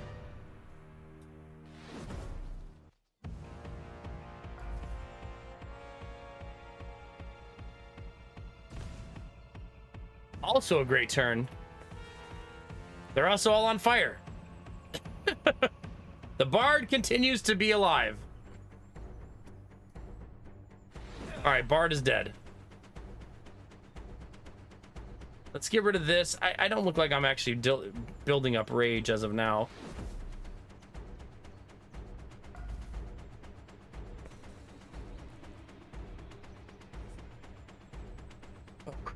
There's so much junk in my deck.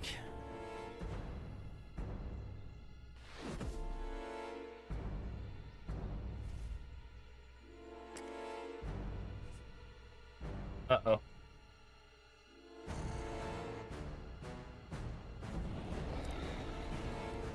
right, I still have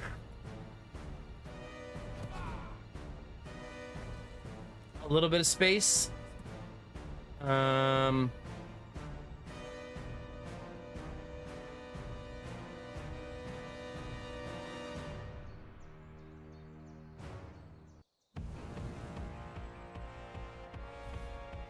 They're definitely gonna get to me. Yeah, 2,000 damage.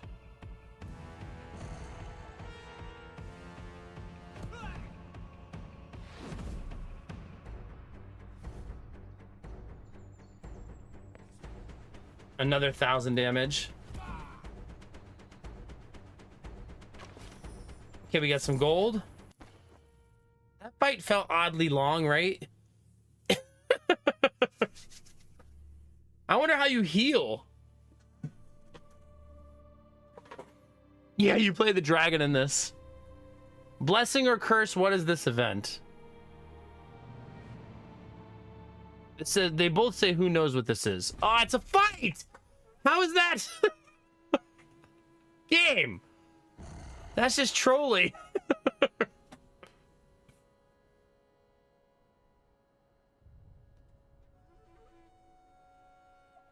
The fire breath not being more customizable the way you cast it's a little weird. Oh crap, there's a wizard. Maybe I should focus on him. I bet he's gonna be painful. Yeah, I don't have the option to eat the enemies as of now.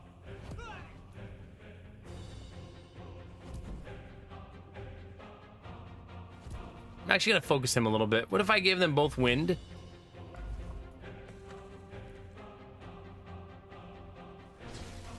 Yeah, we're gonna have to find a way to heal though. We're bleeding damage like crazy, like it's our job. All right, easy one shot right here.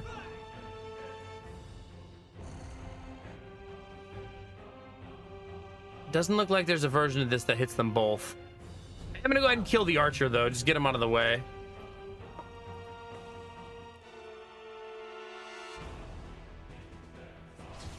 He just teleported?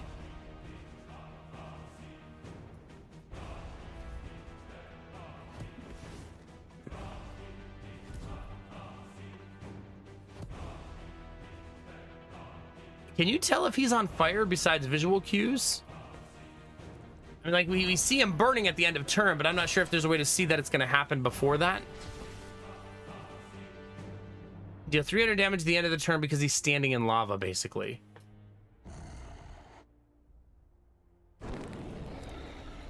It's 1,200 plus 500. So as long as he doesn't move, he'll take that 300 damage. But I mean, we're bleeding damage like it's our job, right? Like big time.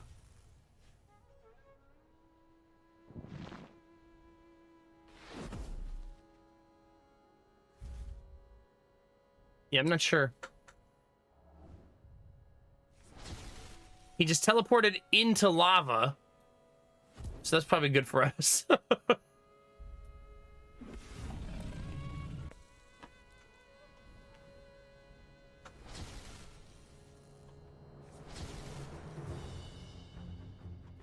So inhale, fire breath him.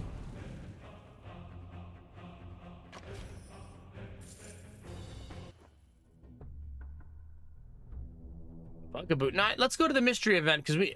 All right, a series of divine questions emerges as a challenge from the gods, promising riches in exchange for your answers. The very essence of this celestial quiz beckons, testing your wit and wisdom in the pursuit of untold wealth. Answer the question right and gain 300 gold. What percentage of HP does the boss need to enter phase 2? Is this testing streamer memory, chat? I think it was 65%, right? I'm pretty sure.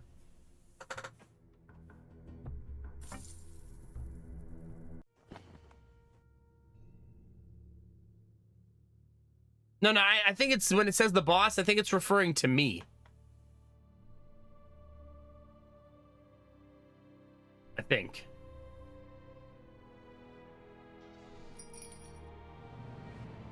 I can buy new cards and I could get relics.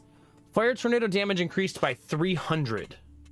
Can I see my deck on this screen? Yes. That's just fireball. Fire bomb. So this is firebomb and fireball are things I can make, right? Oh, you're not allowed to look at that while you're in the store though. It's behind it. Look. It doesn't pull it up in front, it pulls it up in back. Hey, Drew.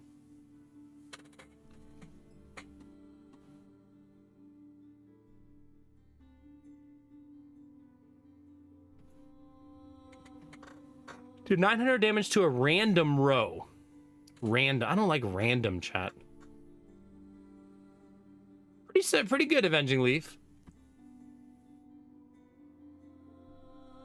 Firebomb deals plus 500 damage. Sure. I guess.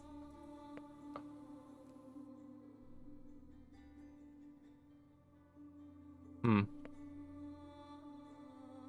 mean, I don't currently know how to make a fire tornado. You would think it would just be wind plus fire, but that hasn't proven to be the case.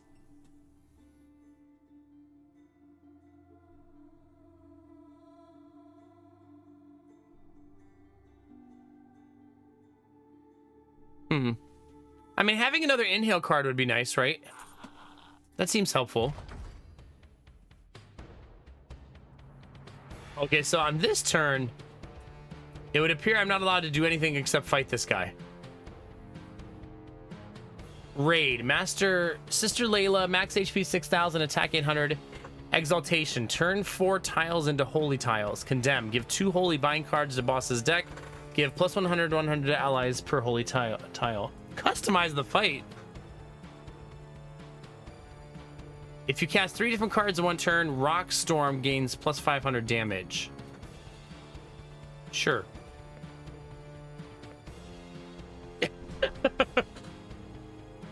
We do know these combos right here.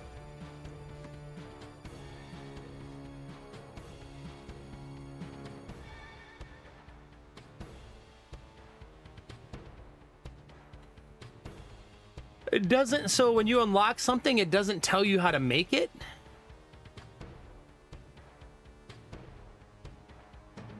That feels weird, right?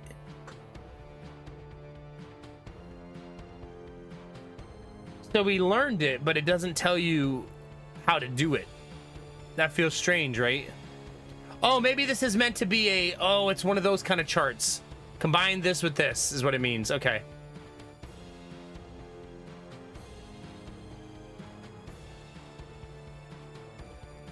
Yeah. Let's combine the two.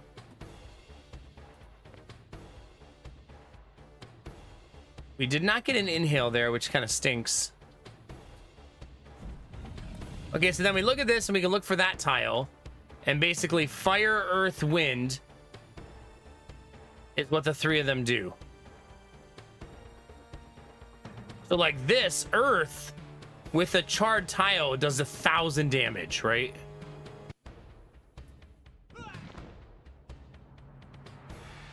And what does wind do? Wind will make it apply fire to 4 adjacent tiles. Like that.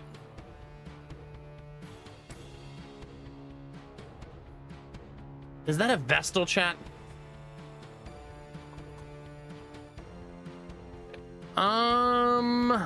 What happens if you shoot a fireball at that tile?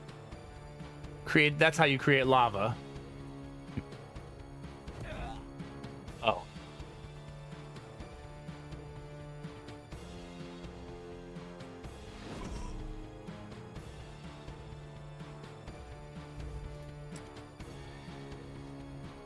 Just gonna put holy cards in my deck, chat? That's rude.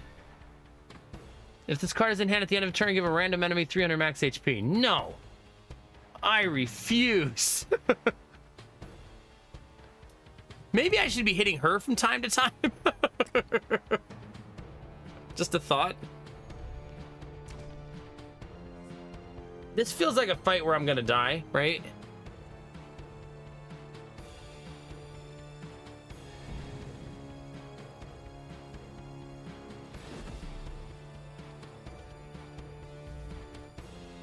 I do have a lot of fire tiles on the board, which I feel like is helpful.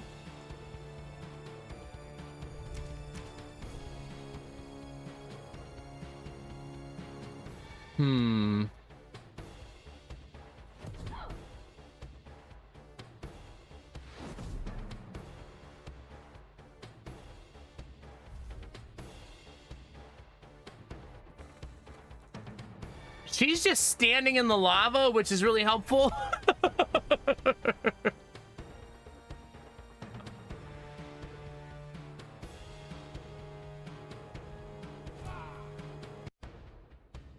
Like, she might be on my team, chat.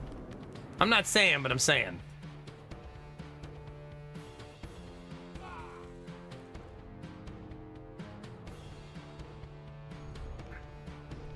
And dead. Wah, wah, wah. We never found a way to heal.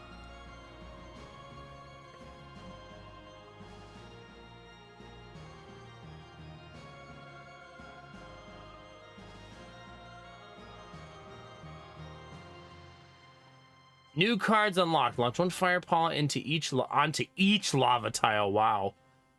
Create 3 fireball cards for free. Create 2 fire cards. They cost 0 AP this turn. That's really good. Also, Ancient Scales gain 40 armor. Man, that would have been helpful. Maybe one of those games where the meta progression actually is super important to winning. We've played lots of games like that, right? Where you need to do the meta progression. So you have all your tools in your toolkit available to you.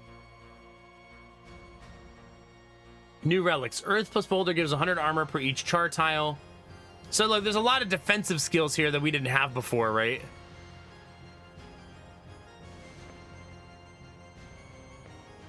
What do you guys think of this one, chat? Kind of a cool game. You like this one? Yeah? Can I use the talent points? Am I allowed? I am allowed. Okay, let's look at the talent point tree, chat. I'm going to take a short break first, though. I agree, Arden. I'll be right back, chat.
That streamer has the sniffles.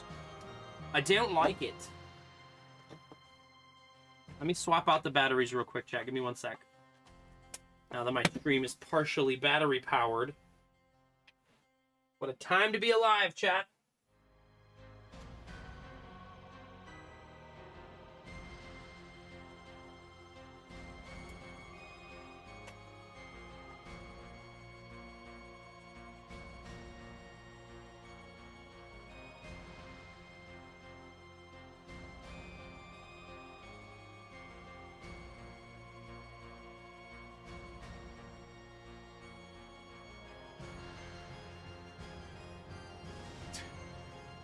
I'm also cold again, so thank God for that. I was hoping I'd get freezing cold again.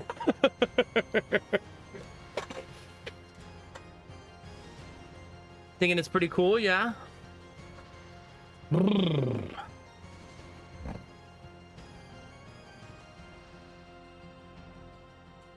Well, to be fair, I wouldn't say that we got defeated like it was like pleb mode or anything. We fought multiple fights, multiple heroes, multiple batches of people.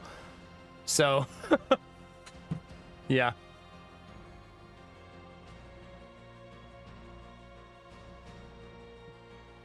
Yeah, we're just a novice dragon, it looks like, yeah.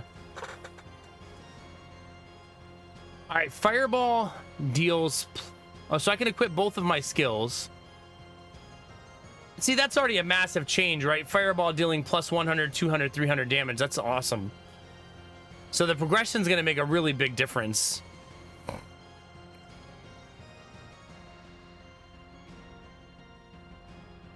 Okay, that unlocks the rage mechanic. Fire breath damage plus 300. Start every combat with 50 rage. Add 1 inflame card to the starter deck. I think I'll take the fire breath hitting harder. Okay.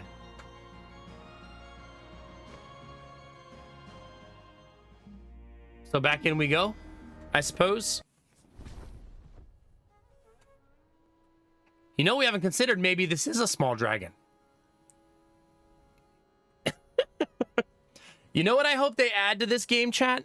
The ability to customize your dragon. Wouldn't that be cool?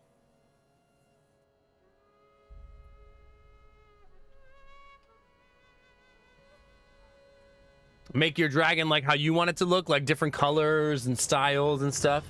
That'd be so neat. Yeah, there you go, Zuni. There you go. I feel like a lot of us would get lost in the character creator at that point. Just designing our dragon. He's gonna add 2 poison cards to my deck. I don't want to see this. Why is this here? Fireball now does 400 damage. What happens if you use wind on that tile? Apply fire to 4 adjacent tiles instead. I feel like... Wait, what does it do on lava? Removes 1 of their AP. I'm not sure we know how to...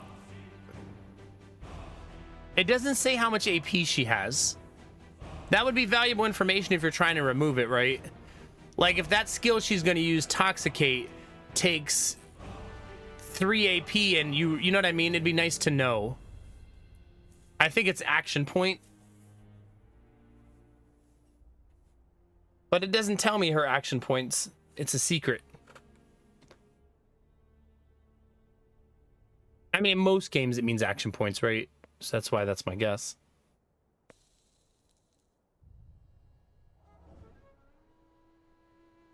Okay, so this time I do have Inhale. So 1400 damage. What does Avalanche do on this kind of tile? Deal 1,000 bonus damage. Okay. 2,000 damage. Goodness. Uh-oh. Oh no, chat, there's fat loots! Must get the loot! Kills be damned. That's gonna get me killed a lot in this game.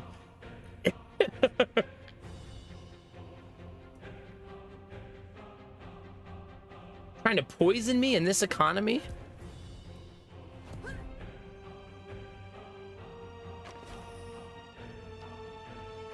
All right, what do we want? Apply Earth.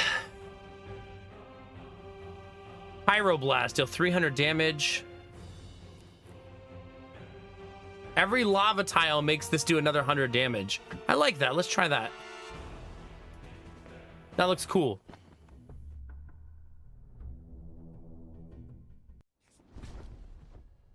All right, we found 3 archers, chat.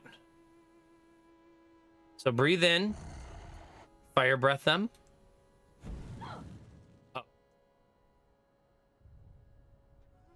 Well, this is awkward.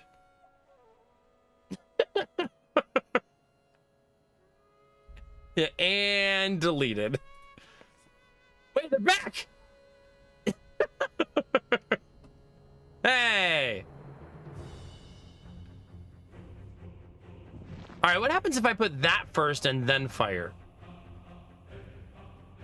1,000 damage, so same either way.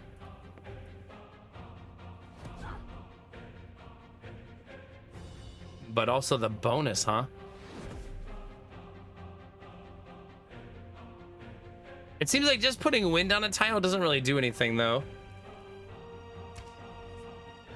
Oh god, this is a lot of enemies.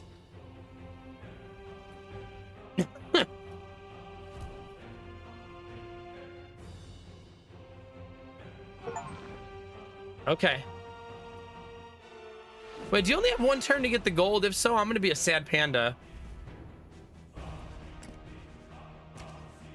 Because I'm very greedy and I won't like that. Have you met me, chat?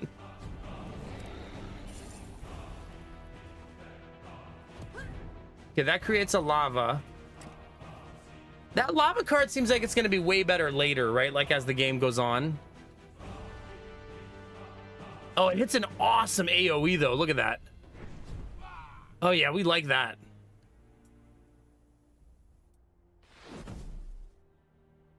Okay.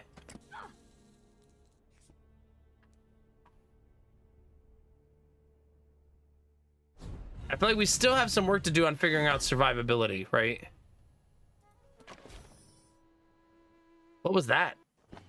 I found dragon claws or attack.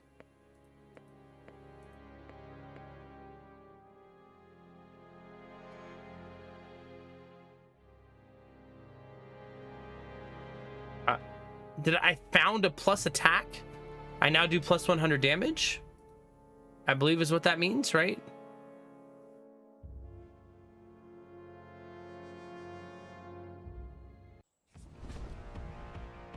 Yeah, if I just found straight up 100 attack for the rest of the fight. Was my fireball doing 400 before? I don't even remember.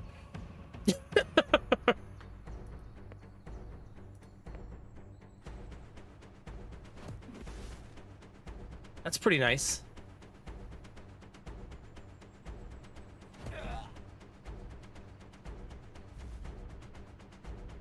What does this, do you think this limits their movement? Maybe they can only move one if I put that there. It appears so. It appears that the wind stops them from moving more than one movement. Just realized that that person has a bajillion health. Do you see that, chat? Like a bajillion.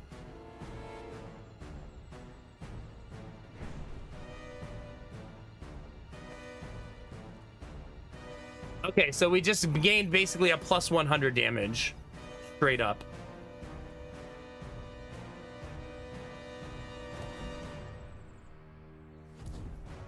That guy's gonna be a problem. He's gonna hurt me very badly, chat. There's 2,000 damage right there already. It looks like that's the boss of their little group, right? Oh, crap.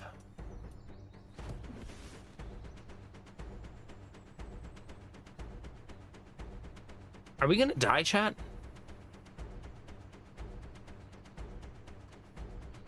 Gain rage from playing attacks cards. Every 1 AP grants 5 rage.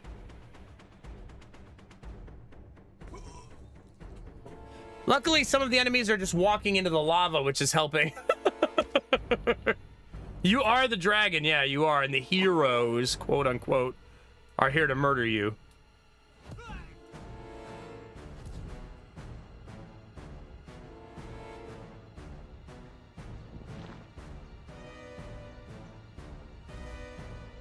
Okay.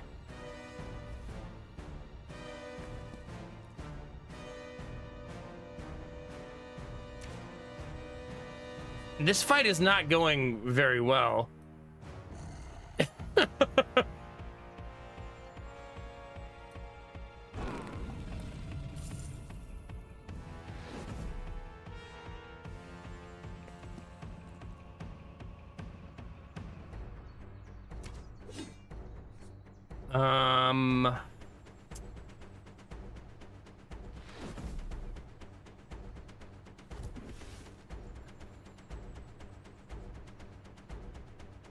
I guess slow this guy down.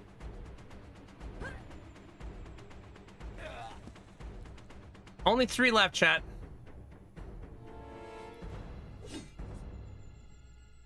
I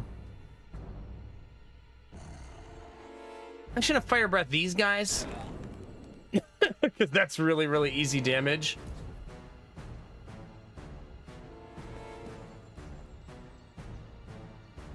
God, the amount of damage that she did to me here is sick, right? And she still has 2,000 health remaining. Kind of crazy. Luckily, every other turn, she's adding stuff to my deck, right? Wait, you just summoned a bunch of friends? How dare you?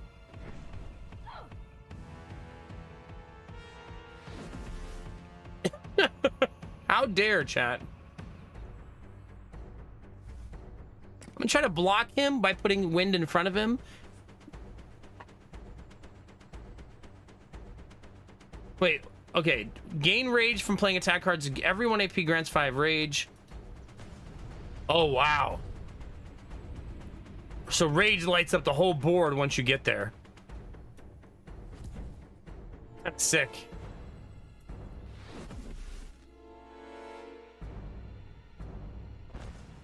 Oh god, that's so beautiful.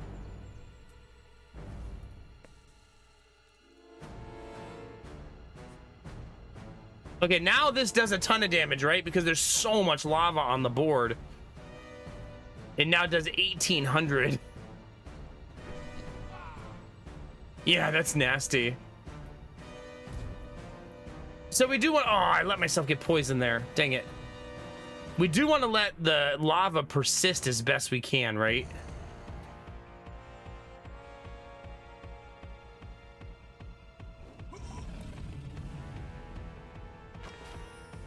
Like in those long fights, we want lots and lots of lava.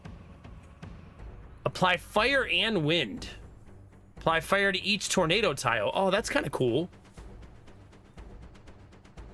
Essentially turning all of your tornado tiles into fire later. That's not bad if you think about it because the tornado tiles are free. I think I'll take that one. Ooh, apply earth combo, gain 800 armor. Wait, what's the combo, dude? How do you get a combo? I'm not sure what the other piece of the combo is. Oh yeah, just a straight up 1,000-point heal.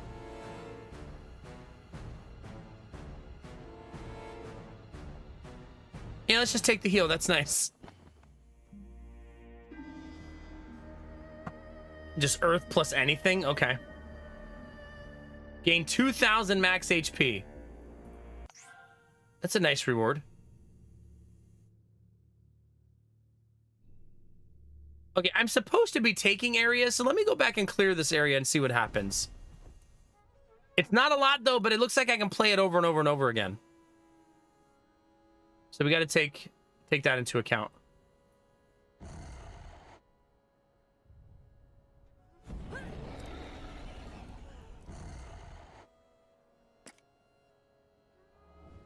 Oh god, is that boss again? Crap.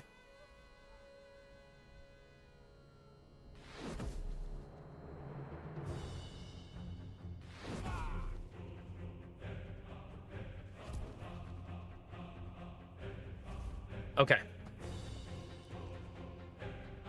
She does a ton of damage.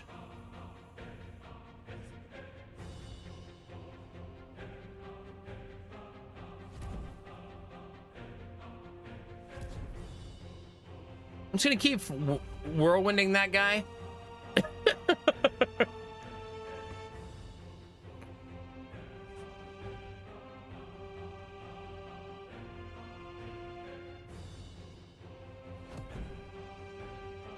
Dang it. Still not enough. Oh, good. She's on the lava. Perfect.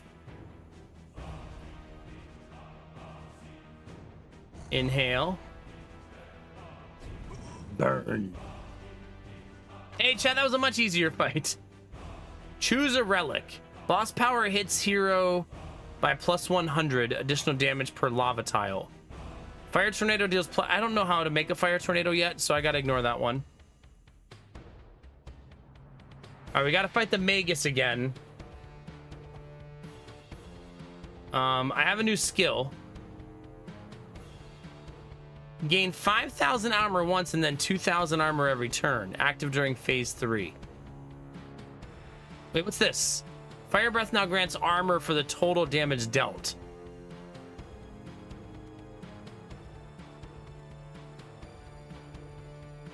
Kind of like that.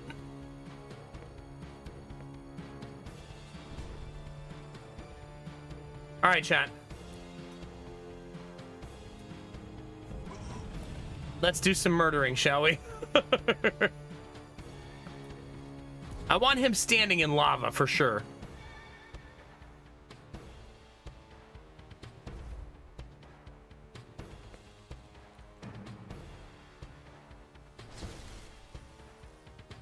Yeah, so fire breath just became really, really strong, right?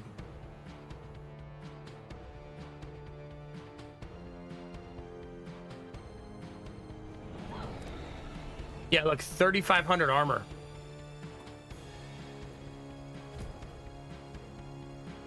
I should be making tornado tiles even if I don't need them.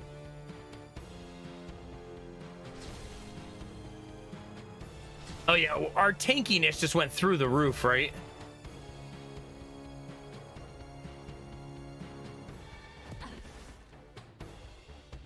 That guy in particular, I guess.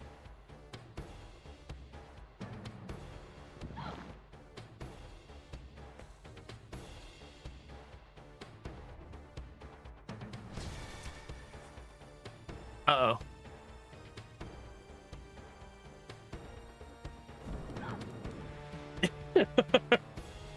Oh no, chat, there's loot.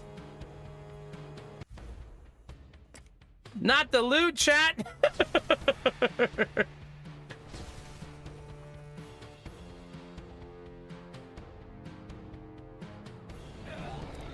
Beautiful. Give me that gold.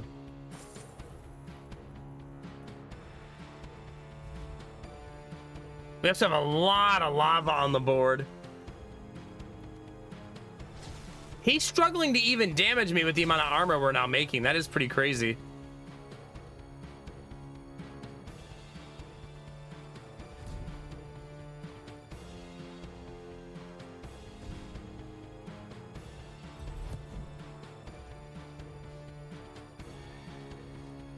No fire breath that round, though.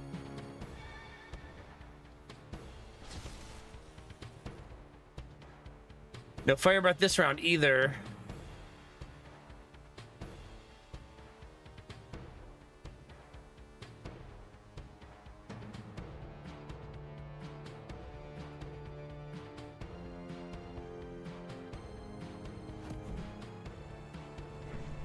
I say we still focus him there for sure, right? That should be, he should die, right? Yeah.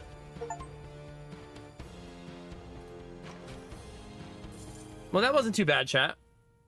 Your health was restored. Oh, so capturing an entire area restores your health to full. So it's not smart to just do what I was doing. Well, that's not true. That's not true. It's fine to do it that way because you could save the heal in certain areas for when you want to strategically up your health based on how you're surviving, right? Like, what I mean by that is, like, you could, if you only have one slot left, you could leave it there just in case, right? And start clearing the map, and then if you get in trouble, go back and do that fight, right?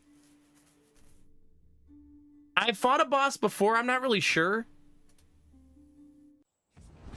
Man, why are the question marks always just more fighting?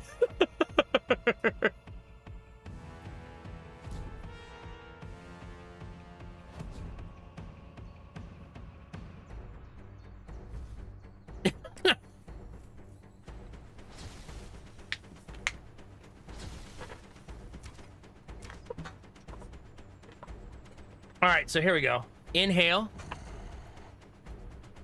Burn them.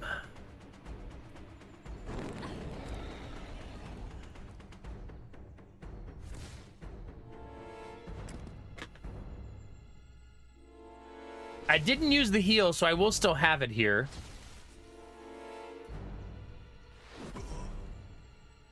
Sucks to suck, bud. Well, 1v1 me, bro.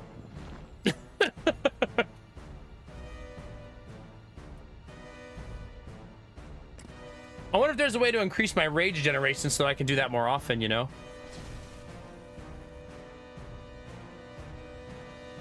Yeah, money?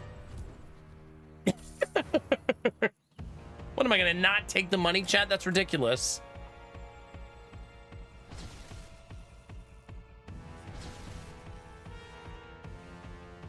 Okay, so this time we definitely want a fire breath.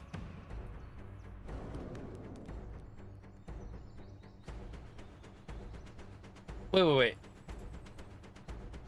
I got no armor that time.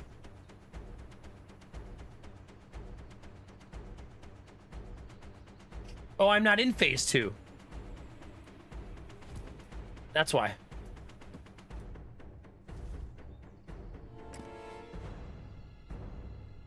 So it's almost beneficial for me to be in phase 2. I'm slightly more survivable there, oddly enough.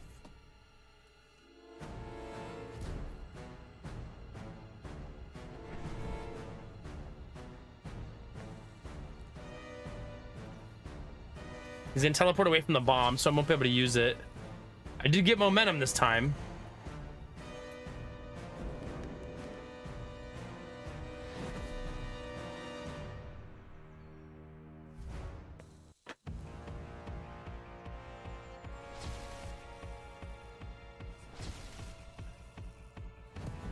Okay.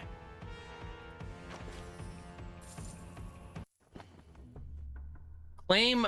Oh, no. So this is the region reward, not before. So you guys are probably right. It probably was the raid fight.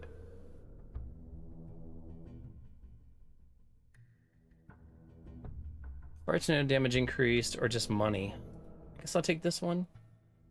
Oh, I get them both. Oh. Okay, so that is my area now. So that's kind of neat, right? We have taken that area from the enemy, and now there's a flag in the ground right there. I'm not sure, Naren. What is this? A series of divine questions emerges as a challenge from the gods, promising riches in exchange for your answers. The very essence of the celestial quiz beckons, testing your wit and wisdom in the pursuit of untold wealth. Answer the question right for 300 gold. What is the AP cost of Meteor? What? How would I know?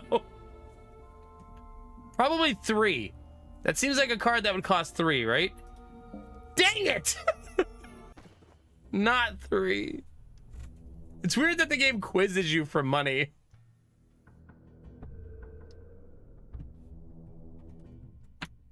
Here's a fun question, Chad. Do we need to play more of this to understand it? I think maybe we understand it and it's good.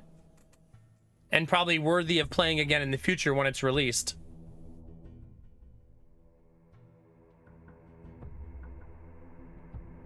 You can already feel how the strategic layers will change over time, right? With you comboing your skills.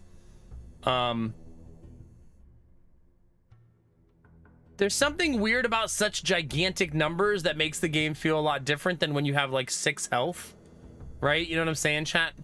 Like getting hit for like 2,000, 3,000 and it's only, you know, 6% of your health. Reward people who read and punish those who don't. Yeah. I do feel like in some ways quizzing the character about game mechanics for rewards eventually becomes trivial. Haha, get it? Trivial. Because you will know everything eventually, right? And it also just encourages players to use the wiki and look things up. I haven't created a meteor yet. No, that's why it's weird that it asked me about it. So I would almost like to see that mechanic change in the future, right?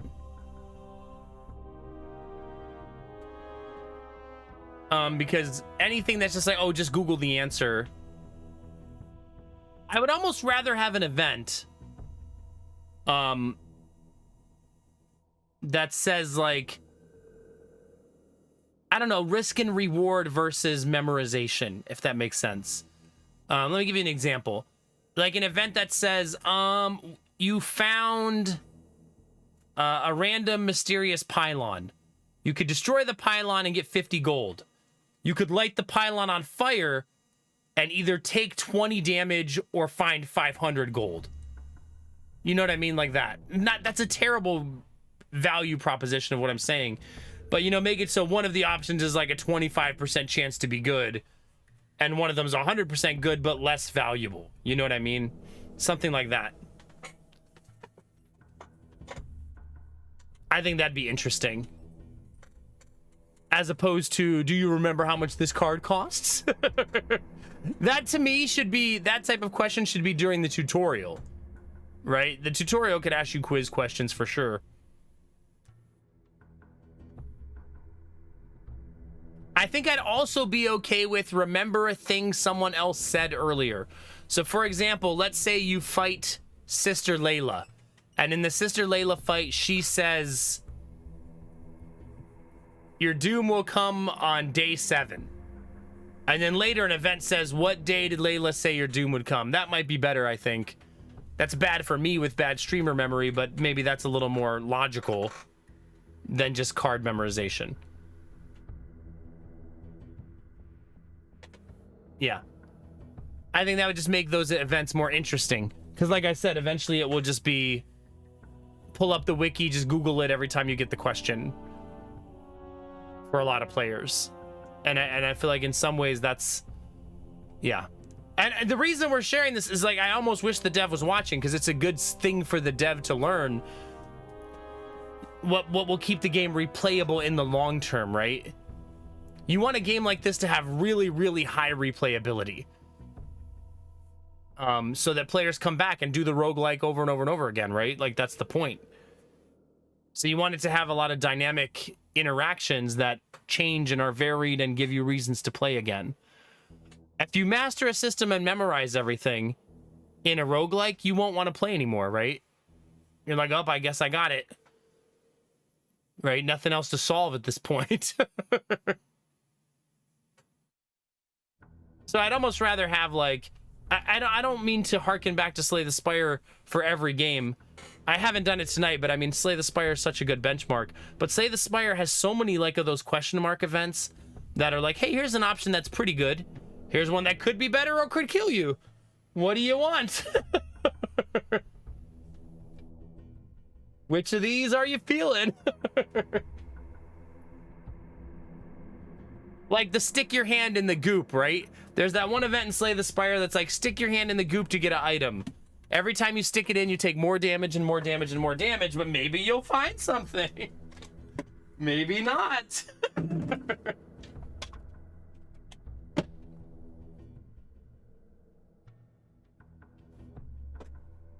Something along those lines. I hope they put a lot of effort into this game, though.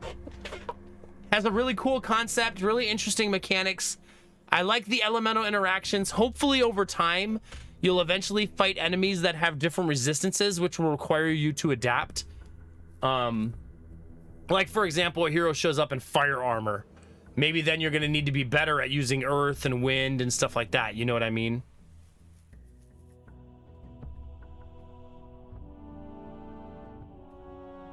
Okay.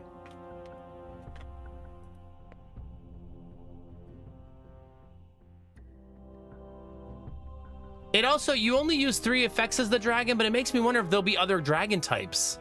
Oh, they should totally do that. You're an ice dragon, right? That's like perfect. Then the game would feel very different based on the dragon you choose to play, right? Yeah, poison acid dragon. Yeah. Puff the magic dragon. Remember him? Just smokes a blunt and doesn't actually fight. He's the friendly dragon, yeah. No bad dragons, chat. Don't even suggest it, okay? No, not that kind of game.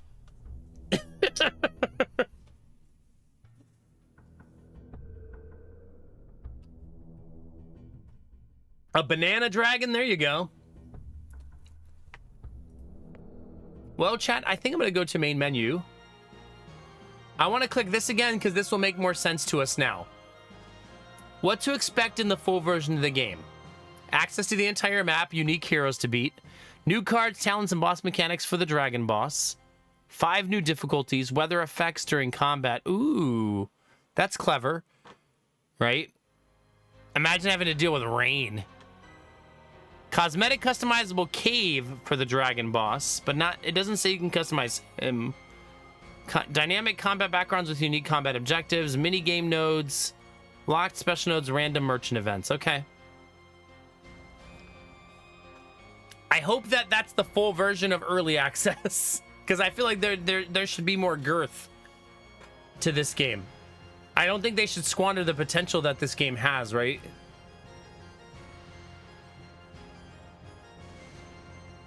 Given how much the game has now and how interesting it is, it's one of the few times where I'm like, do early access.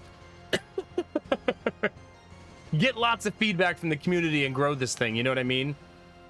And usually I don't like early access, but this feels like a game that would really benefit from lots of player interaction and lots of player feedback. I also think having only one dragon with only one deck and only one tree is not good for it. Now I'm of the firm belief that it absolutely needs to have more than one dragon. Yeah, for sure, Dizzy, for sure.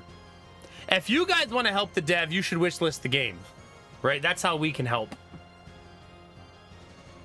I'm not going to play it anymore, though. Not because it's bad. Obviously, we don't think it's bad. But because sometimes with a demo, you've seen what you need to see, right? I will wishlist it, though. The game for all of you is called None Shall Intrude. You will eventually be in snow. There's going to be a lot of different heroes. Wait, you only have 100 health here. It's kind of weird.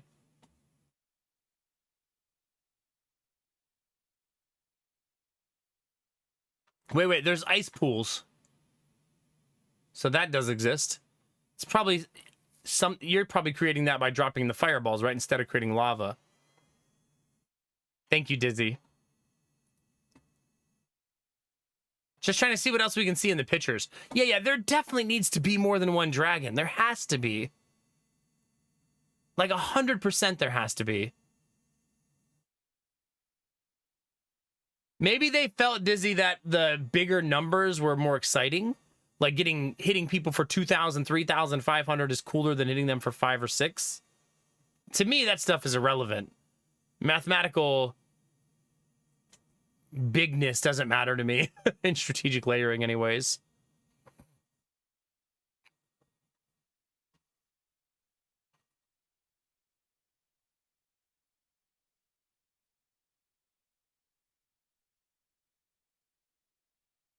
God, I hope that the dev has intentions to add more dragon types. I really do, because I feel like there's a lot to like about this game. It just says coming soon, so no rush, right? I wonder if they have a...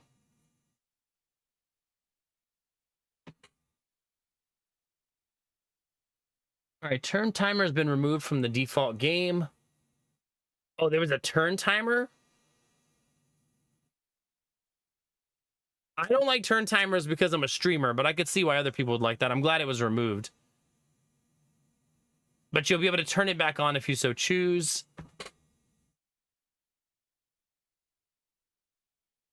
Okay. 6 new pieces of music have been added. Good for you. And they're adding language support. The game has very, very low visibility right now.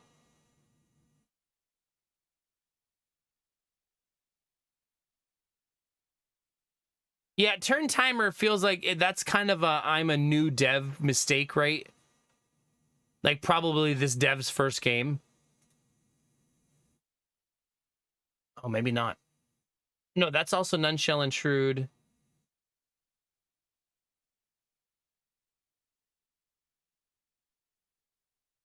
They made a game called, is this them? They made a game called Few Nights More. It's been in early access for 2 years.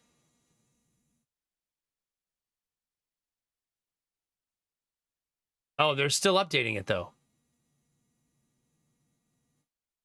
Oh, the full version of this game releases very soon, it says. Do you also play as the boss in this one? It looks like you similarly play as the boss in this one. So it's definitely, it's definitely a vibe that this dev has in mind, right? Because this is their more completed and more polished game. Oh my god, you can play as like a fancy lady sitting in a chair. That's a vibe, chat.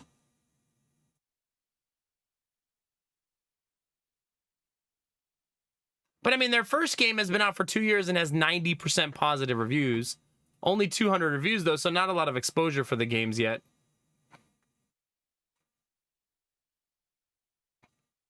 Is this a DLC?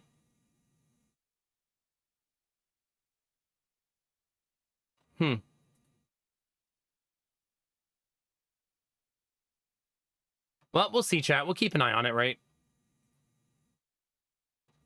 Add to demos tried, remove from demos. All right, what time is it, chat? 5 a.m. How we feeling, babies? Oh. Get some good stretches in. What demo is the last NextFest when we discovered backpack battles?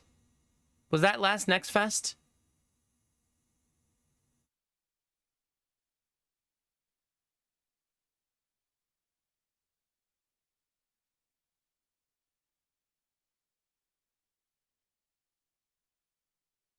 I think it was, right?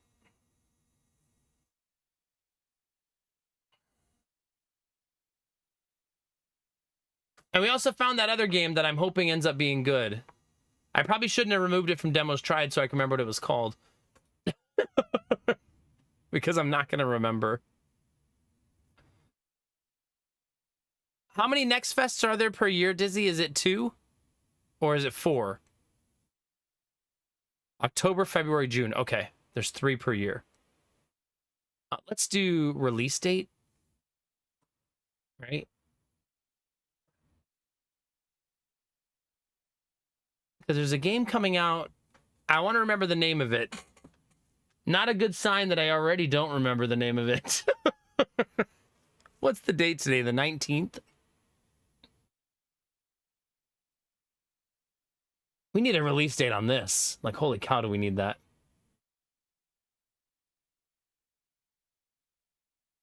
Wait, Dragon Age comes out in 2 weeks? Oh my god, chat.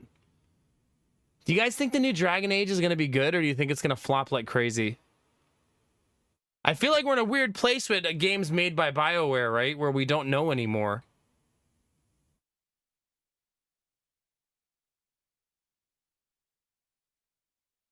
I will say I watched someone stream an early version of the game, and it did look better on their stream than it did in the trailers. But I do think it's a very bizarre choice for them to cartoonify Dragon Age. It's very weird, right? Yeah, it doesn't seem like they're talking about it very much or promoting it very much, yeah.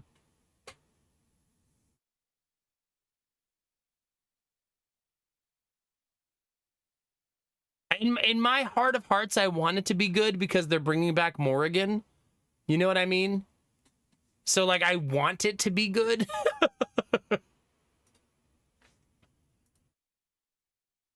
She's not even listed here, though.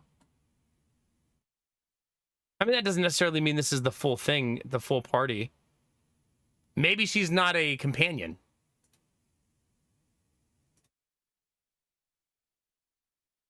But I believe one of the trailers you can actually hear. Here, let's watch the cinematic. You can actually hear her talking. We've gotten word from the wardens. Have they found Gillinane? Not It's not letting me go full screen, which is very annoying. yet, but they found something else worth killing. Why can't I go full screen? One of her blighted dragons. That's so obnoxious. Rook, you made it. Good. Wouldn't miss it. We have unfinished business with that dragon. We've tracked it to a ruined tower nearby. That lair is a death trap. We need to lure her out to have any chance. It doesn't look as cartoony like this to me, at least. So we challenge her, draw the dragon out into the open, then attack. Yeah, they're about to fight the dragon we were just playing. Just you and me now.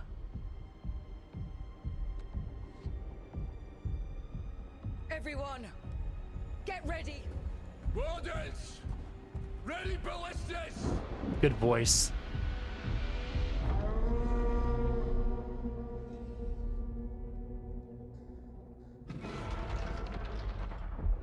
Wait for it. Don't be scared. That's her, right? That's Morrigan right there. Come on. Come on.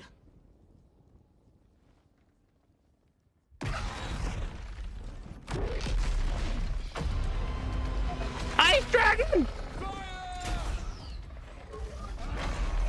This was a terrible plan. Hit the wings!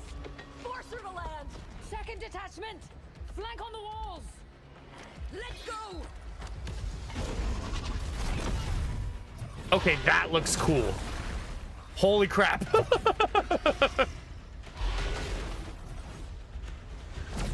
Okay, so the gameplay looks very cool, actually. It's almost like Souls-like fantasy.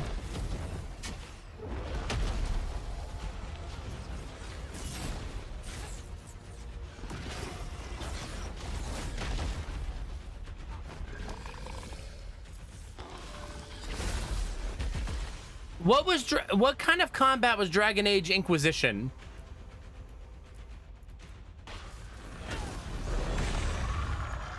Oh, so it has like turn-based blended combat. Right? So you had action RPG combat, but she also paused and cast a spell there.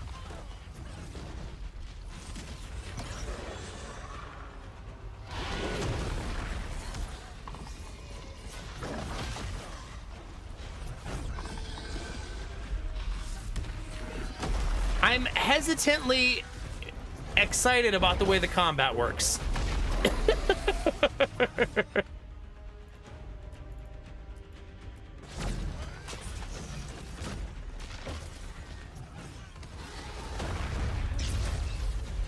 Whoa. Wait, are you Morrigan? Is she the main character of the game? Second dragon!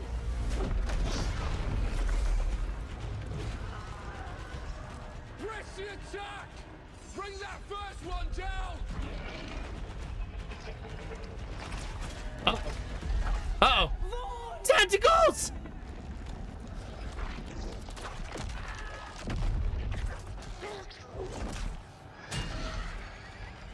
Gillenane.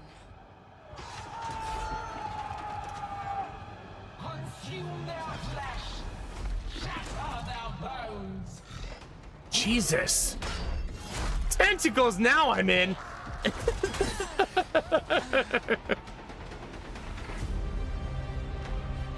battle is already lost. Jesus. That's a hell of a fight.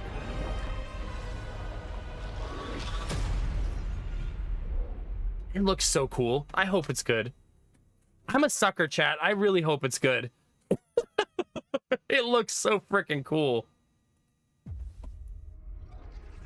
I guess we didn't hear Morrigan's voice there, did we?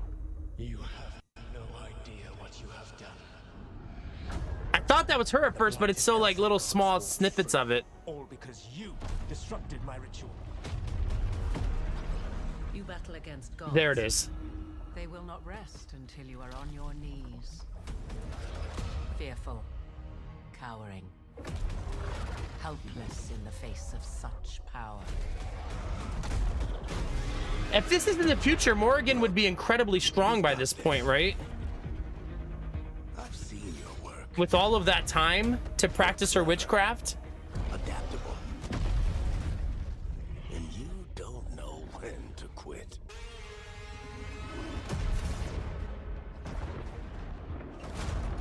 You want allies to go after the gods?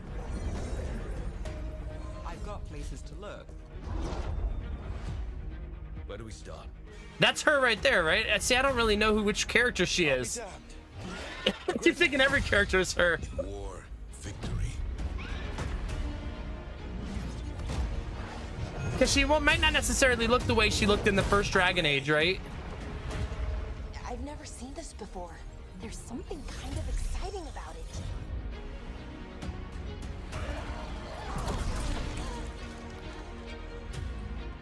What is happening to me?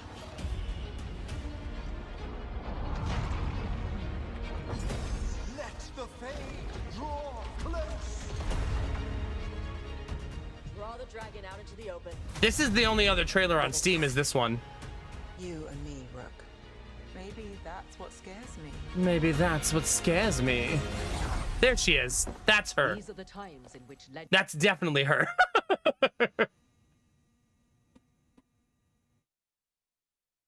Yeah. These are the times in which legends are born or slain.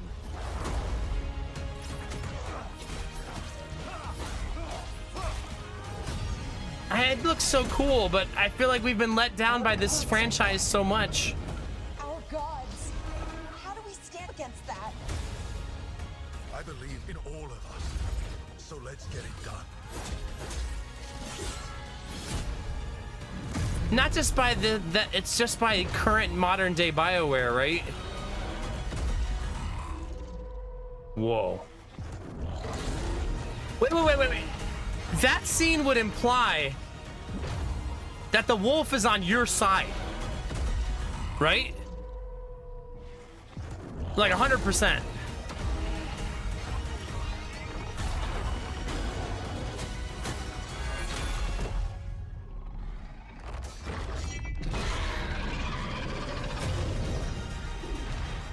Maybe a big druid, maybe. God, please be good. Please be good.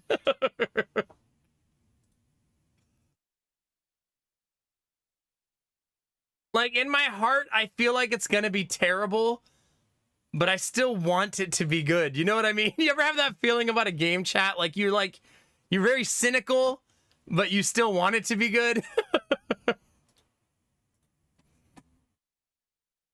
Like, that's probably how a lot of you guys who love Mass Effect feel about the next Mass Effect game, right? In your head, you probably think it will be bad, but you still hope it will be good, right?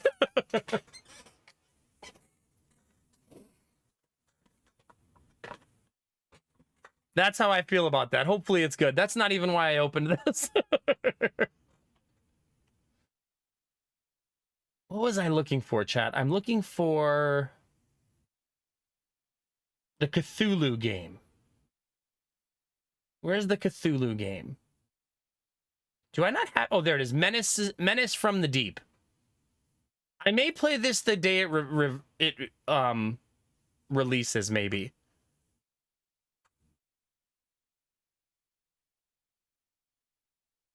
You know what I mean? This looks really good. We played the demo of this last year, and I really liked it, and it comes out in a couple weeks. It's like Darkest Dungeon with like a 1920s vibe. Like a noir Darkest Dungeon, but still Cthulhu-ish. You guys can always suggest your demos. I won't promise that I'll play them, though.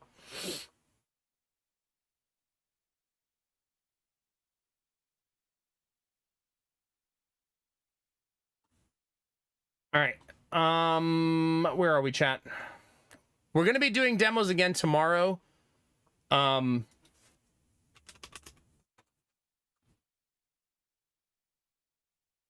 This is yours. Flowers. Looks like it's an action game. Yeah, not usually the type of game I play. Ah, slime goop. Chat, there's slime goop.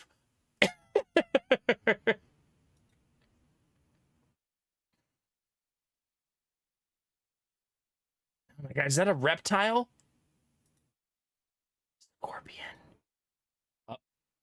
Whoa. Whoa. Relax. Relax. That's a big boy, chat.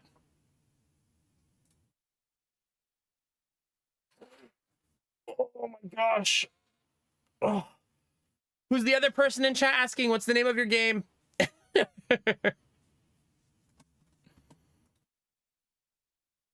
Big naked boy.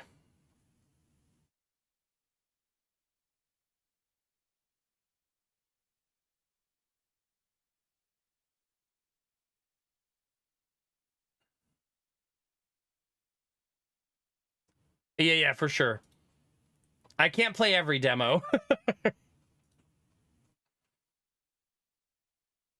Only the one?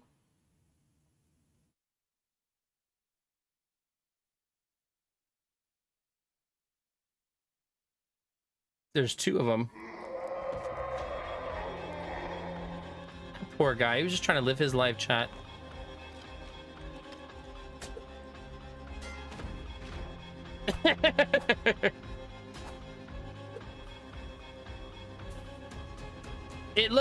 It doesn't look turn-based unless I'm misinterpreting it. Unless it's just going fast. Maybe it's just going fast. Greetings, hero. Need to trade some of our items. It looks like Legend of Grimrock. I don't usually like dungeon crawlers like this game. Again, me not liking a game doesn't mean the game is bad, right? Like me not liking a genre of game. That's a good sound effect. That goopy. Oh, there you see the turn-based more clearly there.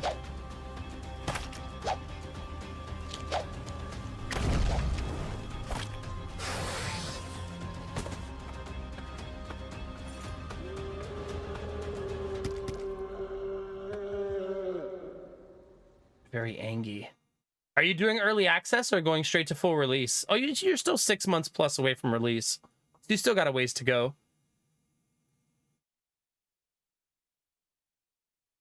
Yeah, it's good that you can see that, Derpy. I like that too. That's exactly how I feel about RimWorld. I can accept that it's a good game without liking it. You know what I mean? Only demo for now. Okay. Well, good luck with it. I hope the development goes well. The other one was Photobia. Aw, side-scroller vibes. I don't really play side-scrollers either.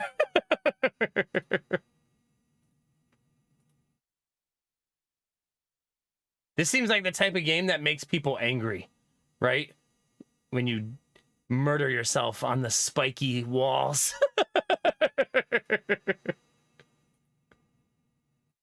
It does look cute, yeah.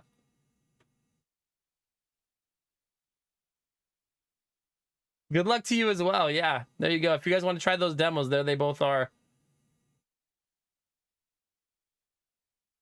Yeah, we'll try it. Why not?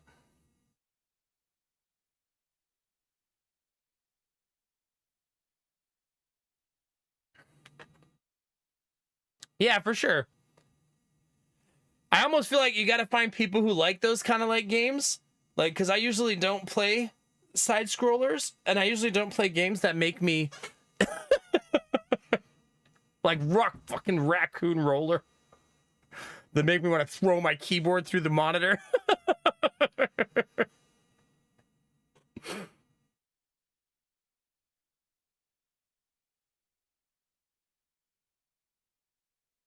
Yeah. I think Dizzy, it's if you're anything like me, it's because like the concept of it in my brain feels so simple. Like walk across stage, get to end, game over. And I think for some reason my brain is like, yeah, that's not good enough for me.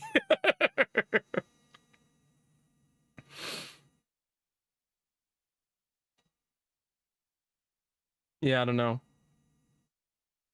If you're wondering what we played tonight so far, chat, we tried None Shall Intrude, which looks interesting. That's the one we just played, where you play as the dragon bad guy and the heroes show up to steal your loot. Raccoon Roller, which is like a rage simulator, like the Bennett Foddy game. Similar in design. Skyguard Arena looks interesting. Maybe needs a little more depth added to the strategic layers. We'll have to keep an eye on it. I have a lot of hope for this one. Hopefully the dev puts a lot of time into fleshing it out. Ninja Turtles looks like a day one play maybe for us. Who would have thought we'd ever say that? New Ninja Turtles game looking kind of hype. Toads on the Bayou, I don't think so for me. It's basically like a less deep version of Into the Breach is what it looked like to me. If you loved Into the Breach, though, maybe this will give you another peek into the genre, right? Yeah, you never know. Oh my god, there's so many. Wait, there's gonna be VR? I guess that makes sense for Dungeon Crawler, right? Is the volume set to 50%, chat? Test one of every demo.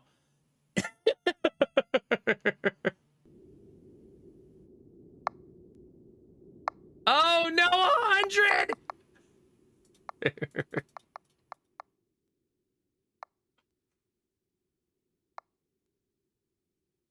Does it have windowed full screen? It does not. Okay. All right. Huge tip for new games. Set the volume to 50%. We do not know where he came from, or why he came here. A man who lost any fear of death, and his body is only a vessel for revenge. Dun, dun, dun. He seeks the artifacts and powers of horrors beyond the living world. He is delving into places that send men into eternal hell, seeking to hunt the demons we are all running away from. What is beyond the Golel? Oh, Golel. We do not know. We do not even want to know. But that is where he is heading.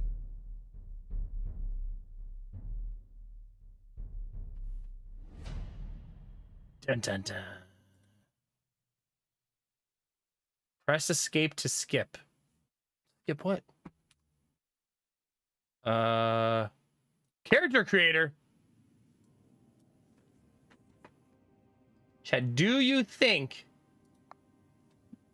that I can be bald?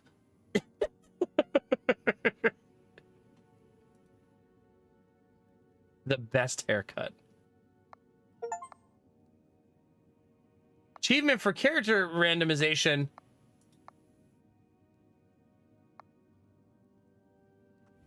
Aw, get some good rest. Was just at the funeral this morning, afternoon. Oh, buddy. Big hugs, man. Get some good rest. I know that was a hard day. I used to always take solace in the fact, Benny, that I could talk to my grandmother all the time. Now, you know. It helped me a lot in the beginning to think that way.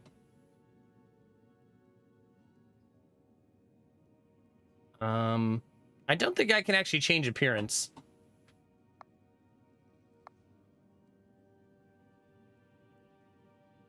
I would like to... I would like to just start. How do I start? Start.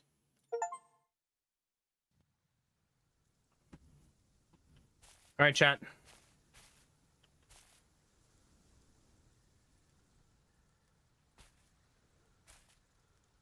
Stop.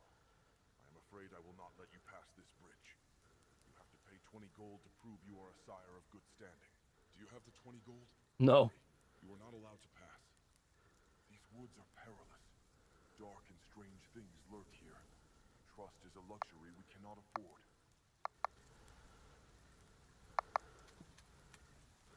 Stop. I am afraid I will not let you pass. Do you have the 20 gold? Sorry. You are not allowed to pass. I don't have any money, but I'm broke. Stop. I'm afraid I will not let you pass this bridge. I can't attack him, chat. I'm trying. I am not allowed to murder him.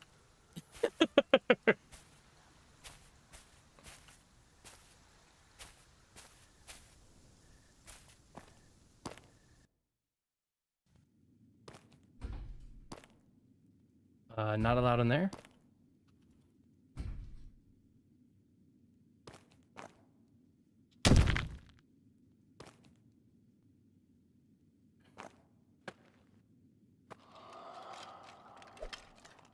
What happens if I don't attack? You just stand there vibing. He's kind of Mac pumping a little bit, chat, right?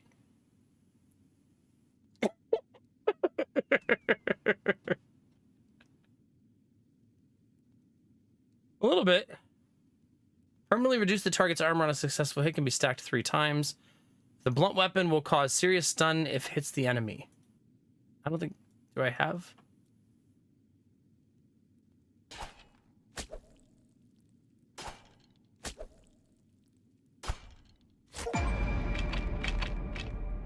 Oh.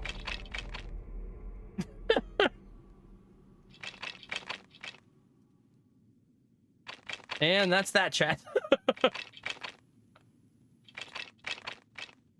I guess I have to load last.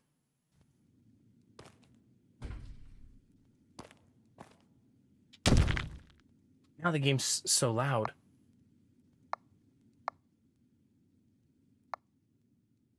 I mean, we need a voice. Dang it! We need a voice toggle for voice volume. That would be very helpful.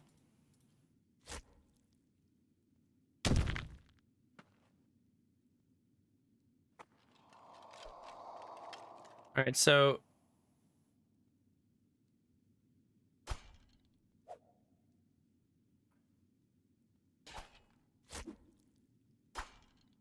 man, we take damage like it's our job. Oh, we're dead again.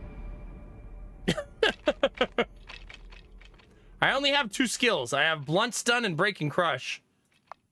It does appear that he continues to lose health each time.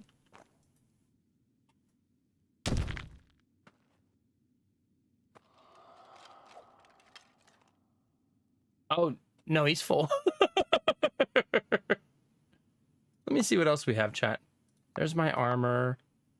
Character. Don't have any talents yet. That looks like a map. Yeah, I literally only have 2 skills. Right, there's one.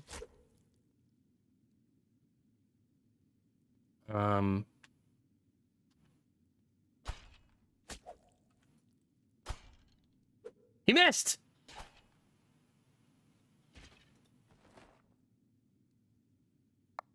He dropped gold. I do not appear to have healing potions, so I'm probably going to die again real soon.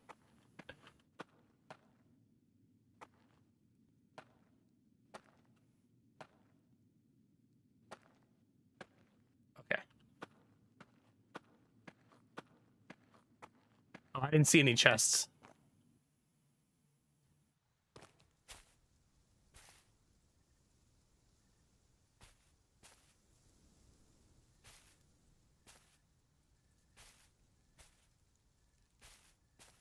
Spider! I wonder if that poison's gonna kill me.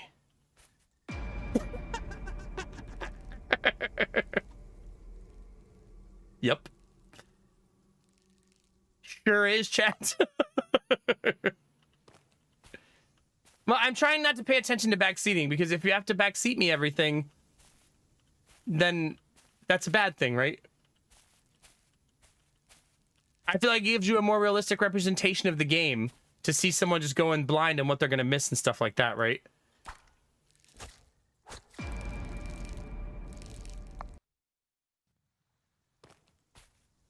Like, this is what it's going to be like for people like me when they're wandering in. And it's okay for a game to be difficult, right? I have built my entire Twitch career on difficult games. Okay, I cannot go that way.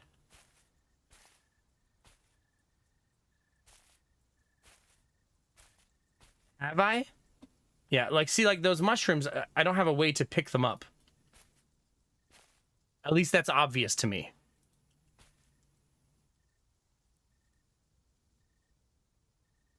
See what I mean? Oh, shut up, Derpy.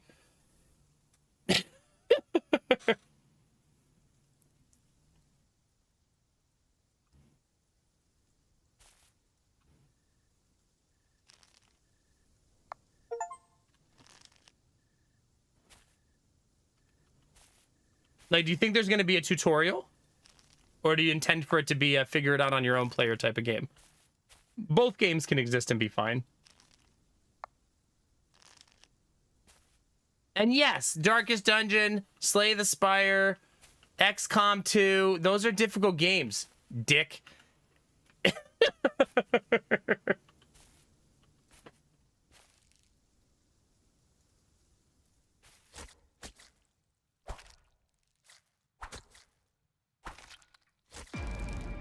You are certainly squishy to start, that's for sure.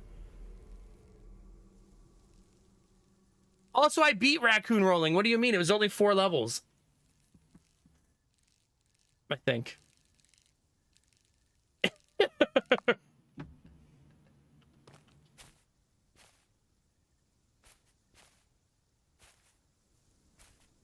Can you bait them to attack so you can go first, maybe? Yeah, so I'll be first this time. Oh, did I miss? I apparently missed twice. I apparently missed 3 times.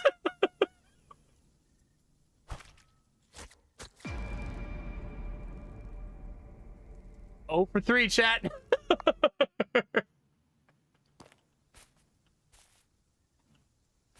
What about these things? I think these are just rocks. These things right here.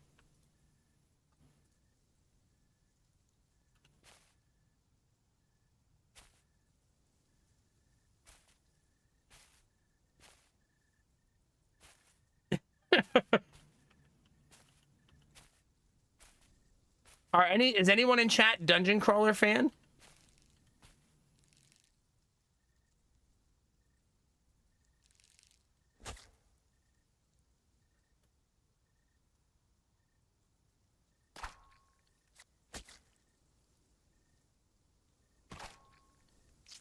Hey, not dead.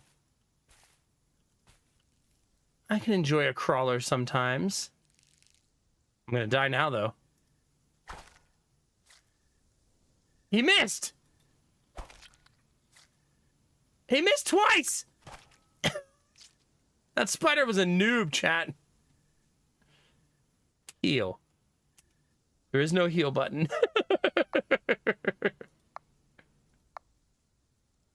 Help me, Tom Cruise! Well, the mushrooms don't show up in my inventory, so I must have dropped them when I died.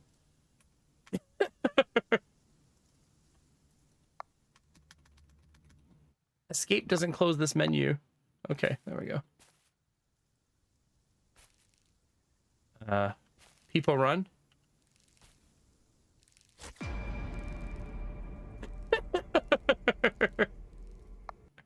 Okay. I do think that is probably not the type of game for me.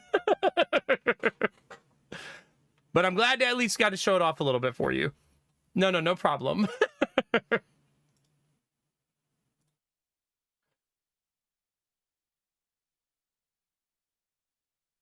Remove from demos. Okay. Good luck with dev. I hope it goes well. Using Twitch is a good thing to do. You could even, as you start approaching release time, look to sponsor people and get them to play your game who normally wouldn't, to get more eyes on the game. You know what I mean?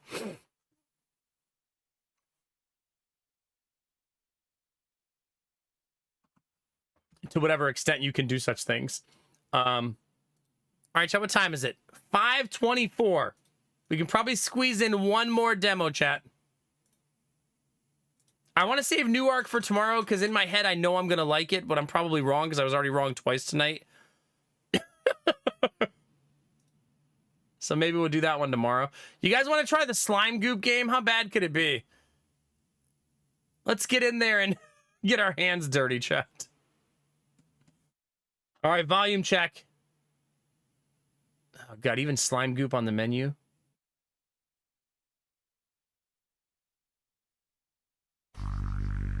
100% for sure. Wait, am I supposed to be reading? Beneath the whirlpool of the Saphiralian deep, the Flumagogs swam, bioluminescent and enigmatic, surfing the currents of the endless abyss. There is no escape to change the volume here.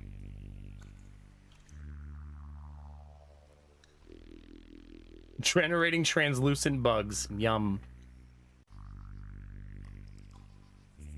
This lags my entire PC. I am lagging on all 3 screens.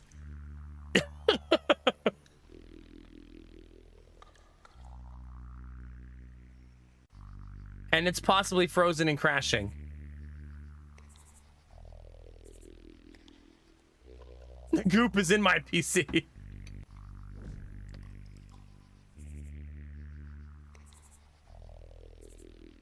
Mother Morilla bestows upon you. Is this my name?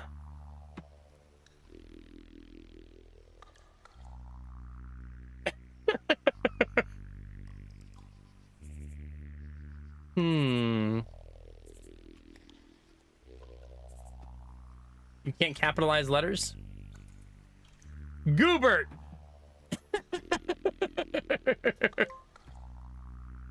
Goobert lives, chat! Goobly morph. Transform into a random goog from the pool with equal or lower health chosen at random. Add to team, I guess. I don't know.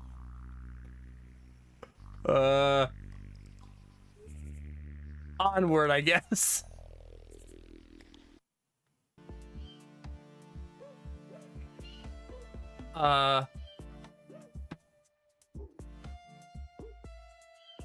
Now we can change volume at least. It's actually at 50. It's just a loud ass game.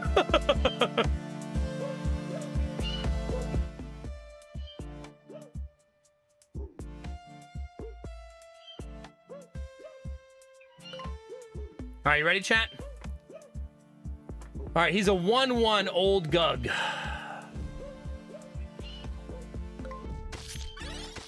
It's Auto Battler.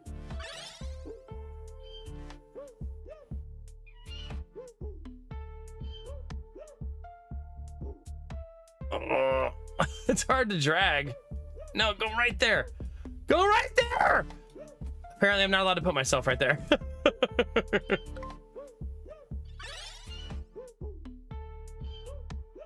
Oh, the Gug transformed into me. It's 1-1 versus 3-6, so you wreck them every time, right? Mother Morilla. Battle 1. Good. You travel with Mother to Gobble Gorge, a grand canyon lined with scavenging Gugs and birds of prey. That was the grotto we just did? Gug, it says, exclamation point. Summon a flock of birds that grants +1 attack to all allies and birds in the flock. So 3-7 and 3-5. Oh gosh.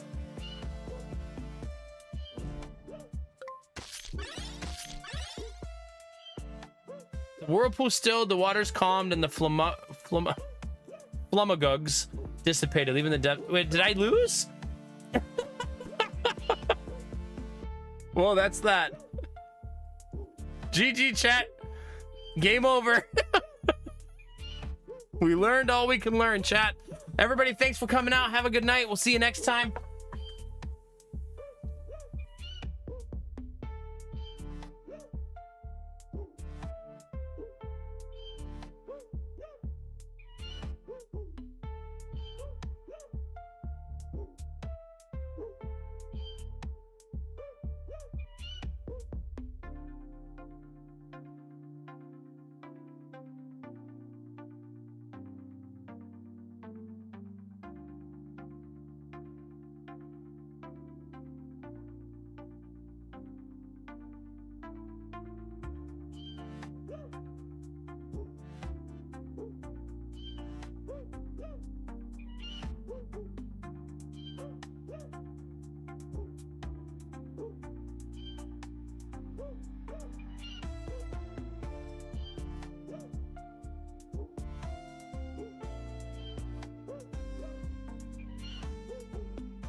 All right, Chad, I got snacks.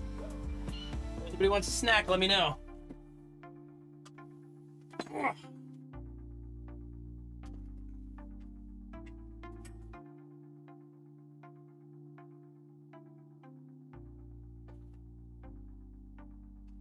I also just remembered it's the weekend, chat. Lady Mac doesn't work today. We're gonna decorate the house for Halloween today. Maybe go to the zoo, we'll see. We're going to the zoo either today or tomorrow. I don't know which one yet. The zoo has trick-or-treating at the zoo. So we're gonna go do that, I think. What's the Gug Garden?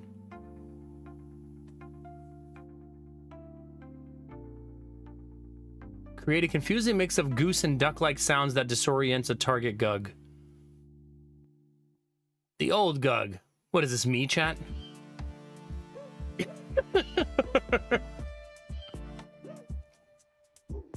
If you look very closely, chat, it does look like a bird of some sort.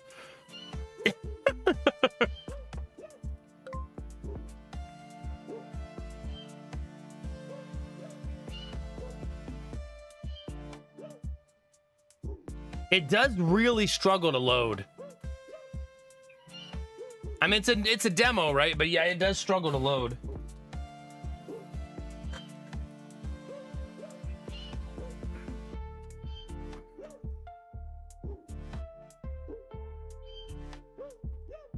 I gotta check the furnace level again, chat. It's freezing.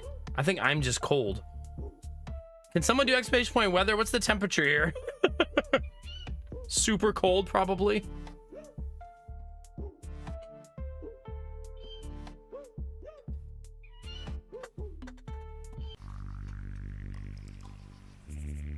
Chat, is anybody awake? Where are you, chat? It's 40 degrees, 4 Celsius.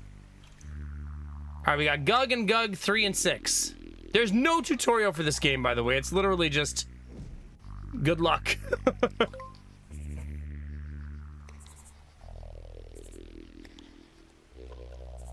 Goobert again, I guess?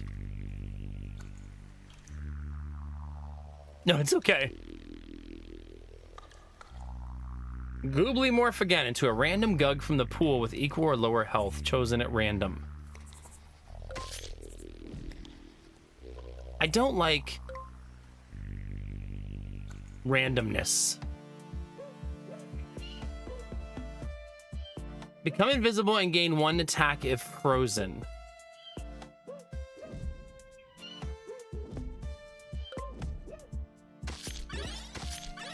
Okay, so having a second person there didn't matter, right?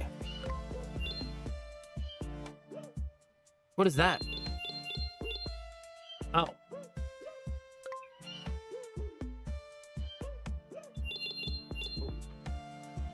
Oh, maybe you're supposed to stay on the board so that you're farming loot like that instead of going back here to heal.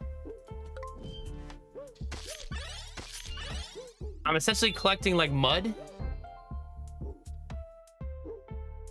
I guess. God, Drew. Okay, so a shop? Increase the health of both Mother Morilla and the Gug that purchased this item. Okay, let's give you some max health.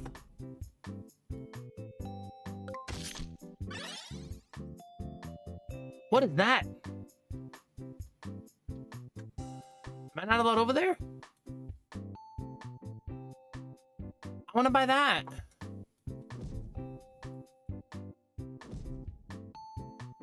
Oh, I'm still gonna buy it. Okay, never mind. Summons 5 strong Gugs. No, that's all I want.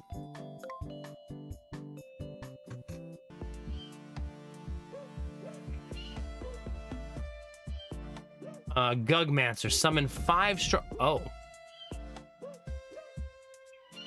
Okay, go. There is no first strike, it would appear, chat. It would appear instead that the game... The volume is so freaking loud.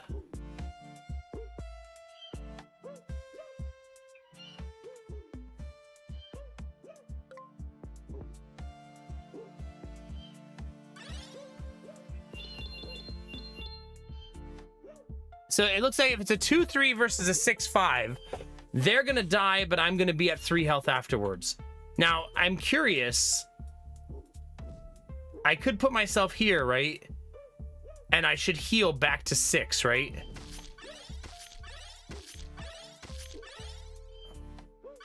Yes. This is a 0 tutorial game.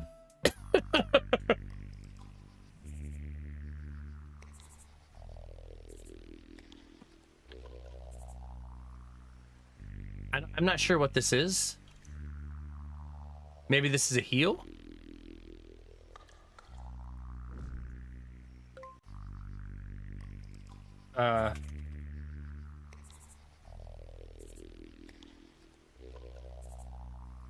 Does transcend mean destroy? Goobly morph. Random gug from the pool with equal to or again? How many of those am I gonna get? I'm gonna be honest, Chad, I have no idea what's happening. Okay, 7 versus 15. That's really easy win for us. This one kills me no matter what, though. What happens if I don't fight?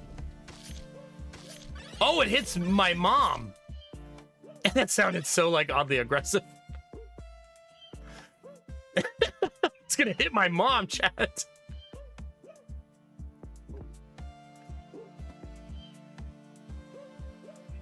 Okay, so if I put that there, and that there, I'm gonna have 1 health left and 3 health left.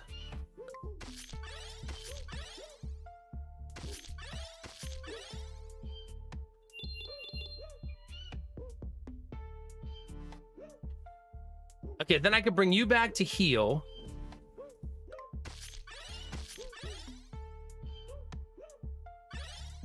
Okay.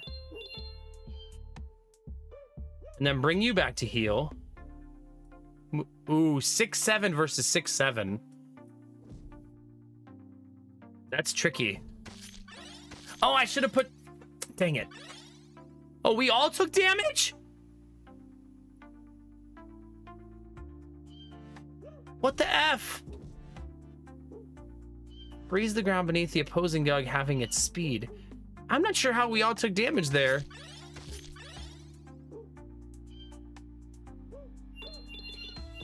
That was really weird, though. I thought going back here would make you safe, right?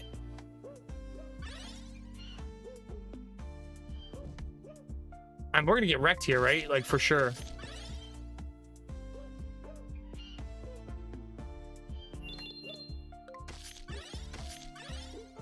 Well, all of my gugs died there, so I'm not sure if that was a win.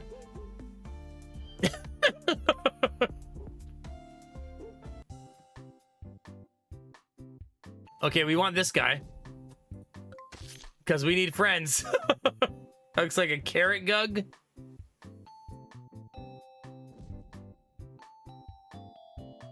Okay. That increases. What is this? Increase the attack? So I'm basically creating a hard carry gug at this point. It would appear. A treacherous mire ruled by an enormous gug with thorny crowns. I'm in the slime kingdom now?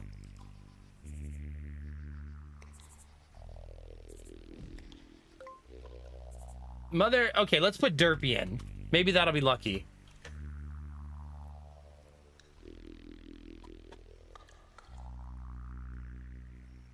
Act in a completely random manner.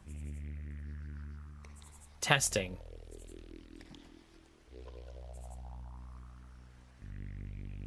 That's true, Derpy. It just says I can't do anything.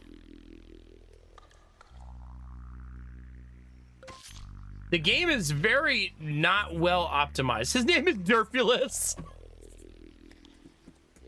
Not Derpulus. If you were a Transformer, you would be Derpulus. Derpulus Prime.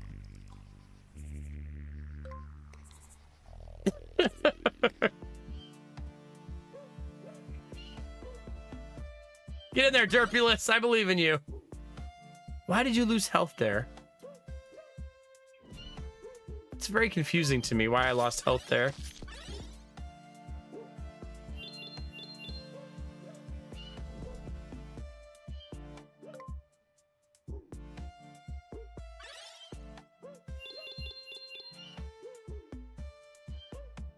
Oh. He's clumsy and hurts you sometimes, it says.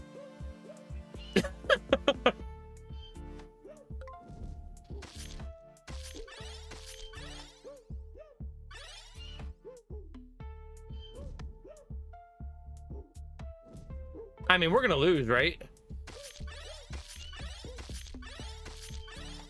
Yeah, they're way too tanky. When the last room was deciphered, Historius faded to dust and the scholars stood stupefied. Stupefied, coming back again. Holding text now too dangerous to repeat out loud. Well, this is certainly a video game, chat.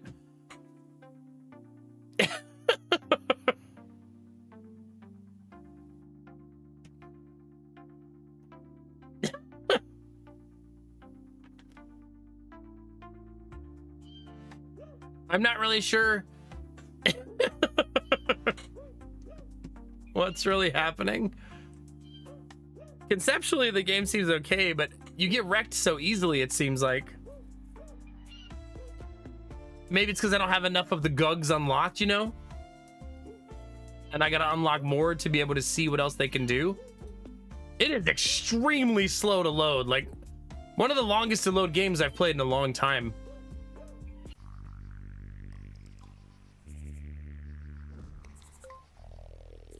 All right, Doopy.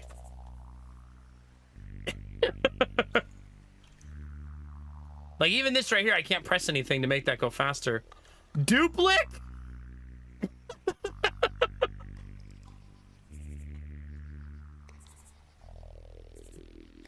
Good old Duplic. God, that face. Deal damage to your adjacent teammates, it would appear, is what you do. So that's exciting.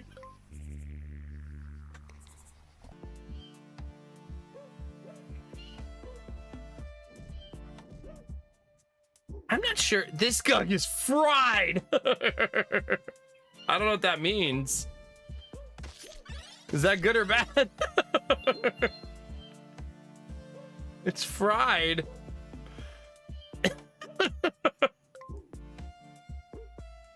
Whatever that means. Can I move forward? I cannot move forward.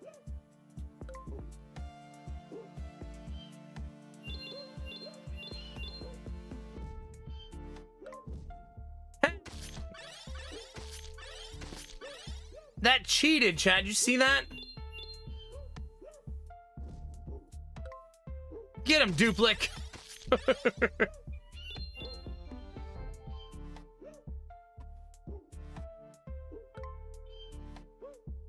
Your effect is broken, so maybe that's just bad luck.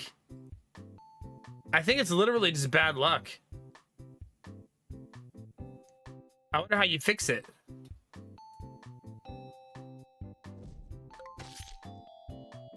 I'd like you to join my team.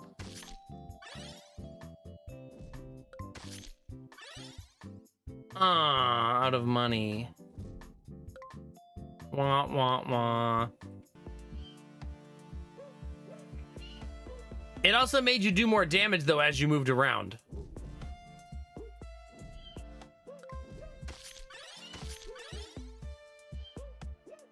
I like that you've claimed ownership of this character. This is my character now.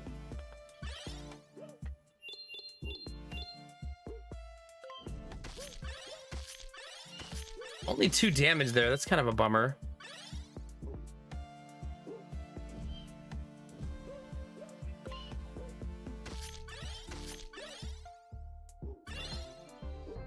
I'm winning, I guess, chat. I'm kind of winning. I guess the most damaged Gug is who we will donate to the mother. All right, who's next? Who's still here, chat? Where's my next awake person? Who wants to be a slime goop? Derpy, you can't have all of the characters. All right, A-Lig, let's see what we get. Robara, you get the next one. You have become Glubgorf. When damaged by an enemy, it absorbs the damage and doubles its attack for the next round. All right, A-Lig, you are now Glubgorf going forward. Please rename yourself on Twitch.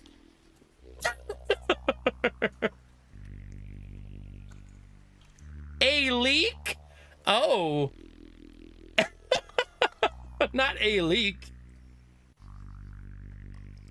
You look stickly. Well, come on in, A-Leak. Things are going well, chat. Get in there. Oh, no, I should have put the other person there. My bad. I meant to heal them is what I meant to say.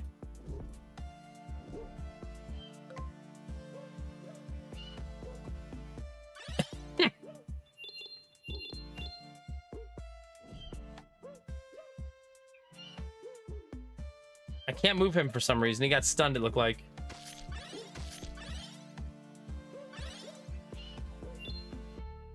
All right, so bring you back here.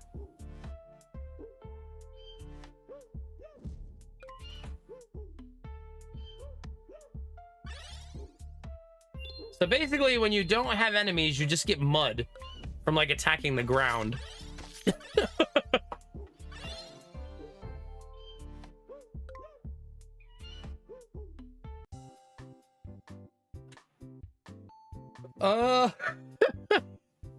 Things are going well, chat.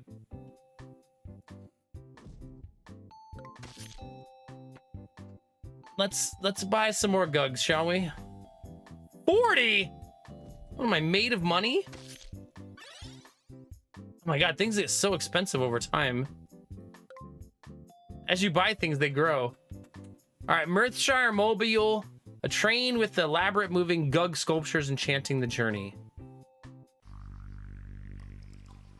All right, let's donate a regular gug. This one shall be Vorbara. All right, Vorbara, you're transcending. Whatever that means. Vorbaror. Okay. Vorbaror, you know? There he is, good old Vorbaror.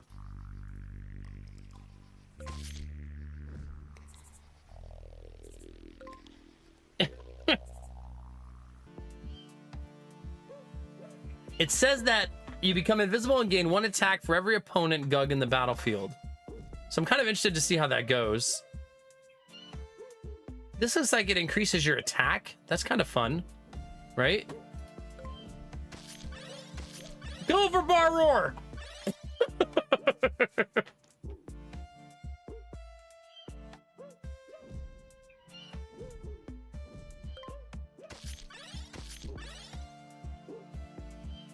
I healed in round 1, but I gotta be careful about overly healing, right?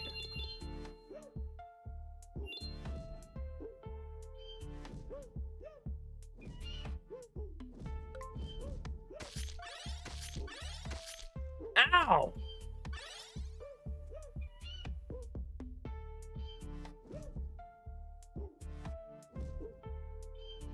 Let's see if that actually goes to 6 on Duplik here.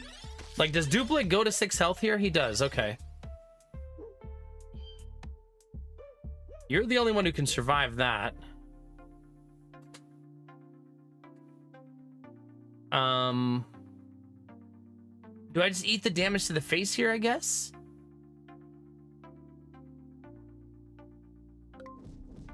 Hey, where'd you come from? Chat, they cheated. Well, that's game over. I got literally nothing.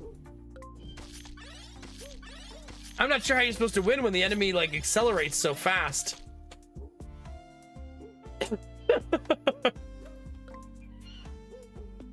Maybe you're not supposed to win early? I guess? It's the only thing I can think of. The concept of the game is okay, but it seems to have a weird imbalance problem with game is easy, game is easy, game is easy. You just got one shot. So maybe it's one of those things that like is meant to... I cannot quit. Oh, you have to drag it on there? I'm not too fond of that one, I guess. I think it's okay. It hopefully has some sort of meta progression that changes how some of that works over time, right? Because those fights felt impossible by the end, getting hit for so much damage so fast. I don't know.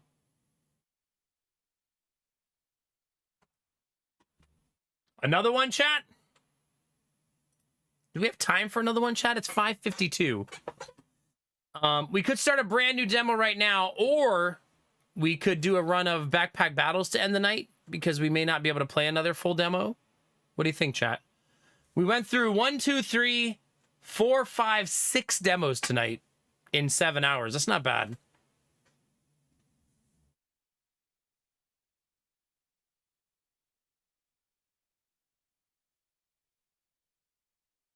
You want to do a backpack battle run? Oh, God. I'm yawning, chat. Oh, man. Just a little yawning, chat. Not a lot of it. Not a lot of it. Simcopter? Dude, what time is it? 6 in the morning. Hi, Sim. How are you? When I see Nomax streaming, dear God. Okay. Hi, Sim. 6 in the morning. All right, in honor of Simcopter arriving, Sim, I actually made that exact face from that emote recently. I was talking to Jonah, and I told him I had a boo-boo on my leg. I said, I have a boo-boo. Do you think I should go to the hospital? And he said, you're not dead.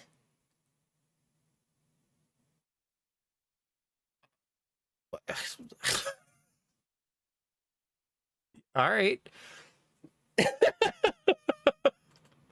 Okay. You're not dead, Dad. Get it together, yeah. You think he's so innocent. Look at him. Don't let him fool you in his little giraffe costume.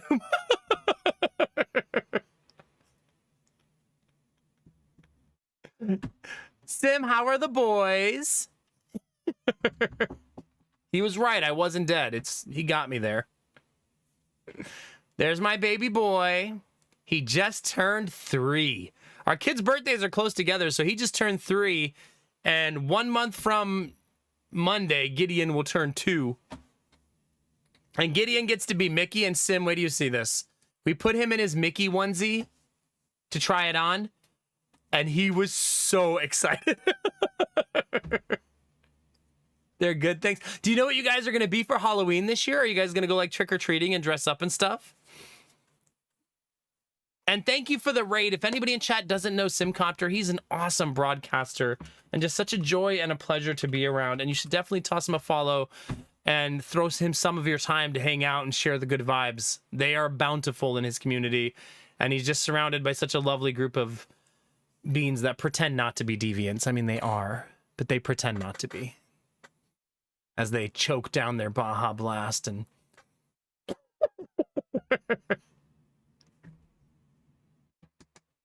Yeah. Not a deviant. That emote's gonna get it's gonna get me, man. Sim, I'm gonna be making that face the whole time. I have to play a horror game next week.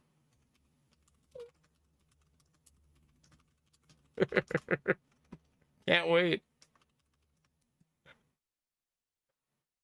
I like that it's called LMAO.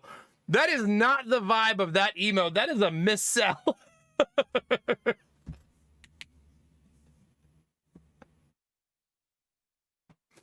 Oh my gosh. Anyway, yeah, there's the boys. Just a normal laugh emote, yeah. That reminds me, Sim, do you know that I have a tier 3 emote that one of my loving community members made, and it's the most horrifying emote I've ever seen in my life.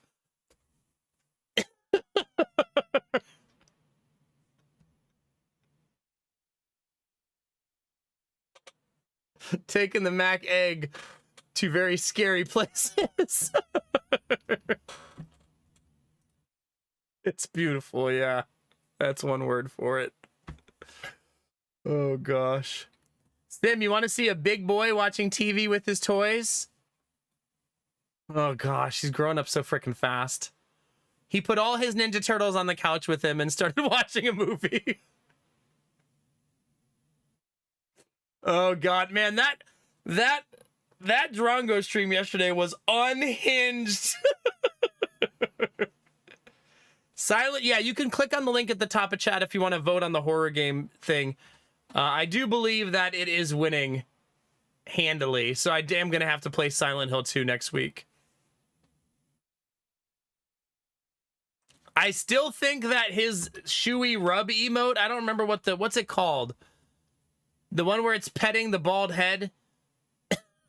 Is it rub or is it...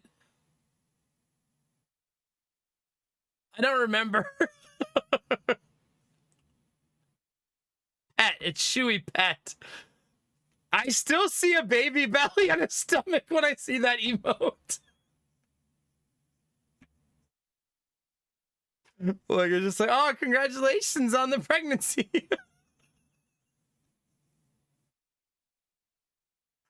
Oh my gosh, Sim. Now my face is starting to hurt from laughing.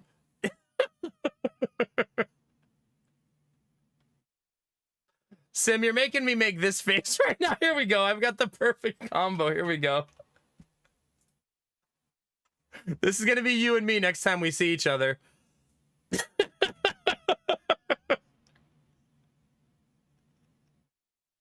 That's going to be the two of us hanging out. Bye, Jonah. Lady Mac wants to cut his hair today, chat. I don't think I'm ready. There you go. Just unhinged vibes all around. I tried to say hi in Drongo's chat yesterday, and I was just trying to like say hi and have a normal conversation, and somehow it ended up with communal showers and all kinds of unhinged behavior. Yeah, Gideon has never had a haircut before, so he still hasn't had his first haircut. He was one of those babies. Some of you, if you don't know this about babies, some of them grow their hair and then they lose it and it comes back again. And he was one of those babies. So he had a little tiny bit of hair and then it grew really, really slowly. And so he's going to be 2 and has still never had a haircut.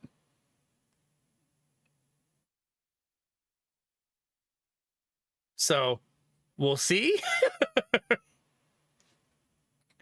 Here's a better picture of the way his hair looks right now, though. He's a little blurry because he's always a moving action shot. When's my hair coming back? Any day now. Any day now. I've been watering it every morning.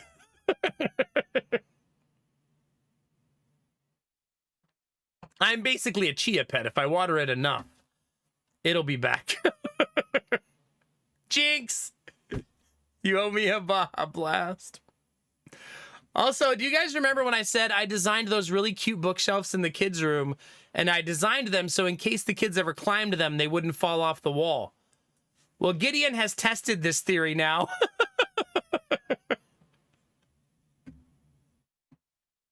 And, yeah. Jonah looks so much like his mommy.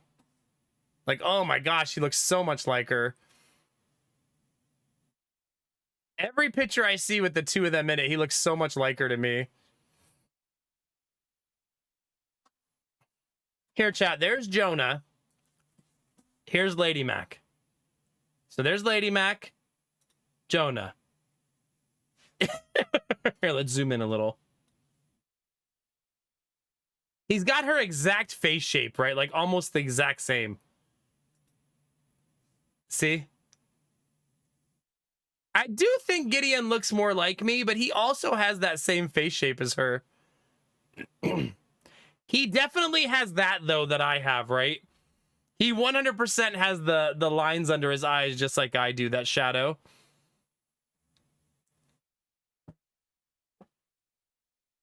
Yeah. I also think they look alike, but I think Giddy has much stronger lines under his eyes. And he's also more what's the word? Crazy? than Jonah. Like yesterday, Gideon was trying to climb over the baby gate, but he couldn't make it. So he put his leg on the baby gate, just like doing almost a split. And what was holding him up was a car that with 4 wheels that you ride around on. And he just sitting there, stuck there with one leg on the gate. I'm like, what are you doing? He's like, I can make it, Dad. I know it. I can do it. Like, okay, bud.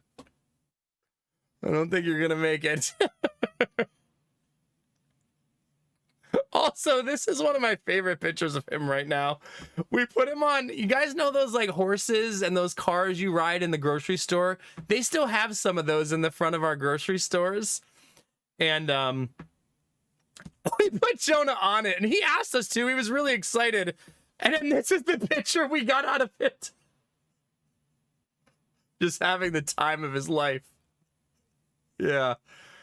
Super fun horse ride. Like, damn, dude. Why'd you ask to ride it? I didn't want to ride it. Love it, Dad. Yeah, thanks. Thanks so much for putting me on this. So silly. Oh, my God. This picture right here is also a demonstration that Gideon absolutely has my teeth. Lady Mac has much nicer teeth than I do. And then there's my poor kids. Sorry, kids. That genetic part won out by me.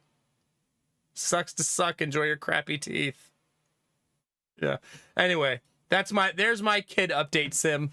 Whether you asked for it or not. Welcome in, everybody. We're playing random demos tonight. We have played 7 demos now.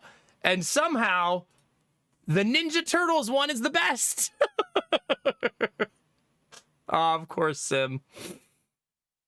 Time flies. I feel like kids just, in the blink of an eye, become completely different people. Like, Jonah has full-on conversations with us now. Gideon just screams random words at us.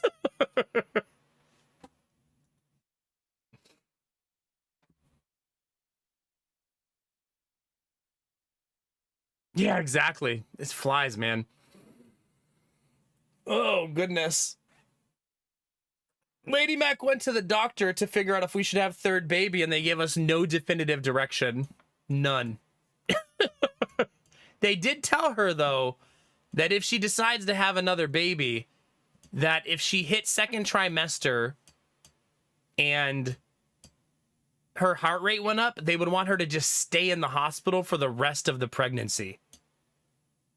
So for months. I feel like in some ways that's them saying you shouldn't have more kids.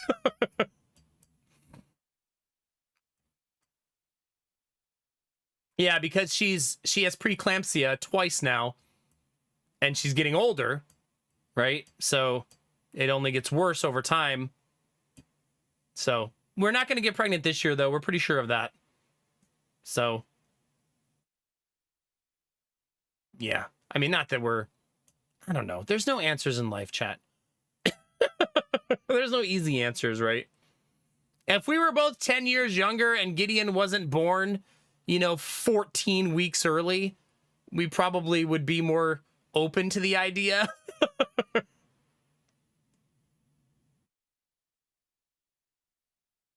That's the exact face I make, Sim, every time Lady Mac brings up 3rd baby. She's like, wouldn't 3rd baby be nice? Yeah, that'd be great. As I'm holding one kid by like their foot And the other one's like climbing the curtains. Yes, honey. Everything sounds lovely. Sim, did you play did you play Hades? I don't remember if you ever dove into Hades. This game right here, for those of you that joined on the raid and have been hanging out, they're essentially making a Ninja Turtles Hades.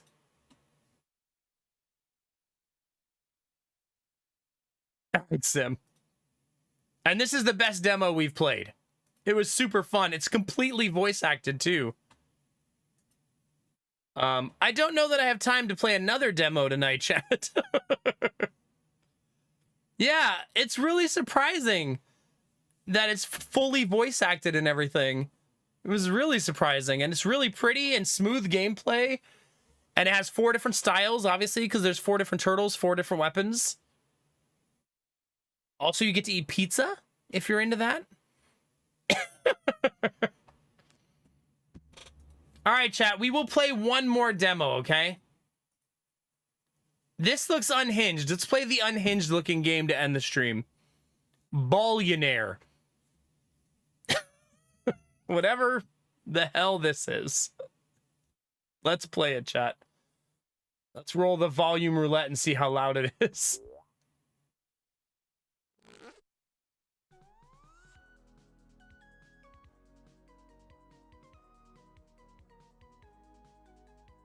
There's a dancing clock.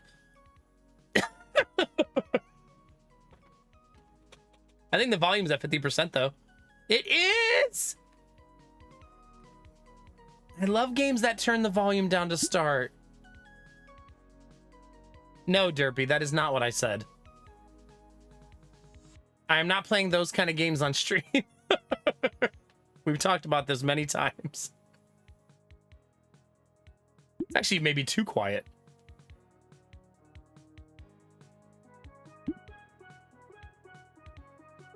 All right, let's play, chat. What is this? All right, pyramid. Initiate. Must play on the pyramid. Choose your starter pack below. Start with 3 removals and 3 rerolls. Gain 2 removals and 1 reroll after each tribute. I don't know what any of this means, chat. What is this? I don't know.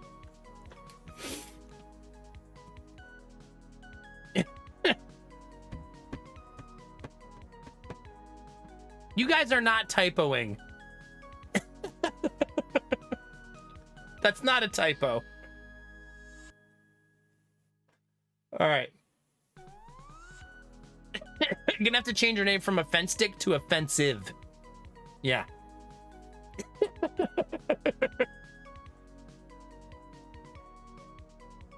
Also, if you read your name a certain way, your name could be offensive clock.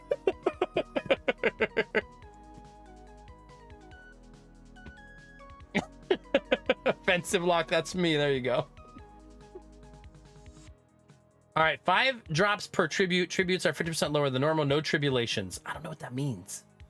Bounce House starter pack. Learn how to keep your balls in play. I'm sure there's not going to be any jokes made by the community with this game.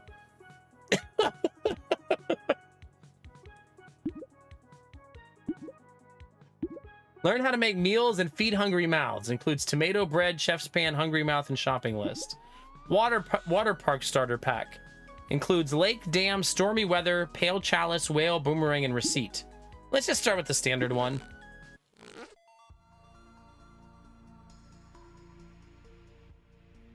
Hello, Initiate. I am the Seeker.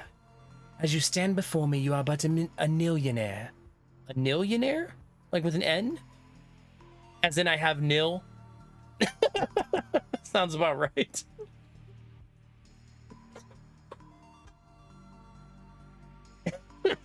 Possess only the dream of unimaginable wealth.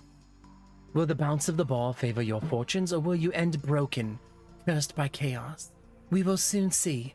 Thus begins your attempt to ascend into the veiled order of billionaires.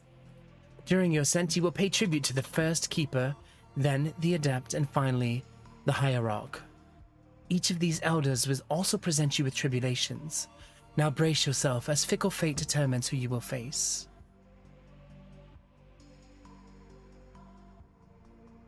Ooh. The Adept, the Keeper, and the Hierarch. Okay. Welcome, Initiate. Your first Elder is the Keeper who brings quiescence. Earn $500 and 5 drops to satisfy the tribute. Welcome. The journey is becoming a billionaire. Why can't I read that right? It's an arduous one, but don't worry, I'm here to help.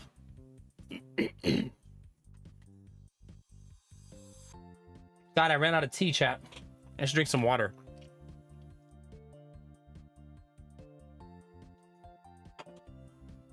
Each turn, you will drop a ball, then draft a trigger to add to the board.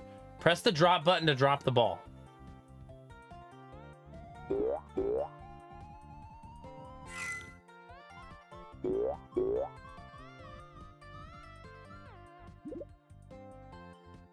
Now you can choose which trigger you want to draft. To make sure to read their descriptions, becoming a billionaire requires you to understand their synergies.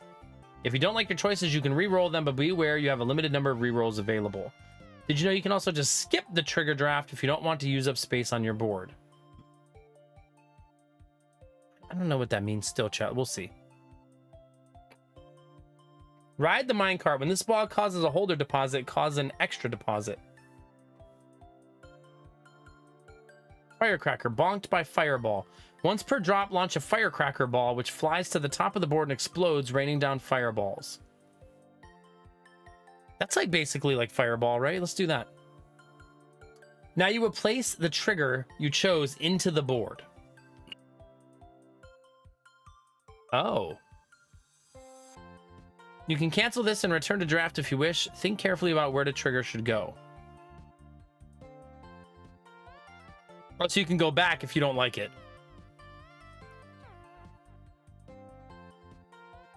It's gonna fly to the top of the board, so shouldn't it start at the bottom? You must earn enough money to satisfy each tribute before you run out of drops. The tributes increase as the game goes on. Can I see that somewhere? Oh, it's right here.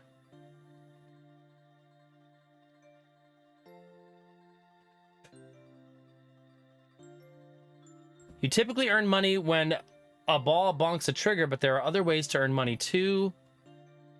Oh, but that part's a secret.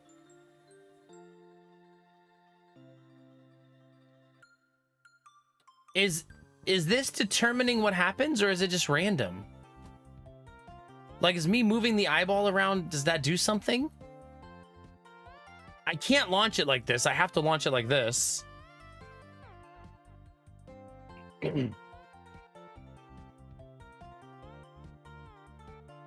I guess just drop one and see what happens.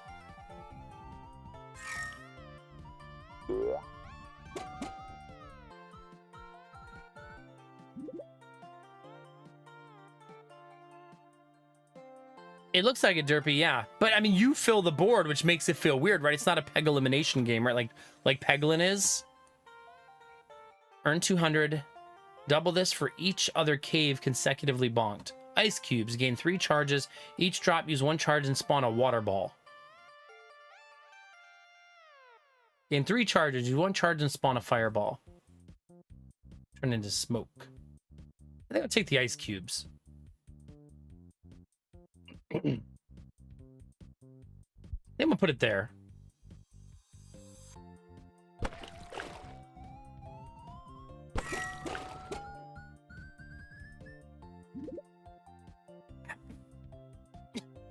Something happened.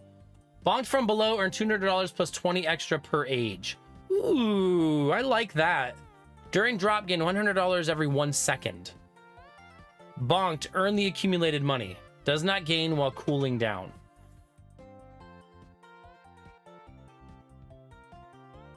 I want the tree. The tree looks cool. Plus, then we could have 2 of them, right?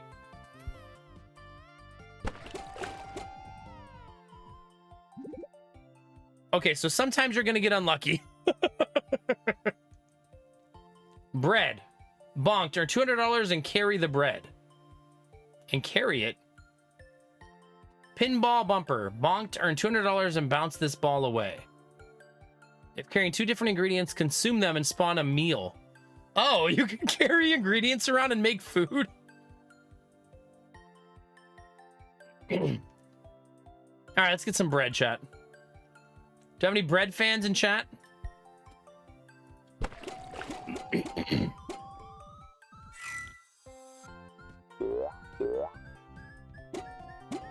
Whoa.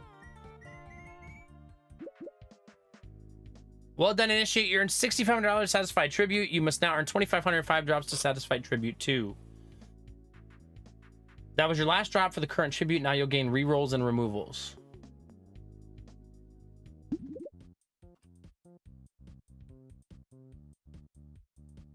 It's a pyramid scheme.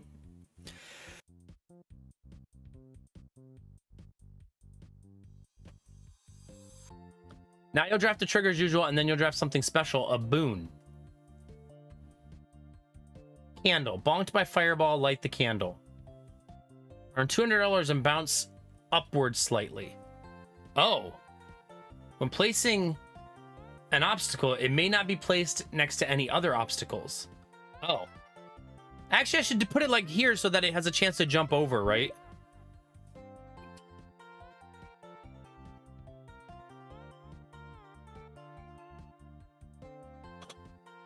I know, but I haven't had the firework land a single time, right? Boons don't go into the board. They typically just modify the rules of the game, giving you some special benefits. Some boons may also give one-time effect. Try to choose a boon that synergizes with your board. Normally, you can't reroll your boons, but maybe a boon exists that will let you break this rule. First time you earn in excess of the current tribute, gain rerolls equal to the number of remaining drops. A reroll allows you to reroll your choice in the trigger draft. Or removals of removal allows you to remove a trigger from your board. Okay, so that's kind of cute, right? All spawners invert the gravity of the balls they spawn. I'm not currently generating a ball, am I? Not anymore. I think I'll take this in case I eventually hit the firework, right?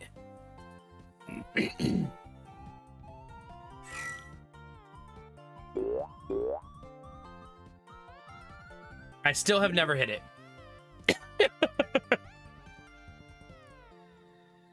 Broom. Bonked. Ride the broom. This ball earns 2x. Fly towards the furthest edge of the screen. Bonked. Carry the wallet. The first time you bonk a mover while carrying a wallet, spawn a coin ball. Ooh.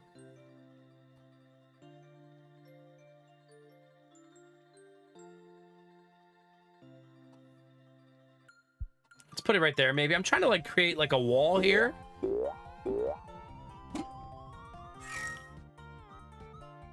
I love that it's literally dragging the bread around. Ooh, another teleporter. I want it.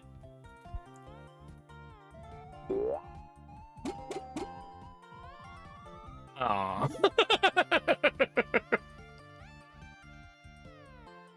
More bread. Bonk. Destroy caterpillar. Turns into a butterfly if it can reach age 5 without being bonked.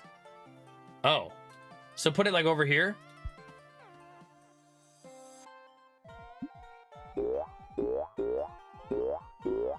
Jesus. Wait, we hit the firework and nothing happened.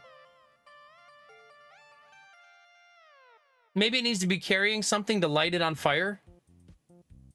Maybe that's what you were talking about, Derpy. We need something to actually light it.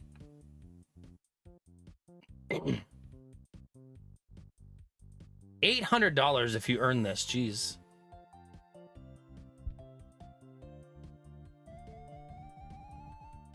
I thought I was gonna go straight for the caterpillar.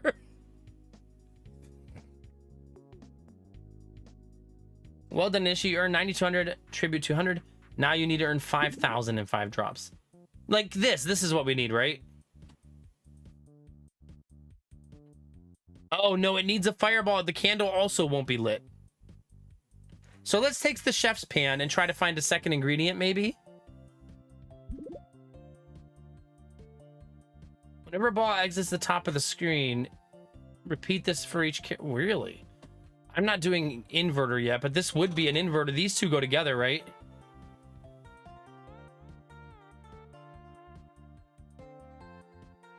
Oh, have a good one, Derpy. We'll see you next time, buddy.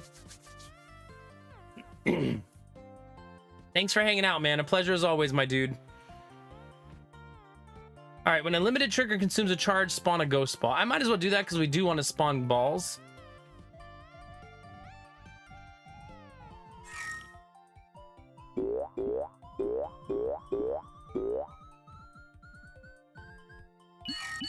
Jeez. Well, we got 5,000 already. Goodness gracious.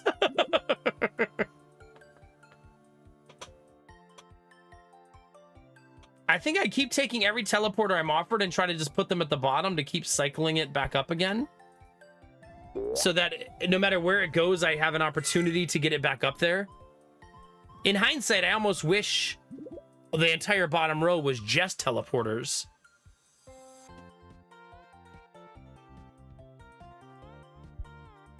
I wonder how you get the butterfly. I guess it has to be hit, right?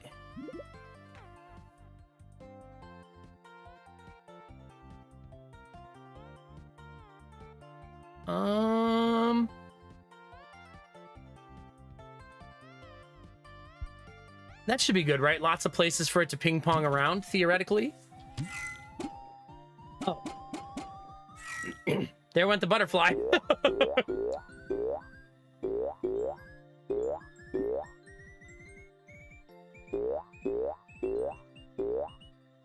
Wow.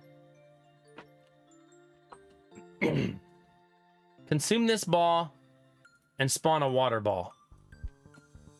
Let's do that, chat. Okay, so the butterfly essentially flies to the top and presses buttons on the way.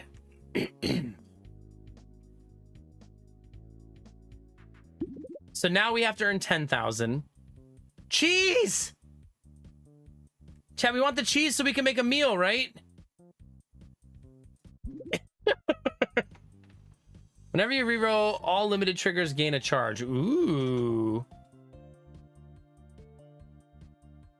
I kind of like that. I've never rerolled, though. What happens if I reroll right now? Oh, I can't.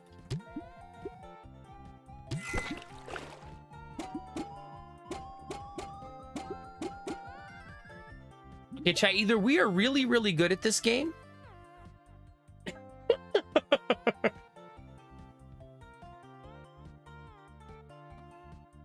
Or just very lucky, I guess.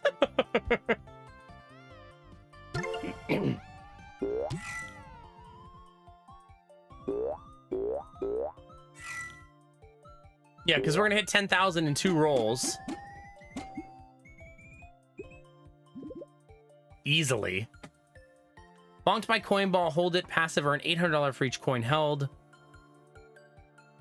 Ride the broom. This ball earns 2 times fly towards the furthest edge of the screen. I don't really know what that means. Oh, it made her fly to the normal.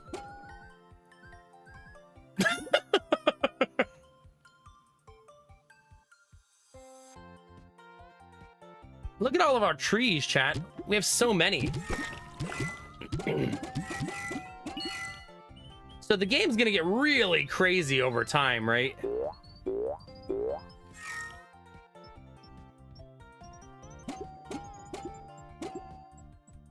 And we're up over 50,000 right now. A little bit, yes. A little bit. If this doesn't get bonked, you earn 400. Let's shove that over to the side.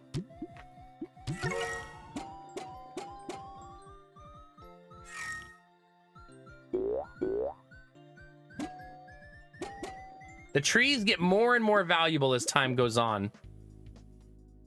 We earned 57,000. Now we got to get 25,000.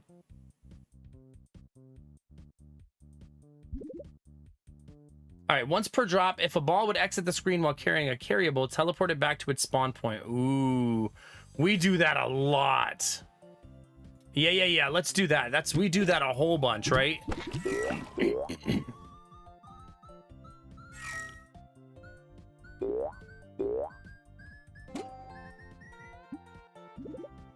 $17,000 on drop 1. Wear the jungle hat. When this ball would be destroyed by a trigger, instead earn 800.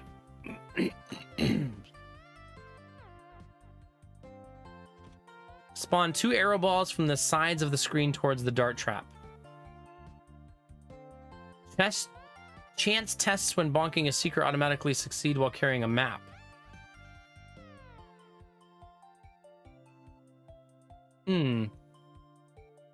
Yeah, I suppose I could reroll. More bread?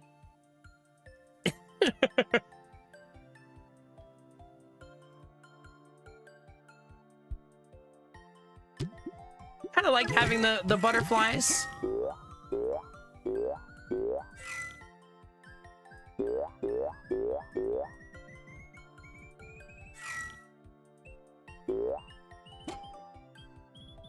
Chad, do you like these kind of games? It's kind of like an auto battler in a way, right? Brick. If bonked from below, it gets extra stuff. Whoa, that went fast. I got the broom. Oh my god. Okay, I'm not a fan of the broom.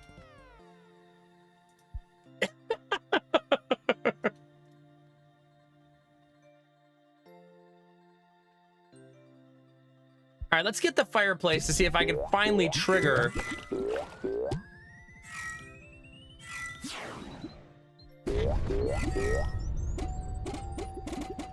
Wow. That was a lot of points. Okay, we also have that. How do you see? Okay, here. Well, let me take something first.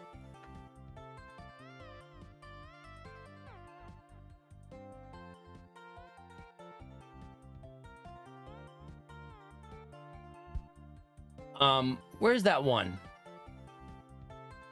Whenever you reroll, limited charges gain a charge. So this has 2, right? So if I click the reroll button, it should get 3 next time. So I should try to reroll every turn I have that, and I can keep it basically indefinitely as long as I don't run out of rerolls. Jeez Louise. Still going, chat. Wow. 100,000 that time. Okay, so reroll. Right? Reroll. Bonked by fireball, add 1 charge to every adjacent limited trigger. Ooh. Let's put that right here. Immediately gain 5 removal. Stop sign. If the ball riding a vehicle hits the edge of the screen, dismount the vehicle and bounce the ball away from the edge. I already got rid of the broom though, so that's not helpful. Top of the screen, spawn a fish ball for every unique carryable this ball is carrying. We have no synergies for any of this. I could just take the 5 removals, I guess.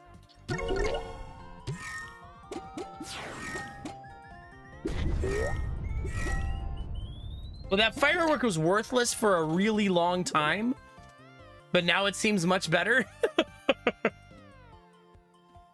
All right, bonked, hold this ball. As the whale grows more full, it eventually ejects all held balls. When it does, earn 800 for each ejected ball. Okay.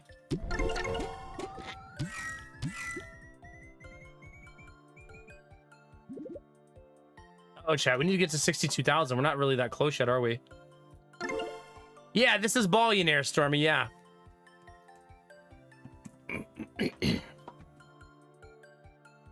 Give this ball a rainbow trail. Sure. Why not, chat?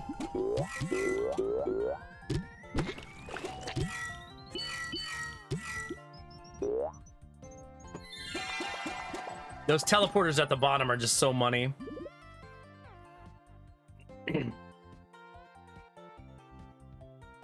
And I think just keep the teleporters at the bottom. Well, 62,000 wasn't as hard as I thought it was going to be.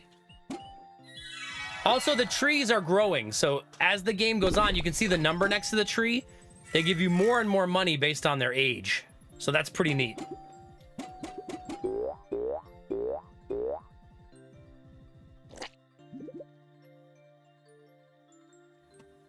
Do I even like the cactus anymore?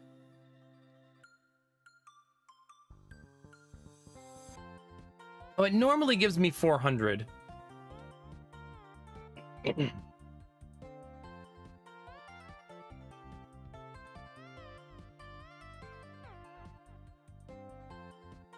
Maybe right before the teleporter, so you would wear it right as you go through.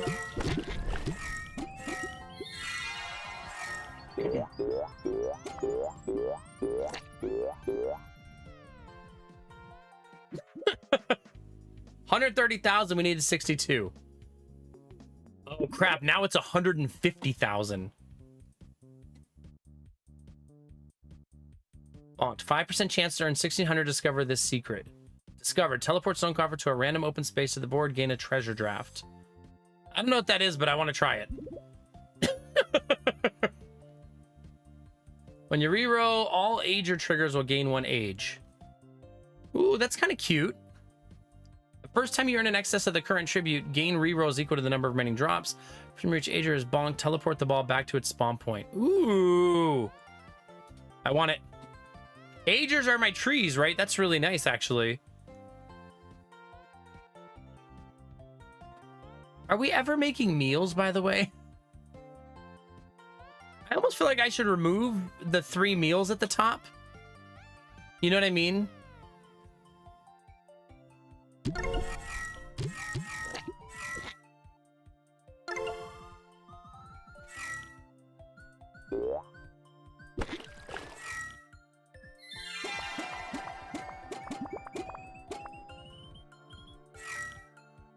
The hat? Oh, God.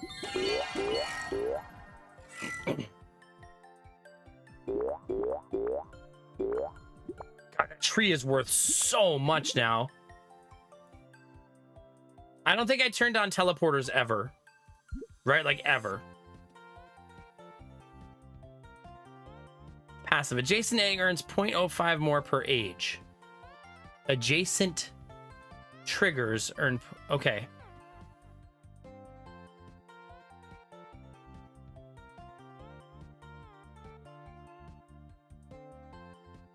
I want to put it there, right? So to get both of those.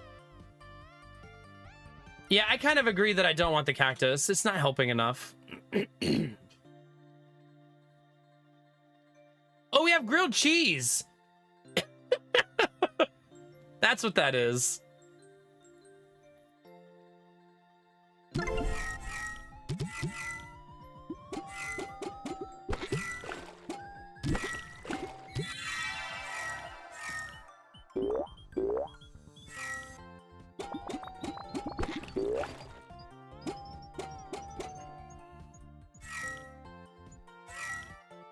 Oh, crap.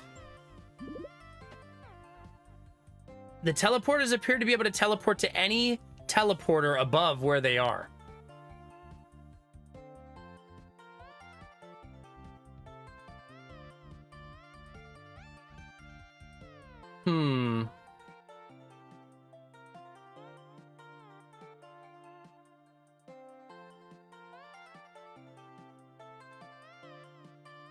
So really, I should remove this one and this one. So they can only go to the top, right? That way they're not teleporting to one row above. You know what I mean? That was very unlucky, jeez. Ugh, that was a brutal turn.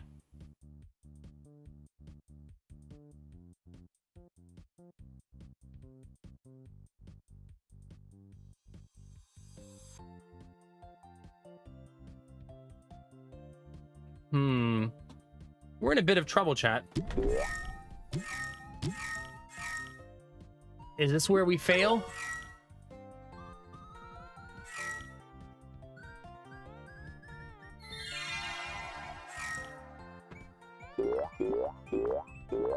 Okay, that's extremely helpful of a turn.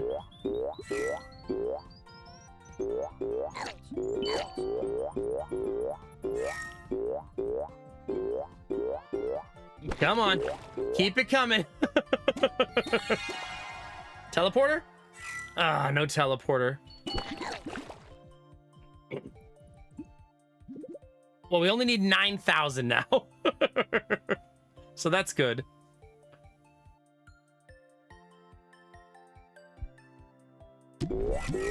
Wish me luck, chat. We got it. Never mind.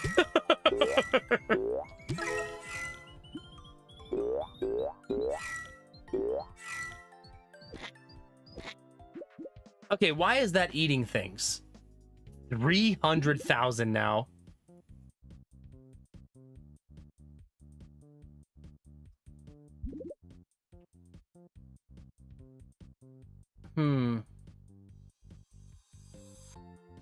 When you remove a trigger, gain a draft of a different trigger with a matching trait or rarity. When you remove a trigger.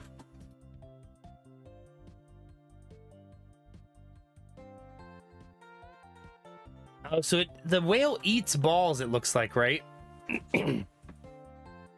Yeah. Benny, did you take a nap?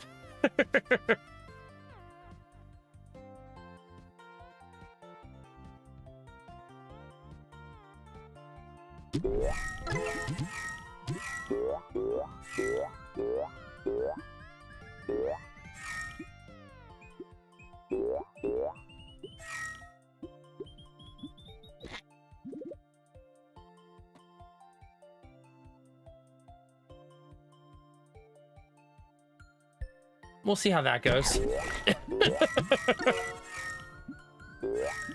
We're dropping ice cubes now, though, which should be helpful, right?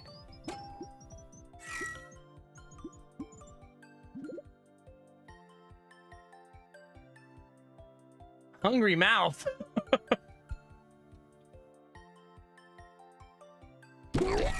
I really need to re-roll next round. Multiple times to refill all of my temporary stuff, right?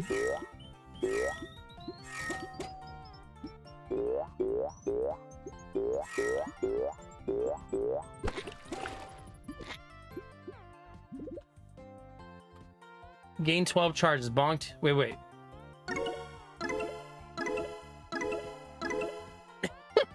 I know that seemed weird, but we need it.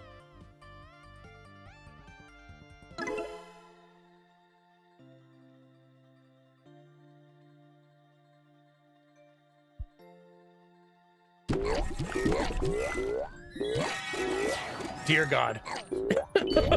Dear God. That was a lot of things. I still don't think I'm gonna make it, chat. I don't have any more balls.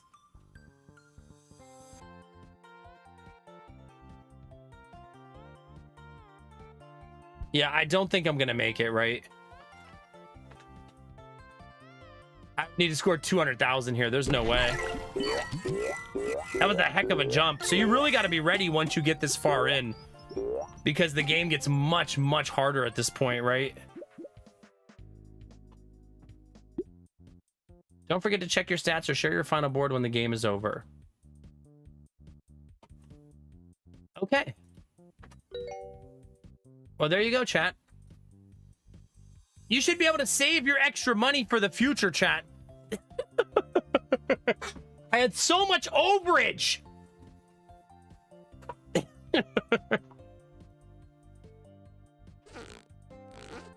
I wonder if it's gonna have meta progression.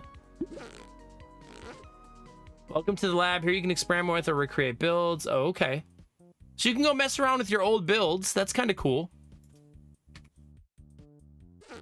If you want to mess around with what you had.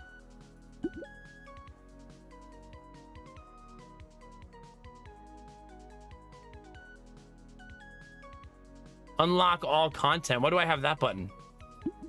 Isn't that cheating?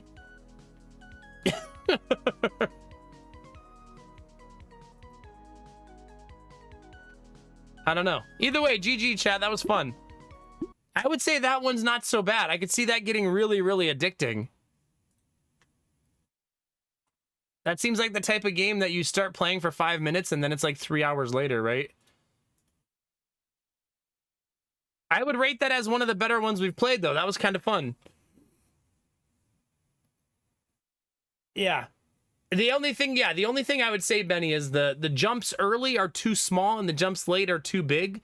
So maybe there needs to be a little bit of streamlining there. Because when your goal is 5,000 and you're getting 100,000, that seems silly. But then when your goal is 300,000 and you're getting 100,000, maybe there needs to be a better, more balanced approach to that. Instead of, yeah. You woke up and you see me playing with balls. It'd be like that sometimes. It do be like that sometimes. Chat, if you're watching on YouTube, make sure you're subscribed. If you're watching on Twitch, make sure you follow before you go. I'll put the link to YouTube for those of you that don't know. I also stream on YouTube Live every night. But I think that's where we're going to call it a night this evening. We played 1, 2, 3, 4, 5, 6, 7 demos tonight. So hopefully we'll do 7 more tomorrow, chat. I have a whole list of them here. I did my homework yesterday and got a bunch of them ready, so we'll see how many more we can play tomorrow. I think I'm going to start tomorrow with a new arc line because that's the one I think I'm most excited about. Hopefully it's good. So that's probably what we'll do tomorrow. So if you guys want to hang out, we'll be live tomorrow at 11 p.m. Eastern, as always. I'm going to go spend time with my family today. I don't know what we're doing today. Probably Halloween decorating, maybe the zoo. I don't know if the zoo's going to be today or tomorrow. It might end up being today, though, because on Sunday, I want to watch the Bills game, and I don't want the zoo to feel rushed. You know what I mean, chat? Our zoo is having trick-or-treating, so we're going to dress up and go to the zoo together as a dressed-up family. Jonah's going to be the giraffe. Giddy's going to be Mickey Mouse. I'm going to be an elephant, and Lady Mac's going to be a zebra. So yeah, that's going to be a good time. Oh, chat, if you gifted sub or gave bits tonight, thank you very much. All of those things allow me to do this day in and day out. Big shout out to Simcopter for his resub and for his host tonight. That was very, very nice. Thank you, Benny. Benny, I've been designing a special bookshelf that spans 2 doorways and is up 8 feet off the ground. And we're going to put a whole like Halloween village. So when you open my front door, it's going to be like, you're going to open right into like the Halloween village. Kind of excited to work on it today or tomorrow, depending on if we do zoo today or zoo tomorrow. Oh, shut up, Dan. Have a good one, Drew. Have a great one, Leone. Hope you and the little one have a lovely weekend. You're welcome, Stormy. Thank you for being here. Oh, the announcement is that we're doing our first, for those of you who weren't here for the announcement tonight, it's that we're doing our first ever TTS Tuesday this Tuesday. In all of my years of streaming, I've never allowed chat to use TTS, which is text to speech. And this Tuesday will be the first time it's ever been turned on. So you guys will be able to have TTS read any message you want out loud for 1 day only. Just banana, banana, banana, banana. Yeah. Yeah, Vorbar, I can't wait. It's going to be, I think we're doing $3, right? $3 TTS is what it's going to be. I don't want to do it. I don't actually know how that works. If I did test it yesterday. If I add TTS to existing bit alerts that already have a sound, it messes them up and it reads both of them back to back. So I think that would be a bit much. So we'll probably do it through donation because of that. But you guys are welcome to share feedback on what you think it should be. It's our first time ever doing it, so it could be like 300 bits or $3, one or the other, and I could just turn off the 300 bit alert for 1 day. Something like that. But probably just the $3 because it's simpler to understand and everybody will understand exactly how it works, right? But you guys don't have trouble using the donation feature on Twitch, right? It's fine. I don't think it's like overly complicated compared to bits, right? You're welcome, Yuto. Thank you for being here. Or just na na na na na na na na na na na. Oh no. It'll be a disaster. That's okay. It's for the community. I think the community will enjoy having it for the first time ever on my stream. I'm pretty sure it's just going to be a series of dad jokes and dick jokes and poop jokes. Yeah, it's gonna be great. I told myself I wanted to challenge myself in October to do things I don't normally do. So community night on the 26th, TTS Tuesday this Tuesday, and Halloween stream and probably candy tasting stream with Lady Mac all this month still, chat. And we only have 12 days left in this month, and you have all of that to look forward to. So I hope you're excited. It's going to be a good month, chat. On that note, let's find somebody to throw you guys over to, because I got to go eat some breakfast and get ready for my boys. And get ready for my boys, chat. They're going to be awake soon. Wait, there's a Quiet Place video game? Yeah, let's go watch that, chat. Let's all go be terrified for the rest of the night. That's what Mandy's playing. Let's go say hi to Mandy, chat. Drongo, you're beautiful. Your whole face and your head. Have a good night, buddy. Thanks for being here. Bye, Benny. Big hugs, dude. One day at a time, moment to moment. Keep that smile on your face, man. We're always here for you, day in and day out, bud. Have a good one, Gamelvi. Thanks for being here. Bye, Leone. Drongo, how green are you still, 1 to 10? 1 to 10. Where are we?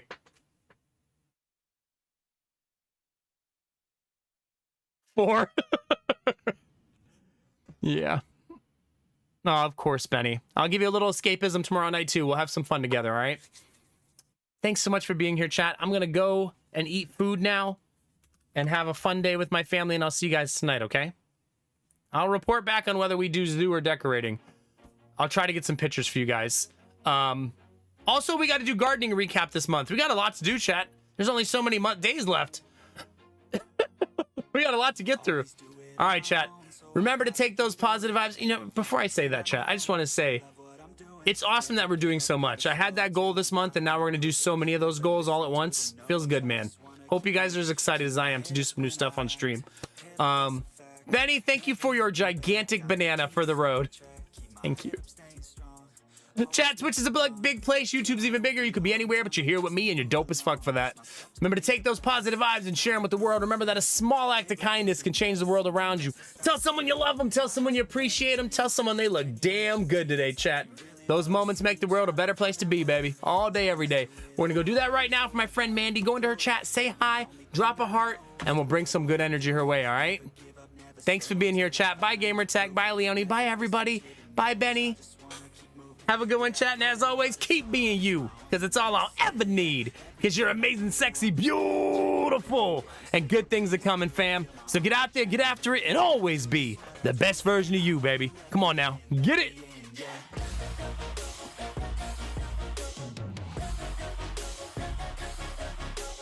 Bye, lurkers. I know you're out there for barring a newbie.